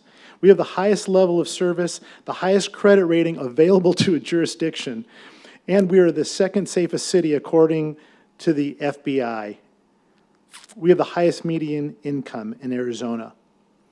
We managed to accomplish this with some of the lowest paid council members. When I was sitting here, I was going through my news feed and I saw that San Francisco was once again, for the third year in a row, voted the worst run city in America. I thought, I wonder what they get paid. So I checked the Google. Are you sitting down? They get paid $246,000 a year to manage that city. So I feel like there's just no nexus between council compensation and better government. I don't think there's a connection between the two. I don't think paying more for a council member's time or service is going to equal better decisions for us. And I feel like trying to tie council compensation to the lowest paid employee seems kind of arbitrary because the duty of loyalty and the responsibilities for an employee versus an elected official are very different. There's no ROI schedule for service to your community. If you decide to increase compensation tonight for council, I hope it's modest, and I would hope that the effectiveness does not take place until after the current terms of people making this vote, that you do not vote yourself a pay raise. Because although I don't think it's intentional for anybody up here to do that, it's just a really bad optic. Thank you very much again for your service. Good night. Thank you, Scott. You can go home and go to bed now. I am. I know it's past his bedtime. We're good friends. I know it's past his bedtime. Jared Taylor, and then last but not least, Les Pressman. Mayor Peterson, members of the council, thank you for having me here. Congratulations, Vice Mayor, on your election. Look forward to your service as mayor. I'm encouraging you tonight to vote no on this and keep the salary levels as they are, if not lower them, as I proposed on the dais when I was in your seat. And you were there. You saw it. You were part of the discussion. In fact, the note here where we raised them, we didn't know that they were going to go up. Once we found out, we brought them right back down because it was about service for us. It was about the opportunity and the honor to be elected and have trust put in us through the ballot box. And that's an important thing. It's very different than a garden variety job that we do market studies and benchmarks for. It's not a job. Now, I guess you could look at it as a job, and some career politicians do look at it, and that frames a whole debate of market studies and CPIs and that whole space. I'm just arguing that it's not. An elected office is an office of sacred honor, which is one of the reasons you take an oath. People put public trust in you. It's the basis of our republic.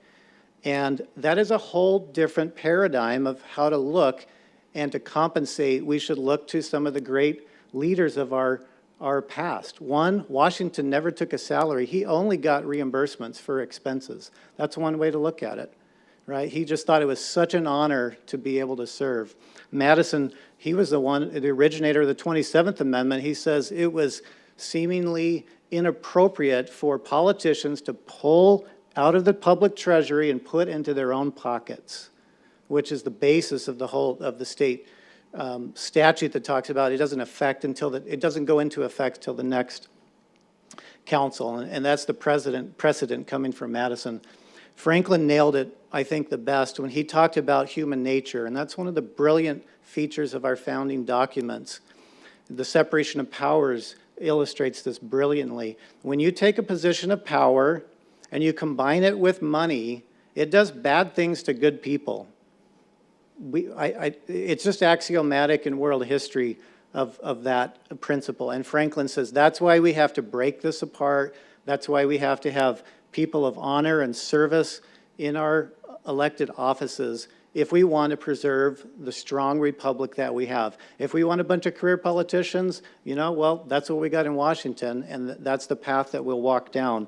I hope we don't do that. I hope that we continue to look at this like we've had in American heritage and also in this great town for so many great leaders. It is a position of sacrifice, and we know that when we run for office and we put our names out there.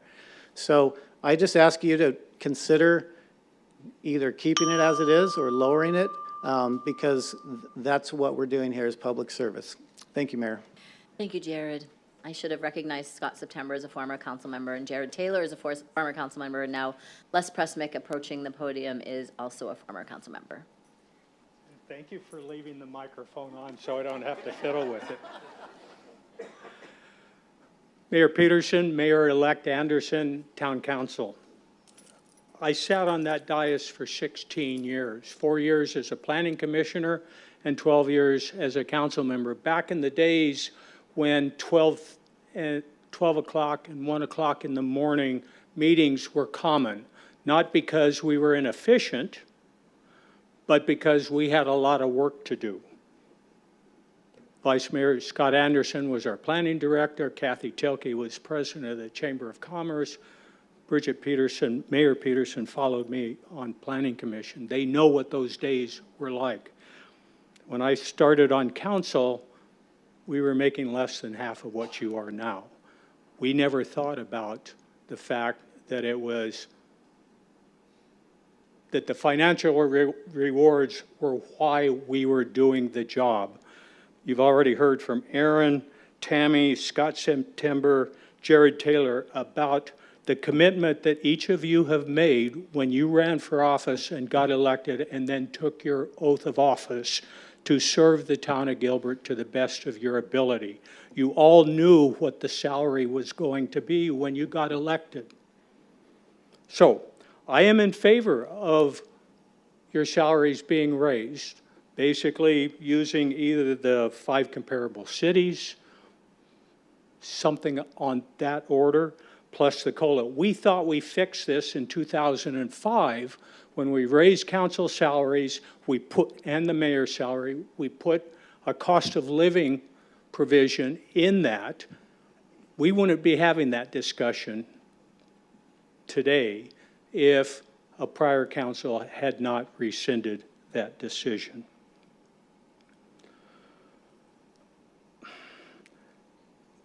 Councilmember Bongiovanni, you talked about the eight months ago that this subject came up. During those 8 months, you had numerous budget conversations. Why wasn't that question ever asked any time? I don't need an answer. I just raised that as a question, knowing what the budget process is. If it was so important to at least 5 of you, somebody should have said something. So to say that it was staff, I'm sorry, but you just insulted the entire staff, and I take exception to that because the town of Gilbert has a great staff. They are honorable people. They do what you ask. If you didn't ask during those 8 months, they didn't think it was important. It's not a case of somebody burying the issue just to make things not work the way they should.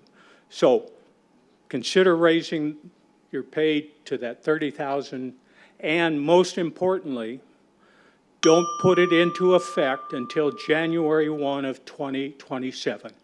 We waited until all council members and the mayor went through an election so that our residents were given the opportunity to vote us in or out. Thank you. Thanks, Les. Thank you to all the public that came out to speak on this issue tonight. I will go ahead and bring this topic back to the dais for discussion. Who would like to begin?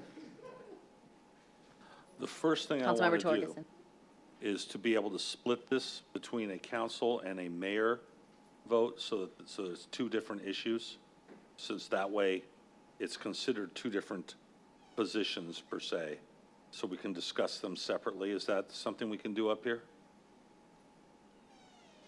You can make your motion. Well, I'd like to move that to break it into two discussions. If you want to just do it as two separate discussions, absolutely. I'm making a motion to make this two separate discussions. Oh, you don't have, I'm sorry, you don't have to make a motion to make it two separate discussions. You can just do that. I'm sorry.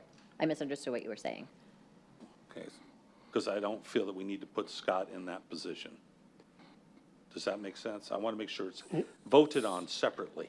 Oh, then when the discussion is ended, to make two separate motions. Okay. One for the council and one for the mayor if there's going to be an increase. I would that's what I think you're getting at. I think. Yes? Yes. Okay. I've been advised at the beginning of the meeting that I probably shouldn't participate in the discussion about the mayor, since that has a possible perception of conflict. So I won't. Had this discussion with you a couple months ago about that. So let's start with the discussion about the council member salary, since the majority of the council is council members. Who would like to kick that discussion off?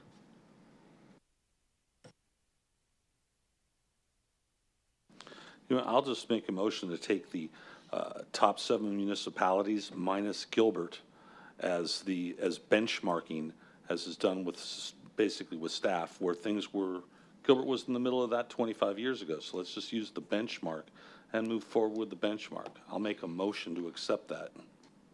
I'll second that with, sorry. Please, can you please? Sure. Hold, please. Councilmember Tilke was turning on her microphone too, but I was trying to wait till Councilmember Torgerson was done. And if people would like to have a discussion before we jump to a motion, Councilmember Tilke, did you want to? Yes, I would like to have a conversation, but Conversation I before would we like move to a motion. to see this. Thank you. That's what I was going for. So we at least knew what we were addressing. Thank you. Thank you. Councilmember Bongiovanni? Can I second that with discussion? Sure, you can second that motion, and now you'd like to have discussion? Yes. Mayor, if I may jump in just to clarify, Councilmember Torgerson, Councilmember Bongiovanni, the motion's limited to council members only at this point, correct? Correct. Okay, thank you. Mayor, I'm sorry to No, go jump in ahead, here. Councilmember.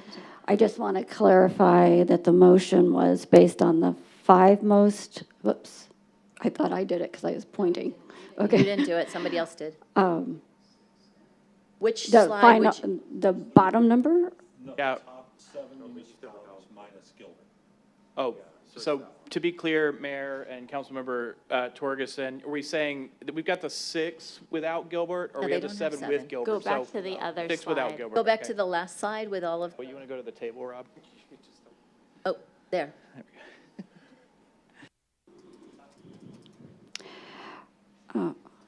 Sorry, I guess I still have my mic on. Am I okay? I just want to clarify which number everybody is referring to. Based on the 6 biggest cities, figuring we're the 4th, 3 above, 3 below. So Mayor and Council, it should be the 3rd column over. Thanks, Rob.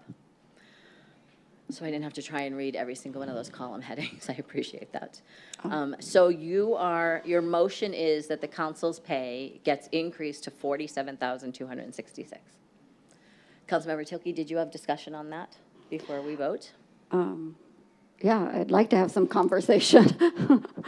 I'm not sure I want to be the one having the conversation, but if we're looking at increasing pay, I think that based on the 5 most comparable populations is a better comparison, because I believe the top 6 includes Phoenix and Tucson and Mesa, which are not in line with our population or maybe complexity of the larger city. But so I would rather be leaning over there if we're going to have this conversation than including Tucson and Phoenix and Mesa. Well, we have a motion and a second on the floor, and we've heard that what your suggestion, recommendation would be. Vice Mayor, do you have any comments? And go for a third option. I like the 15-year CPI growth myself. That's the lowest of them. It actually is. So we have a third option thrown out. Councilmember Kaprowski. I'm not supportive of the motion as it stands based on the 6 largest cities for the same reasons that Councilmember Tilke mentioned. And after we get through this motion, I would be open to a discussion further that are only looking at based on the 15-year CPI or the 5-year most comparable populations. Well, since we have a motion and a second on the floor, and I already am counting the votes on that one, maybe we just handle that motion right now. So I have a motion by Councilmember Torgerson with a second by Councilmember Bongiovanni, leaning, indicating the, based on 6 biggest cities with Gilbert excluded. So that would be a salary of $47,266. All those in favor, please say aye. Aye. Aye. All those opposed, please say nay. Nay. Nay. Councilmember Buckley, how did you vote? I'm just neutral on this. Yeah, I would vote. Ma'am, I'm sorry, you can't. I would vote. Oh, sorry, go ahead.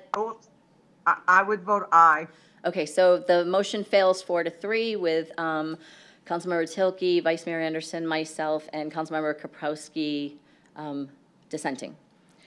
Then we would move on to a discussion. It might be easier to have a discussion before we jump into another motion. We've heard a recommendation for 5. We've heard a recommendation for the CPI growth. I think both of you said that. Oh, okay. Sorry, it's getting late. So, Councilmember Tilke, what do you think about the recommendation for the CPI growth? Because then we'd at least have 3 people. I'm trying to. Can excuse me, Mayor. Yes. Can we have Nathan bring that back up so we can see that? It's on the screen, ma'am. It's on the screen. Can you see the screen? Oh, okay. I can see the screen now. So the Yes. number so that which line are you referring to? Sorry, the second column that says based on 15-year CPI growth is the one that we're discussing right now, versus potentially the third one. 5th column. The third row. The 5th. No, we voted against the 3rd column, so this would be the 2nd column or the 5th column based on 5 most comparable populations. Trying to keep it straight. Okay. Okay. Well, yeah, I'd like to say something after Well, I think Councilmember Tilke's finished. Oh, she's actually not speaking. What would you like to share with us? Oh, okay. You know, like I said, I was very neutral on the other one for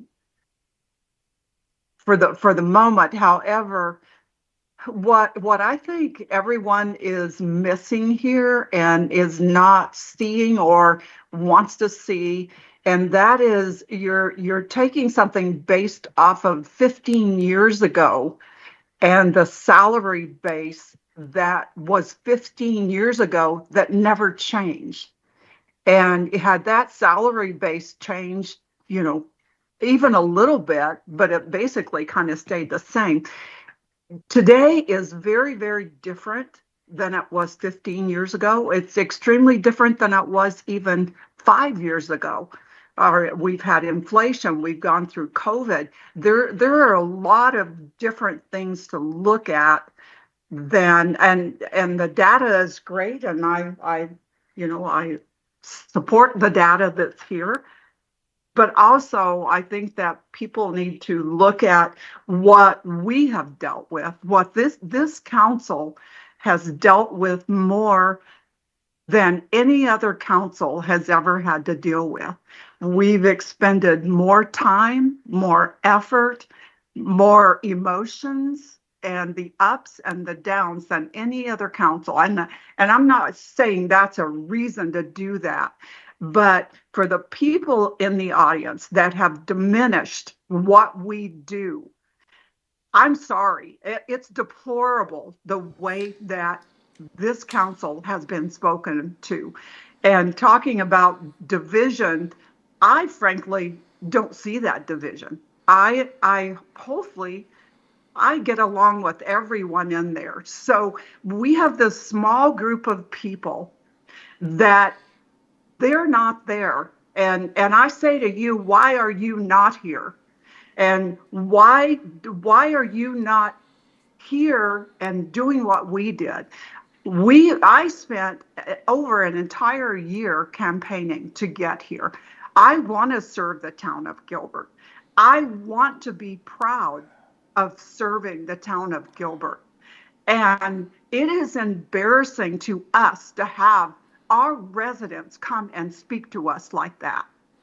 I want to be proud to serve this town, and I am proud to serve this town. And that the thoughts of what people have said today is extremely depressing. It's hurtful. It's wrong. And for someone, and I'm not going to say a name here because we all know who it is, to come into this council and say we have blood on our hands, I say back, what have you done to stop this? What have you done? And I'm sorry, but I'll say to you, blood on your hands, because what have you done? I know what we have done, and we have all worked our butt off for the last year and a half, and we have gotten nothing. No thanks or anything. And those of you that have thanked us for what we do and the sacrifices that we've made with our families, with our kids, with our grandkids, I thank you for that, because that was nice to hear, even though it was only a couple of you tonight. I thank you for that. But also, we put in a lot. I put in a lot of time. I put in a lot of my money, my own money. And we don't deserve what is being said to us tonight or any other time. And I think that our motion should have passed on the first one. I don't really care one way or the other, but I want to be proud. I want someone, when someone says, "Oh, how much do you guys get paid?" And I go, "Well, I get a check for about $1,000 a month," and they laugh. They laugh at us. So I think doing something like this helps us to be proud of being a council member for the town of Gilbert. And I am very proud of that. But I want the residents to be proud of us as well. And we deserve that. And you should be. And that's the end of my comments here. Thank you, Councilmember Buckley. Councilmember Bongiovanni. Thank you, Mayor. I just have some general comments. I just wanted to correct the record. If anyone thought I was blaming staff, I was not blaming staff. Staff obviously was directed somewhere. I don't want to even get into that, so we're not going to. But some things I do want to bring up is that, why are our meetings 3 or 4 hours or 5 hours long when other council meetings are an hour and a half? I looked at it as a positive thing. We are a very active council. And maybe we don't always agree with each other, but we're a very active council. And we read our packets, which are sometimes 2,000 pages. We come here prepared, and we work hard. And I don't want anyone saying that just because we don't get along that should affect our compensation. I'm somewhat glad we don't get along because that brings more discussion. I don't see conflict as a bad thing. Conflict is a good thing. We get a lot done because of conflict at times. As far as the pay goes, I want a council member to feel guilty if they don't do their job. And at $21,000 a year, you know, I can see a lot of people not feeling bad if they didn't read their packet. I've heard stories of other council members sitting on this dais and not reading their packet until they sat down and started the meeting. I want us to feel bad that we owe the citizens that we do our job before we get here.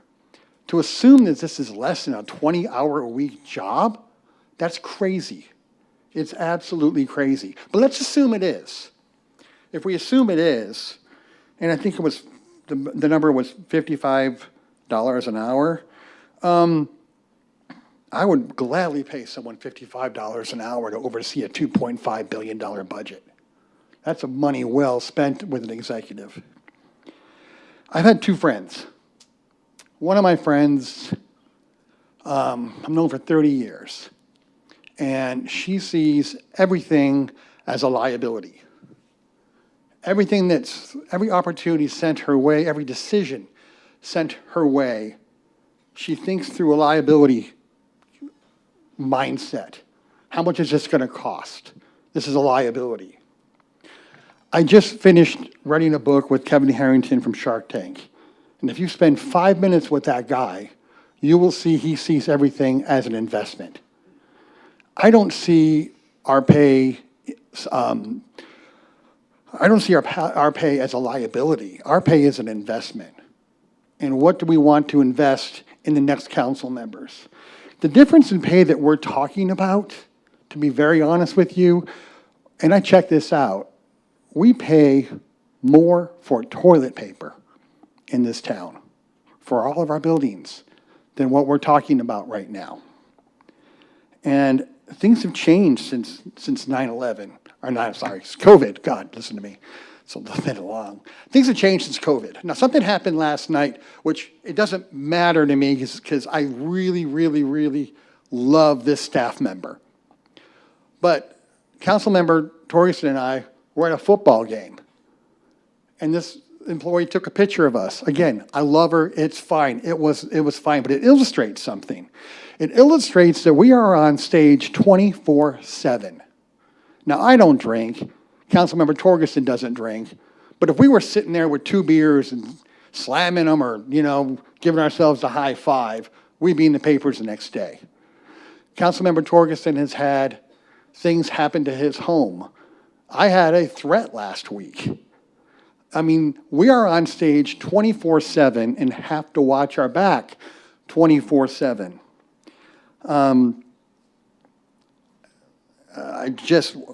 Would you just move? Look at that.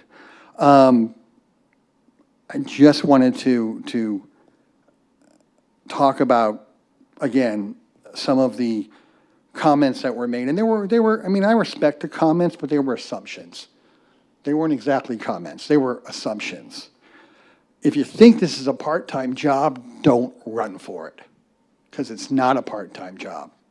If we could build like attorneys build, that every moment of time that I'm thinking about the town, I'm telling you, there would be a 60-hour-a-week job.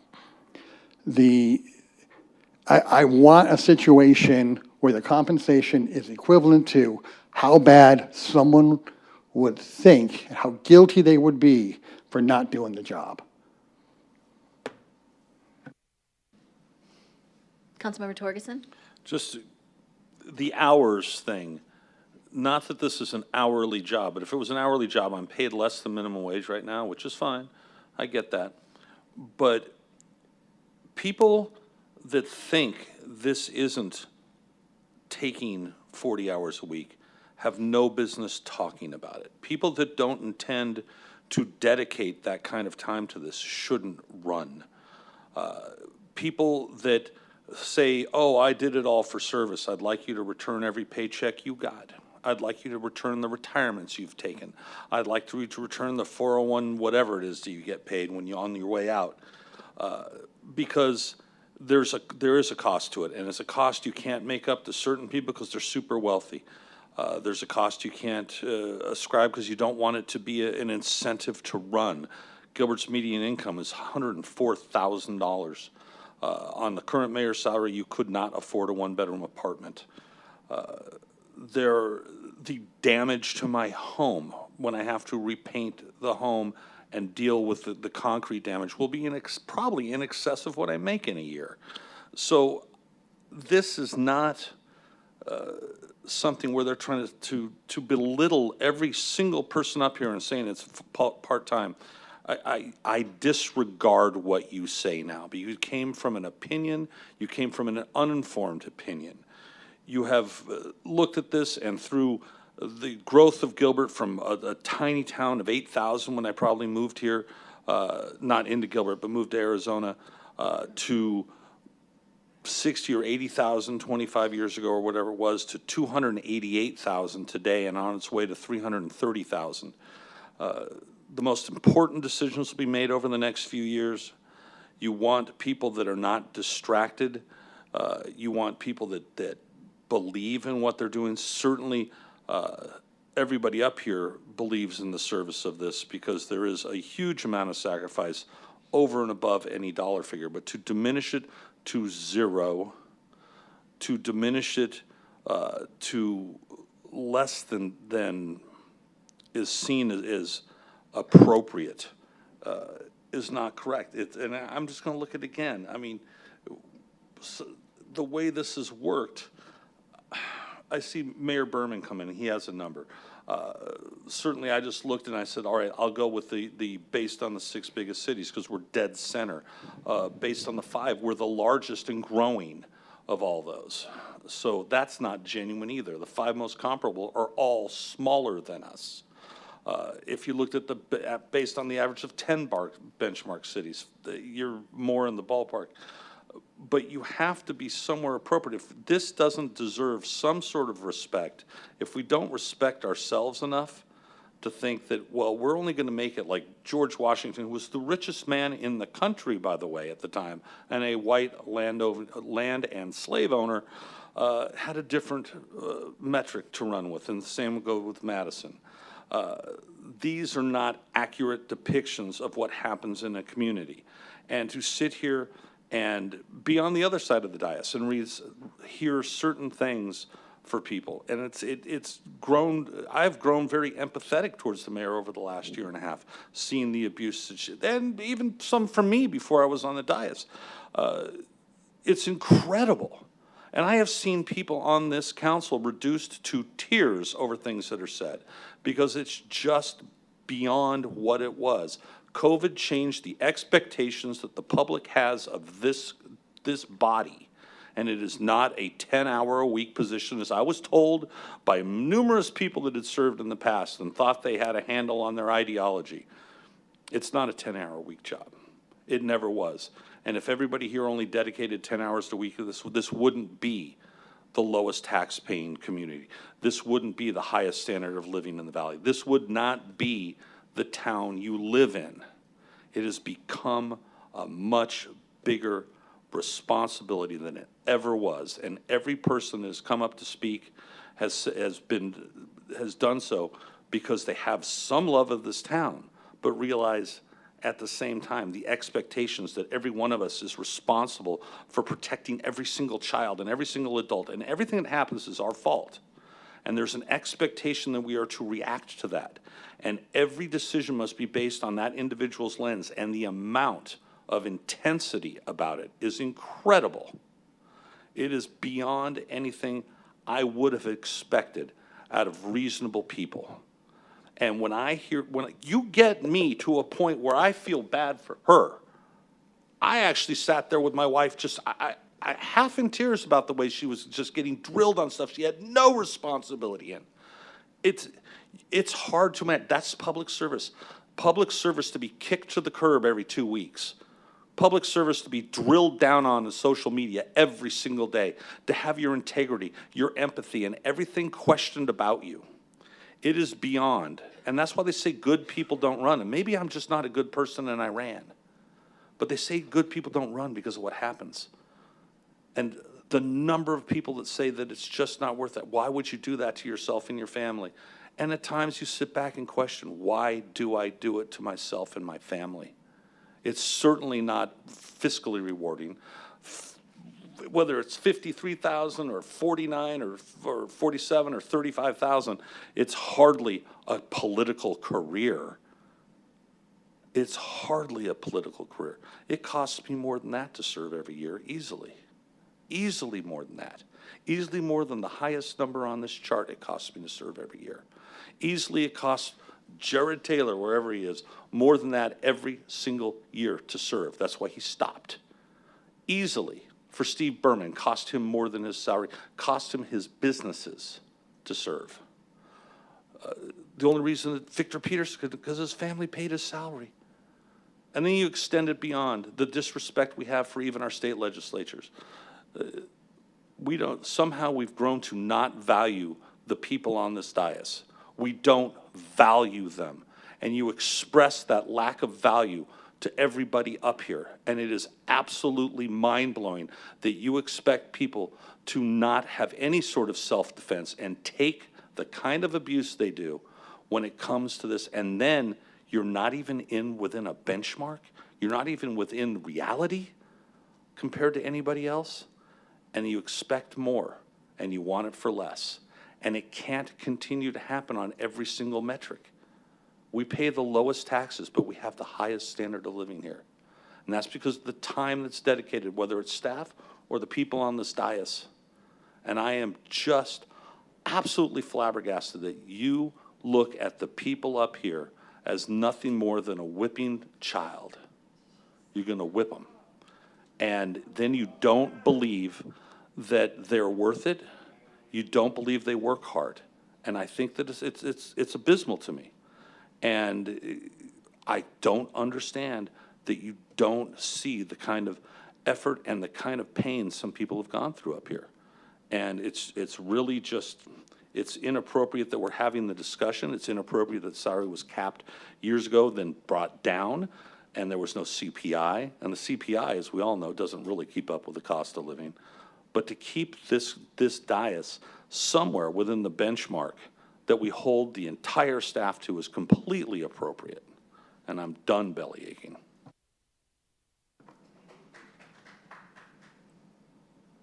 Please, no clapping. I've asked before. It's not appropriate. Councilmember Kaprowski's next. Thank you.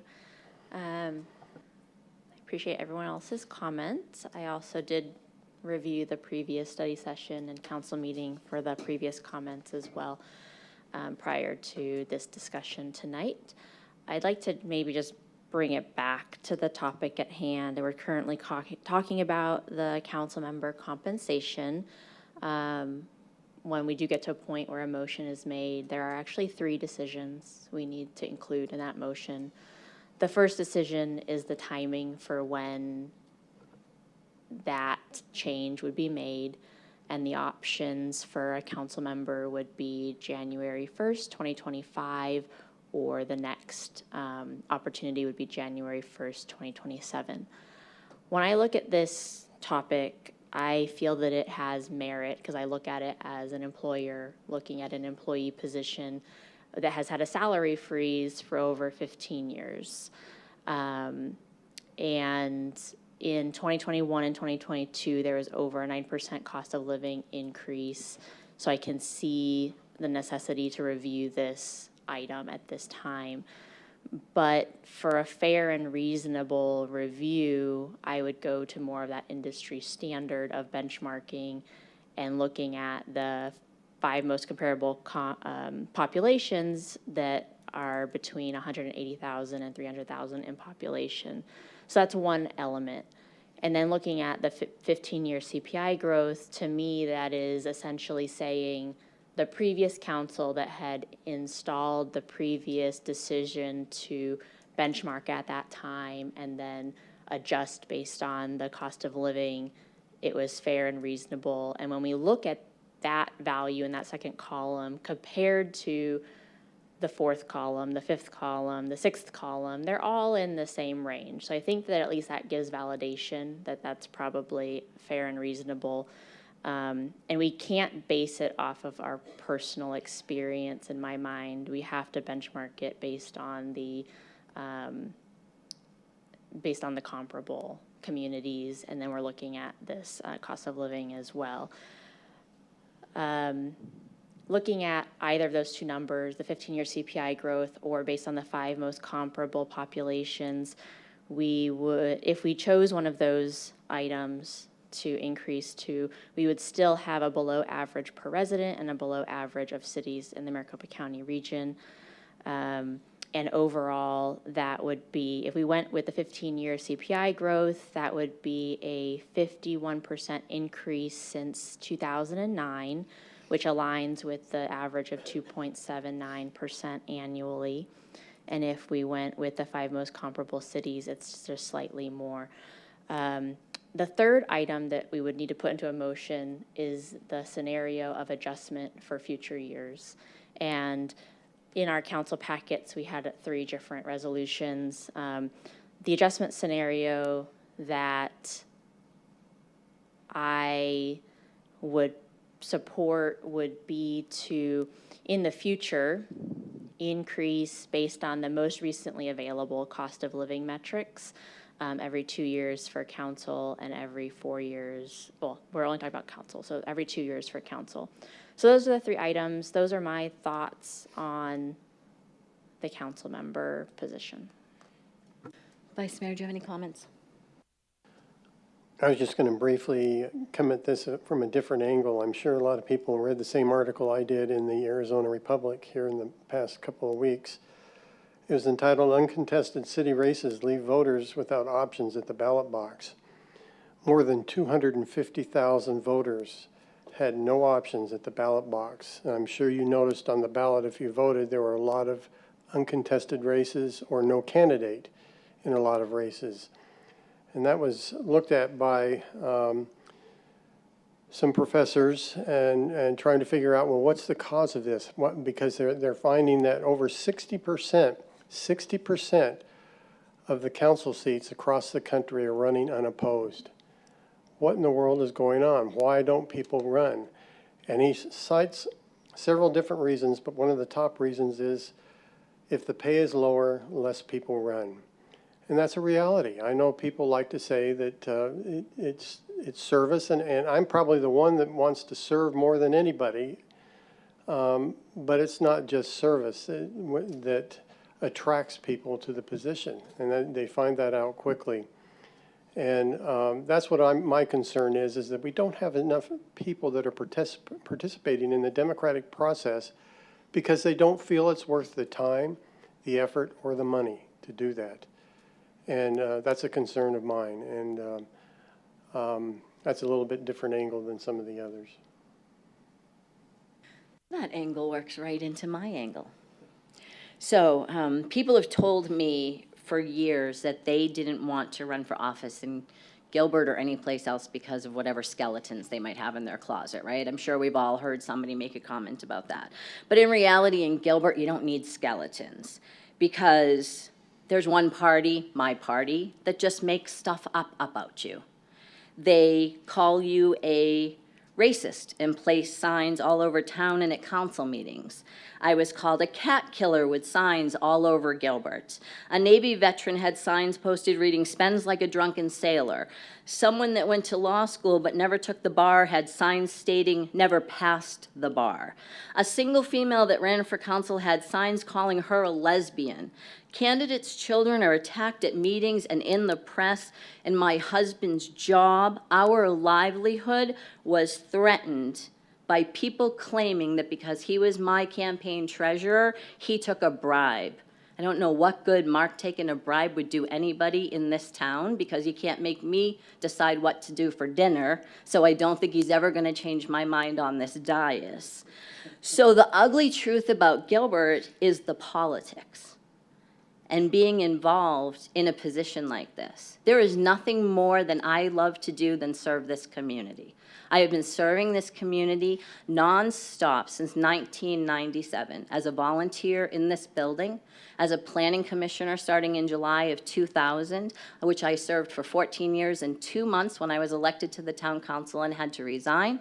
Served as a council member from January of 2015 until March of 2020 when I resigned to run for mayor. It was kind of led people to believe that I resigned to run for mayor because the salary was higher. I could give two craps about the salary. Quite honestly, I give money back to this town. I spend more money every single year. I don't take the benefits because I don't want to cost the public money. I pay for a lot of my own travel. I donate a good $4,000 to $5,000 a year back to the nonprofits in this community with every single event that I go and attend. Because to me, it is about what a lot of these people have said tonight. It is a service to this community and to the residents of this community. I, in fact, am proud when I can say we are one of the lowest paid councils in this state because of the fact of all the things that have been mentioned tonight. We are the second safest city in the United States, thank you, Chief, according to the FBI, with a population over 100,000. I think I got that stat right. We have the best credit rating of any one of the, we're in the top 50 in the United States out of over 19,000 cities, towns, and villages.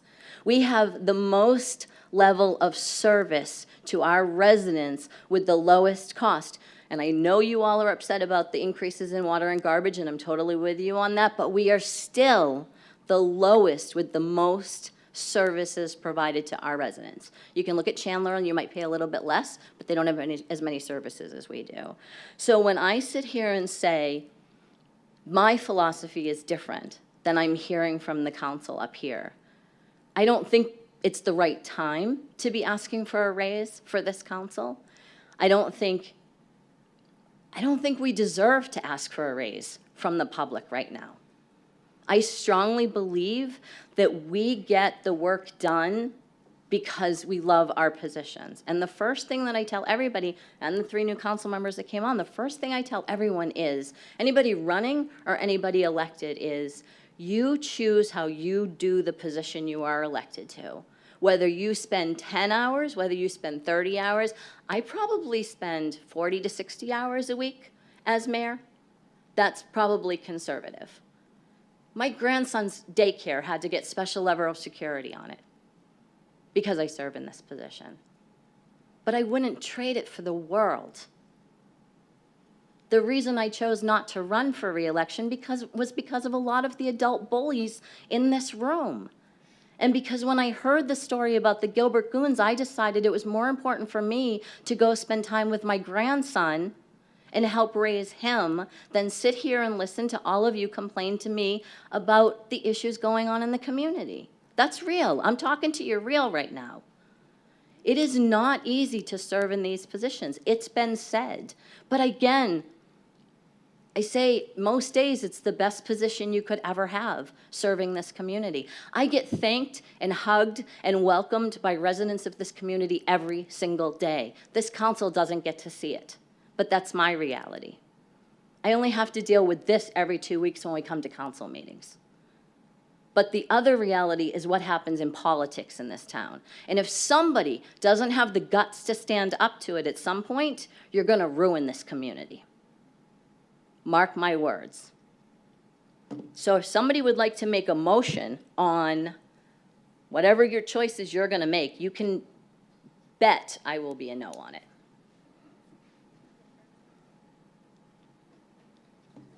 No clapping. Councilmember Bongiovanni. Thank you, Mayor. I just wanted to say well said, and thank you for saying that. My position last week, I didn't want to say the same thing, but it was the same as Vice Mayor Anderson's. When I looked at my ballot, and my ballot had a lot more empty spots than probably anyone sitting up here, I just want to be able to recruit or have more candidates, quality candidates, who will devote the time to do this. Like I said, for the last 3 weeks, we've talked about this more than we've talked about the budget. no amount of money is going to make a difference to me in my lifestyle. It just isn't. But I want it to make a difference in the next person. You know, people are going to say, today they're going to say, hey, Bon Giovanni voted to get himself a raise. But 10 years from now, they're not going to say, hey, Bon Giovanni voted to give Councilmember Johnson a raise. We're doing this for other people, okay? This has no effect on my life whatsoever. This will probably pay my water bill, to be very honest with you, the difference. I have a very expensive water bill. But I want us to come to terms on a number that, again, would make someone feel bad for not doing the job. And, you know, I'm going to say the only thing I disagree with what the mayor said, and the only thing, is that you can choose to do this for 10 hours a week. You can't choose that. That's being disrespectful to everyone in the town of Gilbert. But other than that, I agree with 100% of what she said. And I agree with 100% with Vice Mayor Anderson also. I think paying people more, you're making a mistake, because you can't pay people more to provide a service to your community, and you can't pay people more to do a better job. That's just ludicrous if you're here for the right reasons. My last line.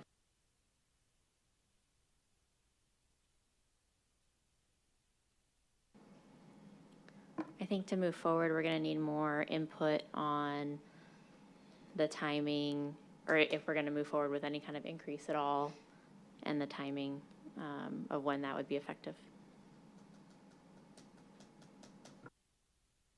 That would need to be part of a motion that's made if somebody's going to make a motion, or a separate motion. I want to hear the reasons why the timing is an issue. So we have to give direction as to when this would take effect. So it would either be January 1st, 2025 or January 1st, 2027.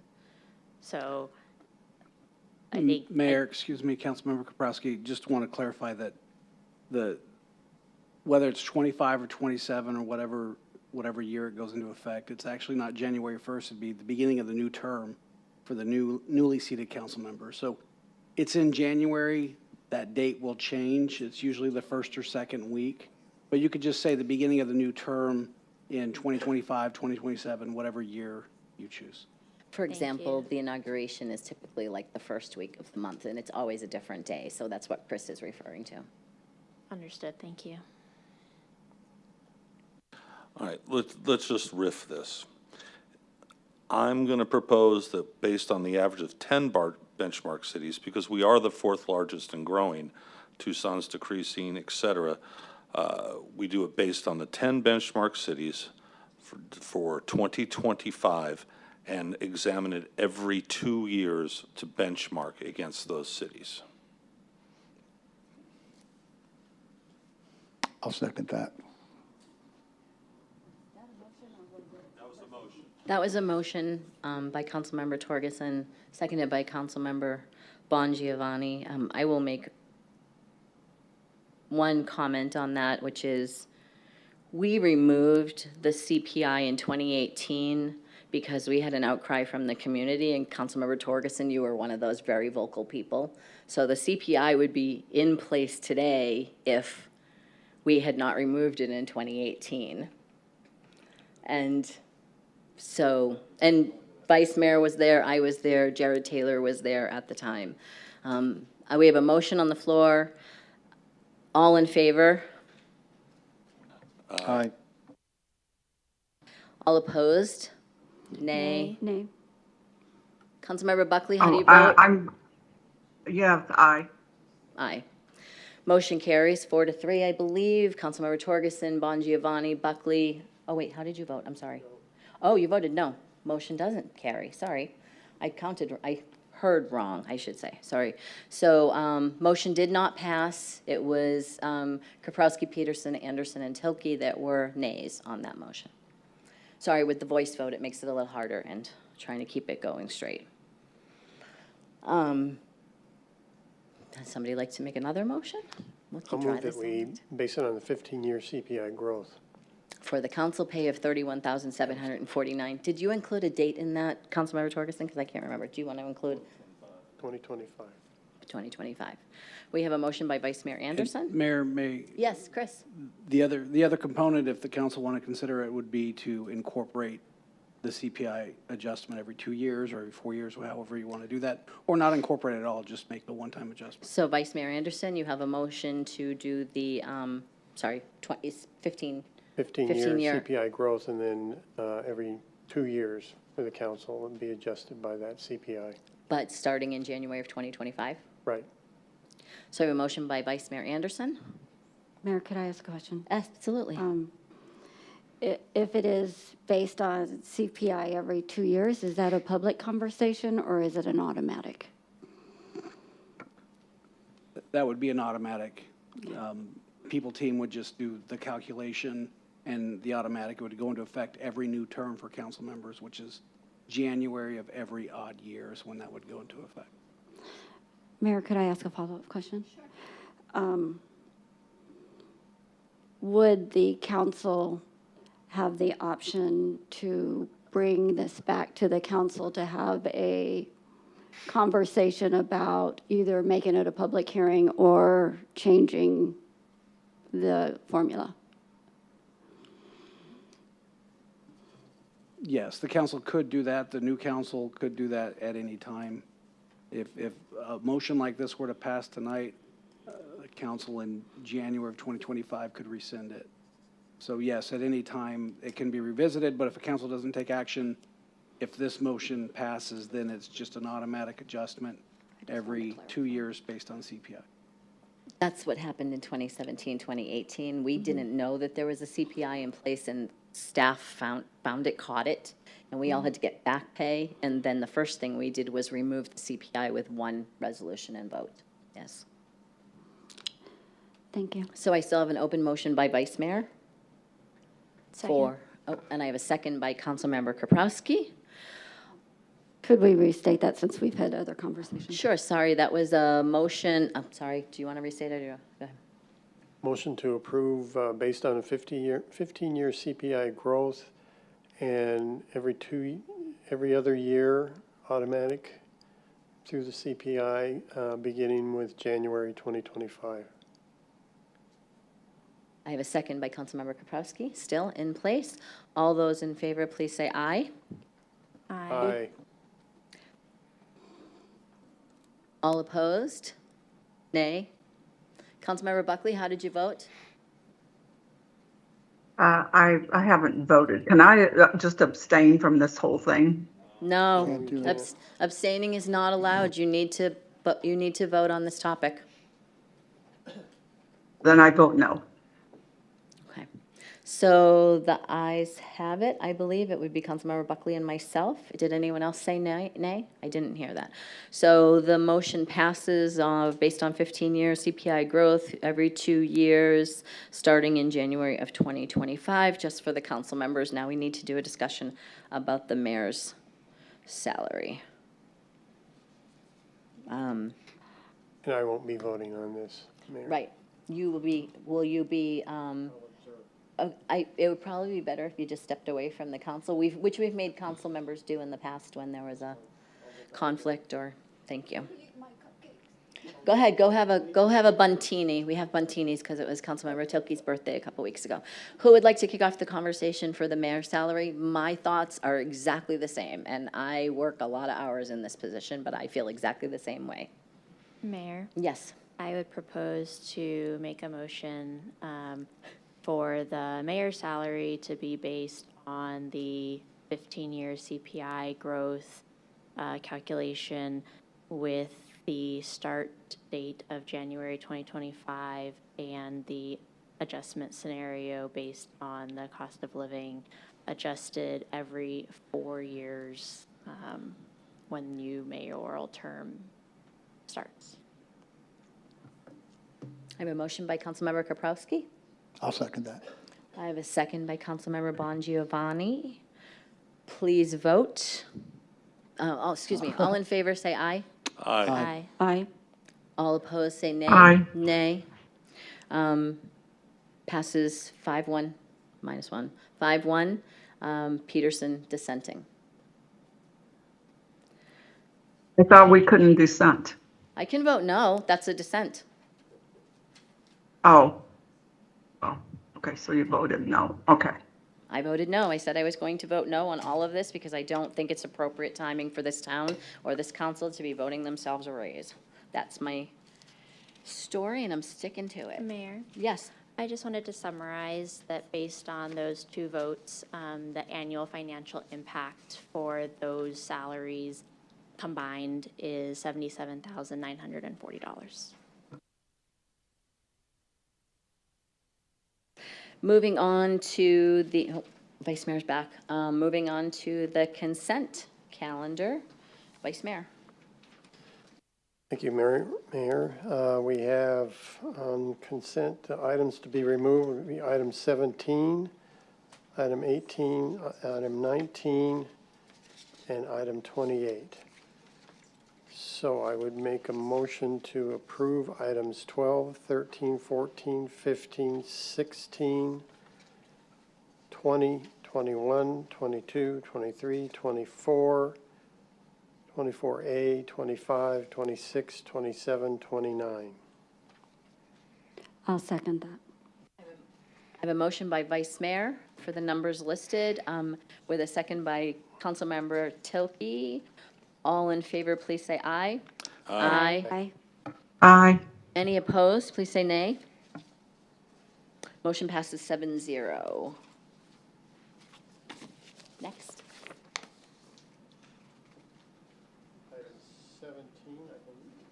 Item 17, I believe, Councilmember Torgerson. And I just hope somebody on staff can, as I went through and I saw more grants, it's really the reassurance that we are not agreeing to anything with any sort of clawback, responsibilities, reporting, et cetera. Can somebody help me with that?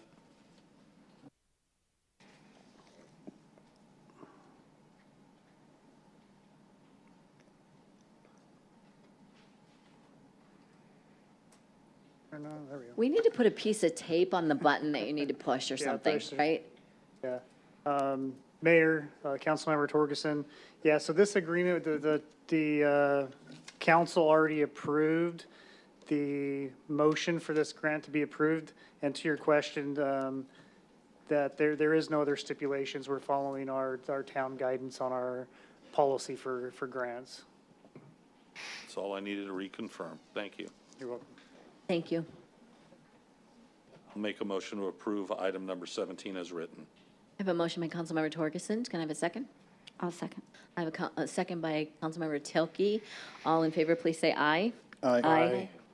Aye, sorry. Any opposed? Motion passes 7-0. Item 18, Councilmember Torgerson. I would love for somebody to come up and give us the responsibilities of the contract manager at risk and explain the $585,825 that's associated with it so that I can better vet my answers with people. Absolutely. So this contract is, Mayor, Councilmember Torgerson, this contract is associated with the Ocotillo Bridge Project, STO 540. So this is a portion that was excluded off of that to extend the ingress egress off of the bridge into the park area. So we never had a contract put together for PMCM services for that. So this is an additional contract to the Ocotillo Bridge Project for construction management services. So they're going to be managing the entire construction of the project on behalf of the town. And this is in relation to number 18 as well. That was 18. I'm sorry. Are you referring to 19 also? 19, I apologize. Thank you, yes. sorry. I just want to be clear. I'm just trying to get a better, thorough understanding of what the contract for construction manager at risk really involves, the responsibilities, et cetera. Yes, Mayor, Councilmember Torgerson. So basically our PMCM consultant is in charge of the entire construction process. So the Town of Gilbert project manager is managing the PMCM, and the PMCM is managing the contractor. And that also includes inspection services for the entire project. And it also includes the meetings. They're basically running the show when it comes to construction. Everything goes through the PMCM. So in a sense, like a general contractor. They are in charge of the general contractor. So if I may speak to number 19 as well, the same consultant, Wood Patel, on pre-design services, so they were on our team through the entire design portion of this project. And so understanding where this project was, we made their contract go through the design phase. So their contract is just ending from a financial standpoint. So we're doing a change order to their contract to get us through the entire construction, which is approximately 24 months. So the 2.5 million is to get us from where we currently are through construction for 24 months. So this truly isn't an increase. This is something that was anticipated Correct. and budgeted. Correct. Okay, so, all right. Thank you. Any other questions? Any other questions? No, I'm ready to make a motion if you'd like. Thanks. I'd like to make a motion to approve items 18 and 19. I have a motion by Councilmember Tilke. Can I have a second? Second. Vice Mayor Anderson. All those in favor, please say aye. Aye. Aye. Aye. Any opposed? Motion passes 7-0, I believe. I didn't hear Councilmember Buckley, but Councilmember Buckley, did you vote on that last item? I did. Sorry, was it? Oops. Uh-oh, did we lose her?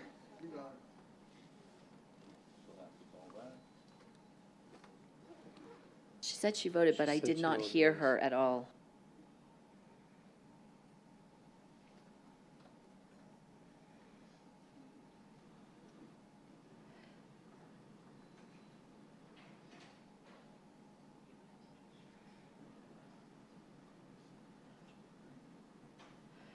I have to give it a second, folks, sorry.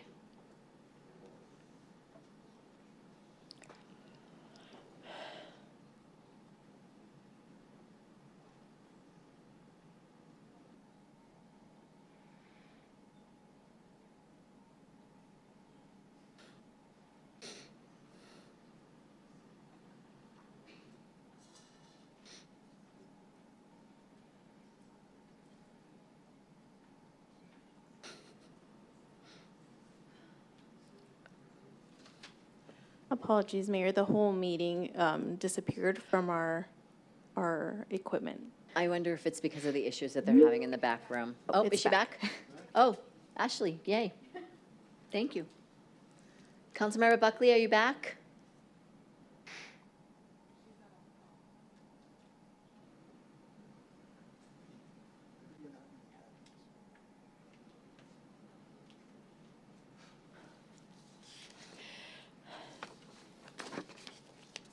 Chevelle, maybe she can just let you know how she voted on that last one for the record? Absolutely. Would that I'm be reaching okay? out right now. Thank you. Then we can move on to item 28. 28. Councilmember Torgerson? Well, actually, this I had asked for before we had our meeting the other day. I just wanted to know if it was really necessary or if we had come to a resolution with it, but I appear it is going to be necessary. So I have no questions about it. I move to accept item 28 as written. I have a motion by Councilmember Torgerson. Do I have a second? Second. Second by Vice Mayor. All those in favor, please say aye. Aye. Aye. Any opposed?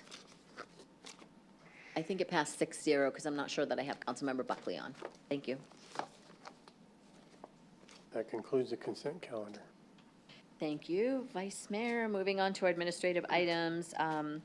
Item number 30 is consider adoption of the council meeting schedule for calendar year 2025. Kirsten and I worked on this a lot because we tried to always take into consideration school calendars, spring breaks, summer breaks, fall breaks, winter breaks. We try not to schedule any council meetings during any of those times to make sure that the public is always able to attend any of our council meetings, and it can always be modified in the future. Do I have a motion to accept the calendar for 2025? I'll move to accept item 30. Thank you. Do I have a second? I'll second. I have a motion by Councilmember Kraprowski, seconded by Councilmember Tilke. All those in favor say aye. Aye. Aye. Any opposed? Motion passes. I'm going to say 6-0 again. Thank you, Chevelle. Item number 31, council administrative item, discussion and update from the Community Engagement Task Force. Councilmember Tilke. Thank you, Mayor. Since it's been well over a month since I reported last time, I just wanted to give a quick recap that our teen violence task force met in June. Just a reminder to the public, we have 11 community members, including 2 teens as task force members. In addition, 4 alternate community members, which includes 2 additional teens, were appointed. 7 advisory members representing our school district, charter schools, and police department. Our 2 MIAC representatives also serve as alternates, as well as their advisory role. Our first meeting in June focused on providing all the mandated open meeting law training and setting the stage for our work to begin in August. A survey was conducted with the task force and advisory members to establish desired topics of discussion for upcoming meetings, and all were very engaged and ready to get to work. Unfortunately, our teen survey results will not be available this month, but the group did receive a homework assignment to review previous survey results to prepare for those current survey result discussions. Our August meeting will move directly into discussions on teen violence data and resources, as well as selecting a chair and vice chair.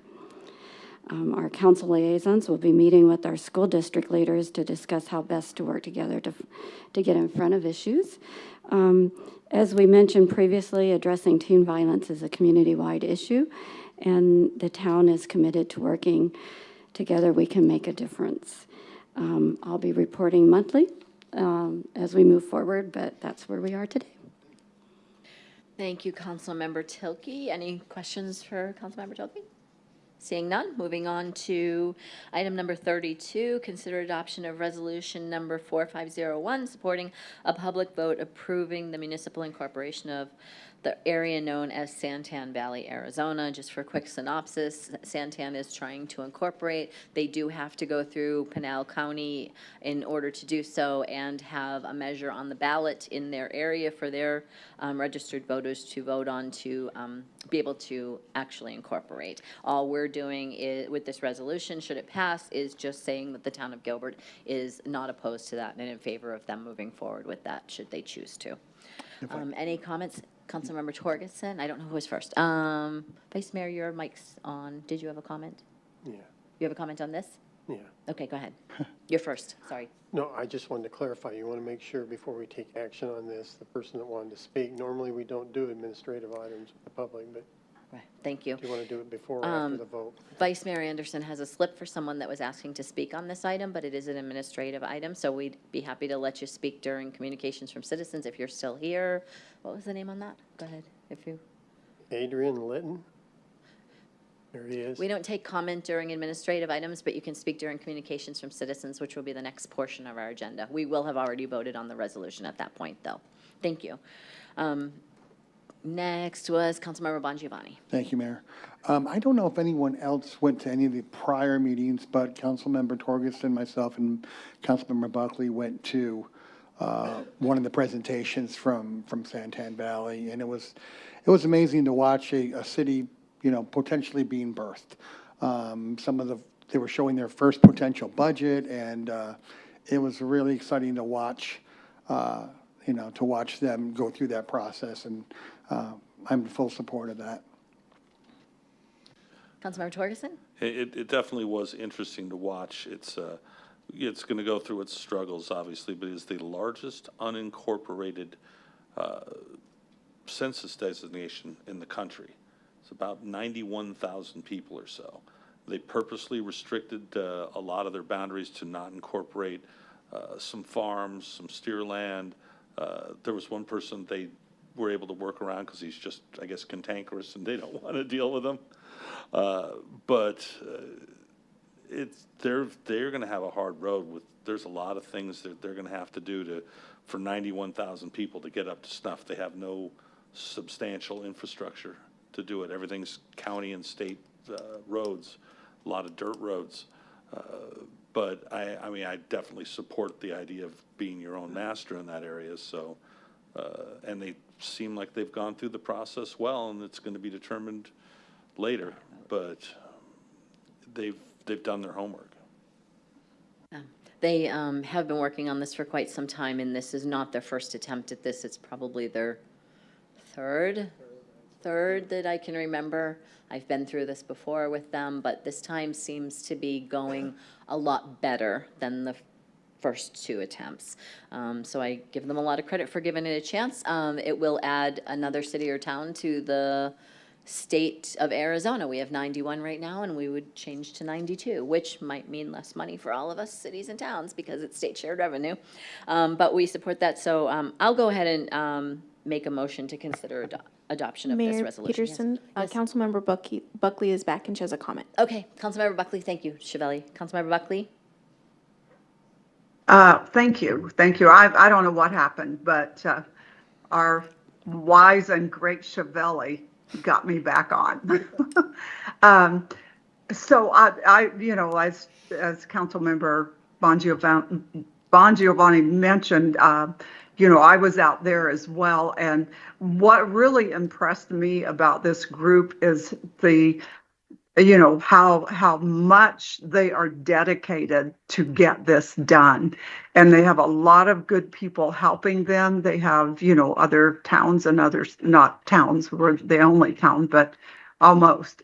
But so I fully support this, and I support this mostly because they're so determined this time to get this done that I want to help them and do whatever we can as, their sister town over here and help them get this done. Thank you, Councilmember Buckley. I will go ahead and make a motion to consider adoption of resolution. I'll second To that. adopt Resolution 4501. I have a motion by myself and seconded by Councilmember Torgerson. All those in favor, please say aye. Aye. Any opposed? Motion passes 7-0. Next, we move on to communications from citizens. Vice Mayor. Thank you, Mayor. Excuse me, Mayor. How many do we have? I might need to take a little break okay, if you don't mind. I don't think I can sit through the next hour and two without taking a break. Yeah, that was another 2 hours. Okay. Okay, we're going to recess for a few minutes. It's very difficult to sit up here for so long.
Okay, 30-second warning. Where's everybody?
Okay, we'll bring this meeting back to order.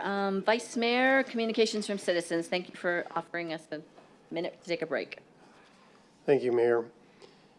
We value the participation of our community members and the robust exchange of ideas. However, it's essential that this discourse remains respectful and constructive, reflecting the professionalism expected in such forums. Misinformation and personal attacks undermine our collective efforts and do not contribute to the productive dialogue necessary for our town's progress. While we understand and appreciate the passion our community members bring to these sessions, we must remind everyone that clapping during the meeting is not acceptable. This practice can disrupt the flow of discussion, potentially intimidate others, and detract from the respectful atmosphere we strive to maintain. Tonight, we'll invite you to come up to the podium. When you come up to the podium, state your name and your city of residence, and then you will have 3 minutes unless otherwise indicated. First up tonight, Adrian Litton. Is Adrian here? He must have left when we voted on. He was the one that wanted Santan. He was the one that was here for Santan Valley, and he must have left. Okay. Jenny Jones.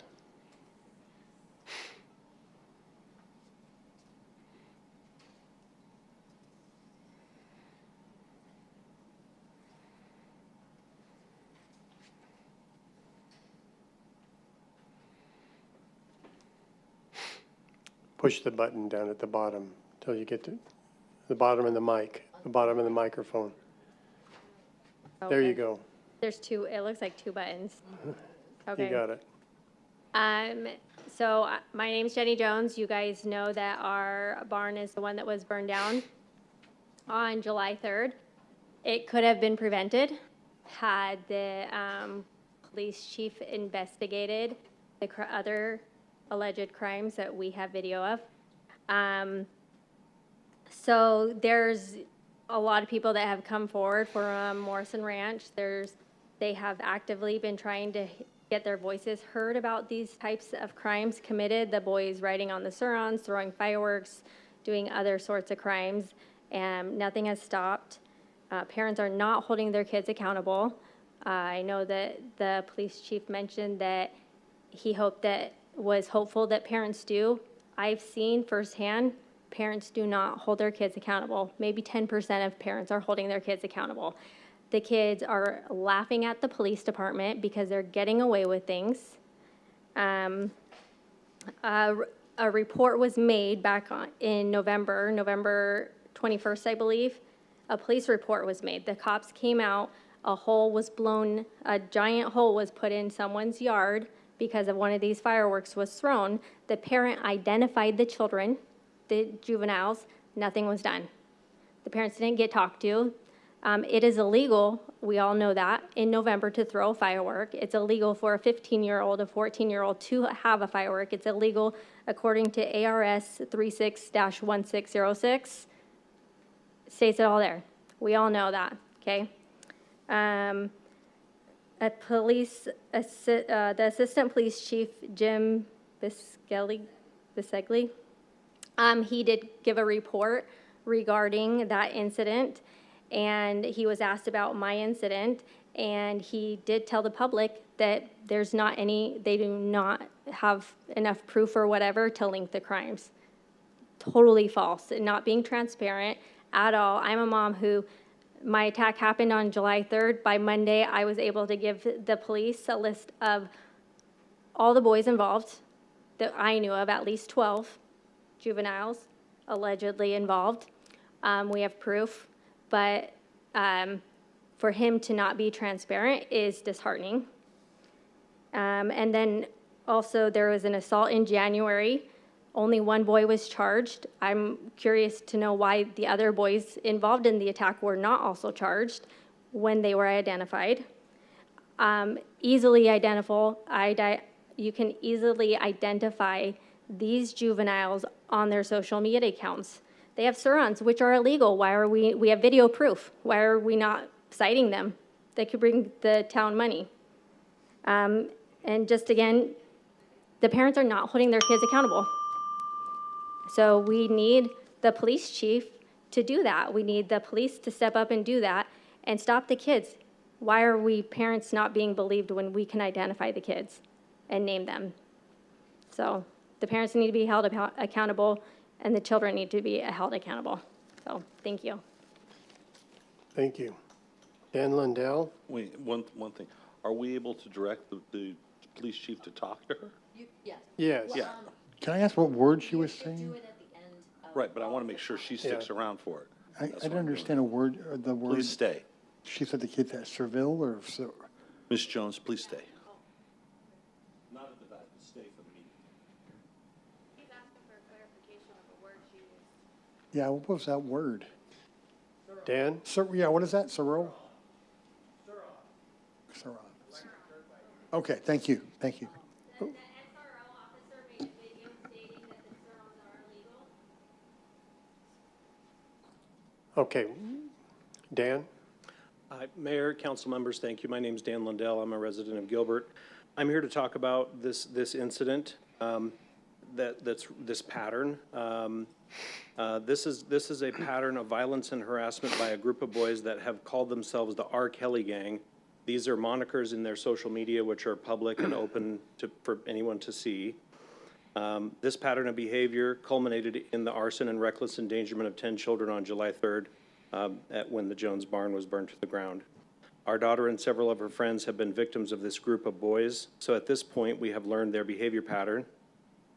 We've given several police reports, met with several excellent officers and detectives, all who diligently gathered information to further their investigations, and we have counseled with other victims and victims' families and have encouraged them to come forward to parents and police with any evidence of crimes. However, in a video news segment about this pattern of violence that aired shortly after the barn arson, a spokesman for Gilbert Police Department said that an investigation of a similar incident last October, November had been closed because the homeowner declined to press charges. Hopefully you've all seen this video, this news clip. In fact, she believed that an investigation, the reporter then showed the homeowner saying that she was never asked or told by police that she was declining, and never told police that she was declining to press charges. In fact, she believed that an investigation was being conducted. The reporter then returned to share the homeowner's statement back with the police spokesman, who said that there had been some kind of paperwork mix-up. As an ardent supporter of police, that was embarrassing and hard to watch. You'll notice my critique isn't about the missteps that may have been made at the time of the original incident, but rather about the confidence-destroying attempt to dissemble and blame the homeowner. There was another instance in April of this year wherein our student reported an alleged crime to us. I immediately went to the school and met with the SRO and an assistant principal to report the allegations, who then met with the alleged victim and suspects. In a follow-up with the student alone, the SRO asked the student if she wanted to pursue the investigation. We submitted a request for police records of all the interactions, including BWC footage, that's body-worn camera footage, and have since learned that despite the SRO having and routinely using BWC, there is inexplicably no footage or documentation for those interactions. So I know, Mayor, you've asked for no swearing, but I hope you'll forgive the acronym BS. Inexplicably BS. Now, the problem isn't that stuff doesn't get done perfectly. We all understand that. The problem is when there is an obvious and redonkulous effort to cover it up in the most ham-handed way possible. It just doesn't make any sense, and I invite the police chief and any other city staff to just please, the public wants to work with you. We're not, this isn't a lynch mob. We are here to support you. So please engage with us in a meaningful dialogue and don't lie to us, please. Thank you.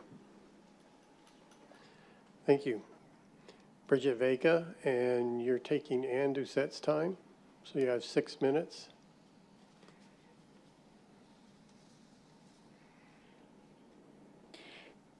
Thank you, Mayor Bridget, for standing your ground with your comments on voting no and keeping it real on the raises.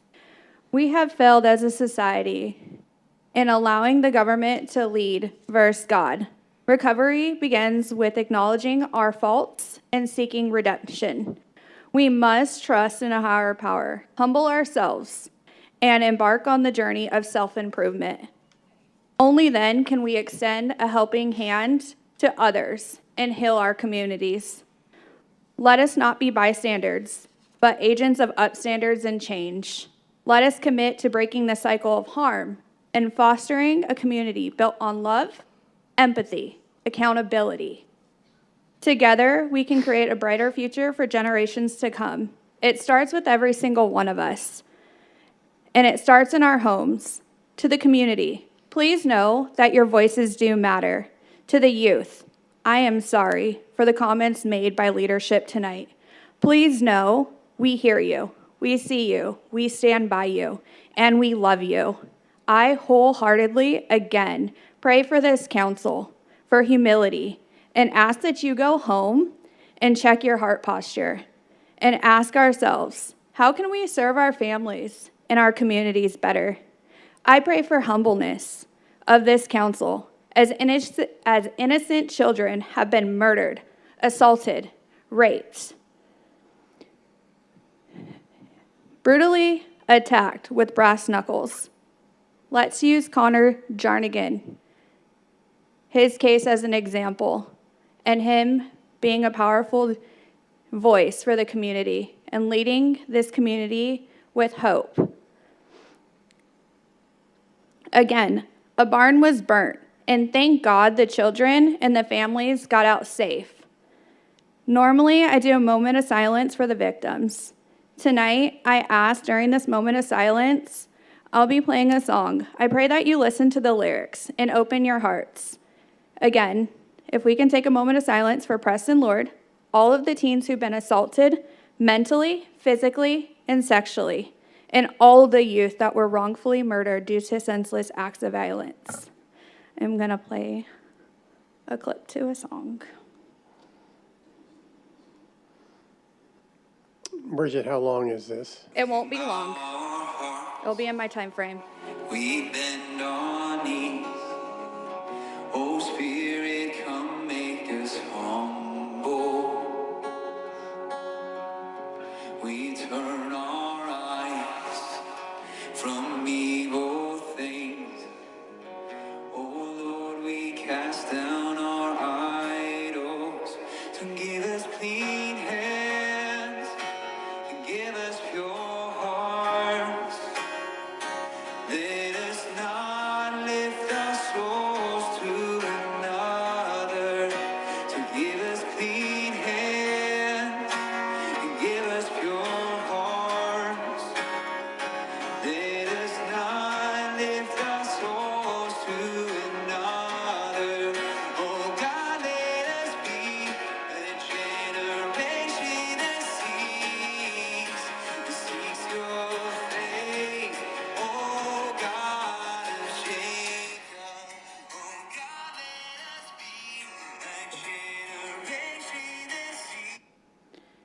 So again, council, I pray for humility. And God, have your will in your way. I pray for justice for the youth. Thank you. Carissa Arnold?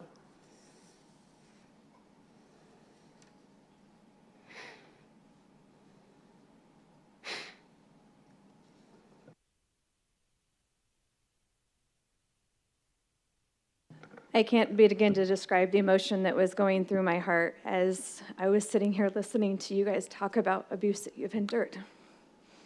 Sat with my child night after night, crying after what happened to her, and what's in the police report is not the full scope. In fact, stuff was left off of the police report. But let me take it a step further and explain to you. My child almost took her life because of what happened.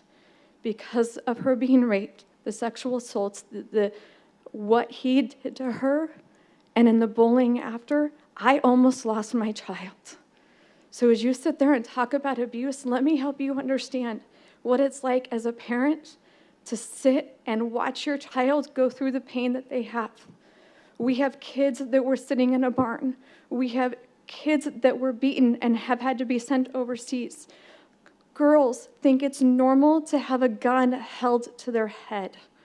That wasn't my daughter, but that is happening in our community, and they don't see a problem with it. We have repeated threats of harm going to our children, and they feel defenseless. I don't understand how we can be considered a rowdy crowd or can be considered to be abusive here when I am fighting for my child and the many other kids that have sat here or that have been victimized by people connected to this gang and part of this gang. Night after night, watching your child in tears is horrifying.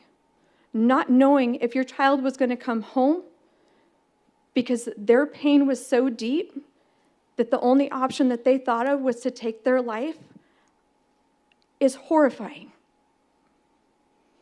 My child is doing better, but she no longer lives in this city because she can't stand to be here anymore after everything that happened to her. My child is still walking through counseling, and she was assaulted 3.5 years ago. That's how deep it hit her. And I want that to sit and to rest on this council, and that we are sitting here fighting because we have kids that have been harmed. I want to go back into the barn fire for just a second here.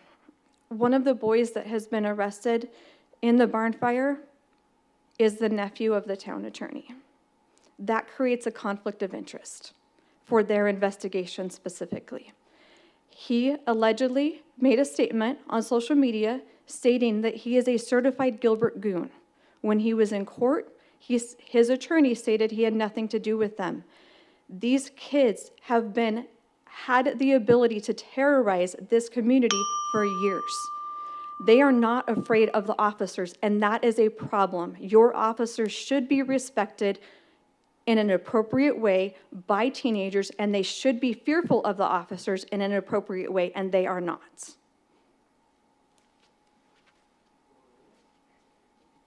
Dorlees? This is 5 times now today?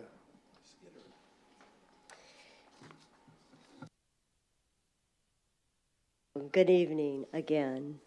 Since I've been here all night, you've earned your salary tonight.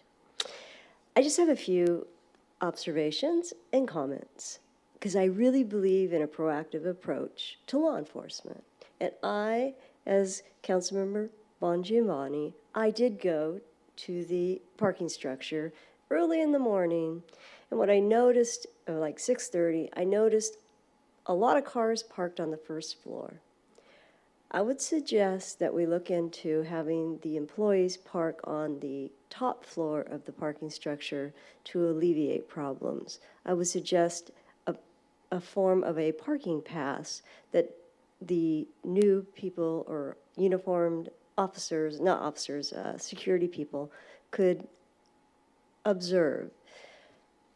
I think it's important. The other thing I noticed, observation, is there was like burnout throughout that whole garage on the top.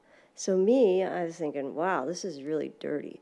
So like graffiti, I think if I have graffiti, I am going to wash it off so that no one else does it again. So I suggest maybe that all that be washed out, and so that we can start afresh and start anew. That's my observation. The other observation I have of tonight is I think that study sessions we don't need them if we're going to have a vote during the regular meeting. I think that's redundant, and I hope you take that into consideration, because it's a long night. In addition to that, I don't like being at the back of the bus. It takes a long time just to get to this point, but those are my observations. And also for the security, if they have a weekly log that they present to the chief, that would, as a security person or whatever the company is, if they have a weekly log, that can demonstrate what is actually going on, and you can bring that back to council. I think that's like a good idea. Thank you. Thank you. That completes the communications, Mayor. Thank you, Vice Mayor. Future meetings, we have a study session related to meet and confer, and then we have a council retreat item related to a status update on general obligation bonds requested by Councilmember Tilke.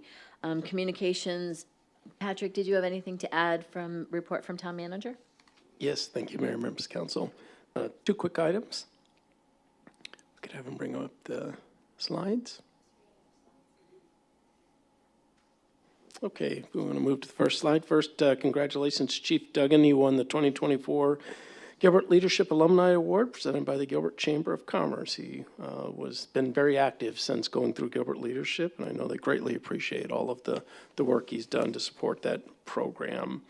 Next, most of us are probably well aware of the event the previous week with CrowdStrike and the cybersecurity issues that impacted cities and some of the largest corporations all around the world. And I just wanted to take a moment and recognize the exceptional work done by our fire department and our IT department. We had some early ancillary impacts from partner agencies that were impacted by CrowdStrike, and they quickly responded and developed some workaround solutions for us so that we were never down in any of our critical service lines to our community, as well as Gilbert Digital getting information out quickly to our residents to help them understand where things stood and that the town was operational with no impacts from that outage. That's all I have this evening. Thank you, Mayor. Thanks, Patrick. Report from members of the council. Councilmember Bongiovanni. I was looking if I missed this last 6 weeks. Okay, celebrate the end of the 2024 summer season at Gilbert's Last Splash. Everyone is welcome to come to a free party at Mesquite Aquatics Center with music and games on August 17th, 2024 from 1 p.m. to 4 p.m. and no registration is required. We have some new park additions. The Parks and Recreation Department has added communication boards to Gilbert Regional Park, Circle G, and the Firestone Recreation Center. The boards support nonverbal children with communication while playing in the park. They also encourage peer-to-peer interaction and social skill development, promote eye-to-hand coordination, which I don't have right now, and encourage problem solving to reduce tantrums through the use of picture icons. Anyone else? Oh, So do I get Councilmember picture icons Torgerson. so I don't throw a tantrum? You're next, Councilmember Torgerson. All right. The Heritage District Meetup is a social gathering organized in partnership with the Town of Gilbert and the Gilbert Chamber, aimed at connecting professionals operating within or around the designated Heritage District. These events facilitate networking opportunities while also providing attendees with updates from town staff regarding developments within the Heritage District.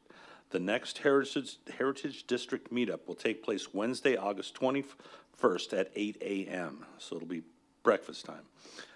This meeting will provide a behind-the-scenes tour of the active construction site at Water Tower Plaza prior to the plaza reopening this winter.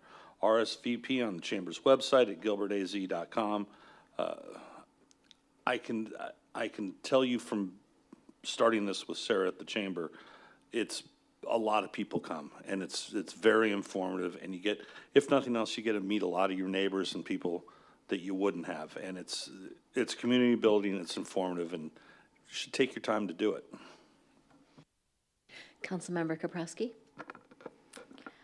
Through collaboration between town staff, the Gilbert Police Department, the Gilbert Public Schools, and the Gilbert Parks and Rec Foundation, we've been able to gather community donations and grants from Dignity Health to offer free helmets for the Gilbert community. There are approximately 300 helmets available in various styles, sizes, and colors that can be picked up at one of 5 local locations in Gilbert during normal operating hours. That is at Free Ride Bike Co., Global Bikes, Bike Masters, Pedigo Electric Bikes, and End Control Driving School. This initiative responds to an increasing number of motor vehicle collisions involving people riding bicycles, e-scooters, and e-bikes who are especially vulnerable on our roads. So if anyone is in need of that, that is available right now. I also want to mention that the Gilbert Symphony has 4 concerts scheduled for the 24-25 calendar year. And we'd like to keep these concerts free to the general public. They're also a big part of our dementia-friendly community initiative, and they're currently seeking sponsorships from community members, from local businesses, to help cover the cost of the venue rental. All of the performers and the conductor are currently on a volunteer basis, and that website is gilbertsymphony.org. Thank you.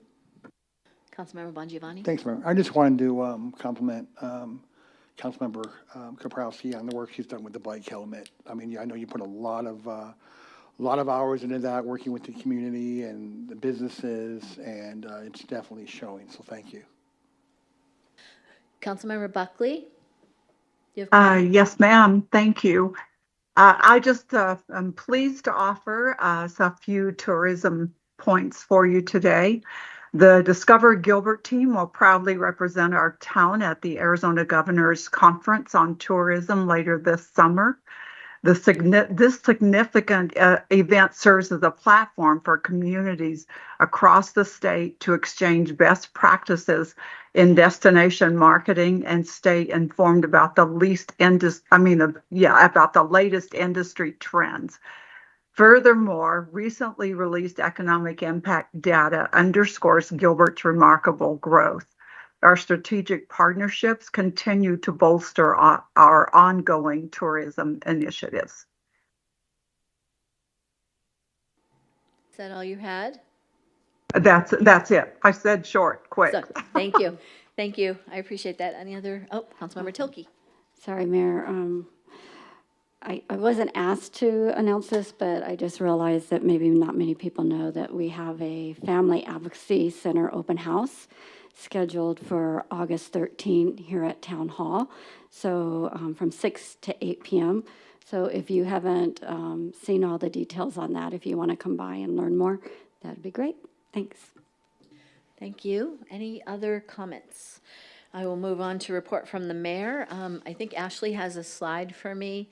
I had brought it up at the study session last month, an opportunity for us to show the public what kind of time we put into these positions. And that's my June 18th until yesterday, and that was my 6 weeks off.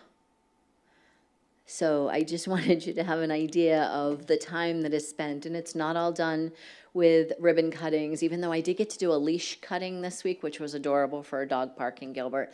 I will throw that out there. But many of these liaison positions, I have been, I was nominated and elected to some of those positions, and it's an honor to serve and represent Gilbert at those. And thank you, Ashley, for, if you want to leave it up, you can, it's fine. I wanted to also congratulate Chief Duggan, and I had also put in my notes to congratulate Officer Kramer on his award. And Chief, you brought that up at the beginning of the night, but that it really is going above and beyond for him with the, especially playing in the band and doing the aviation group that he does with those students. And the video that they did on the news the other night was great, even though they got the location wrong. They kept calling it a Queen Creek school. It's a Chandler school in Gilbert, Payne Junior High. And I mentioned earlier this evening when we had more of an audience that we will be holding a special meeting next Tuesday night on August 13th, right here in the council chambers at 5 p.m. to canvass the election results. We actually, every city in town that has an election has to do that, but we have to wait for Maricopa County to do their canvass of the election. And that's all I have this evening. Thank you for holding out with us until 11:43 p.m. Would someone like to move to adjourn? So moved. I have a motion. Do I have a second? All those in favor say aye. Aye. Meeting adjourned.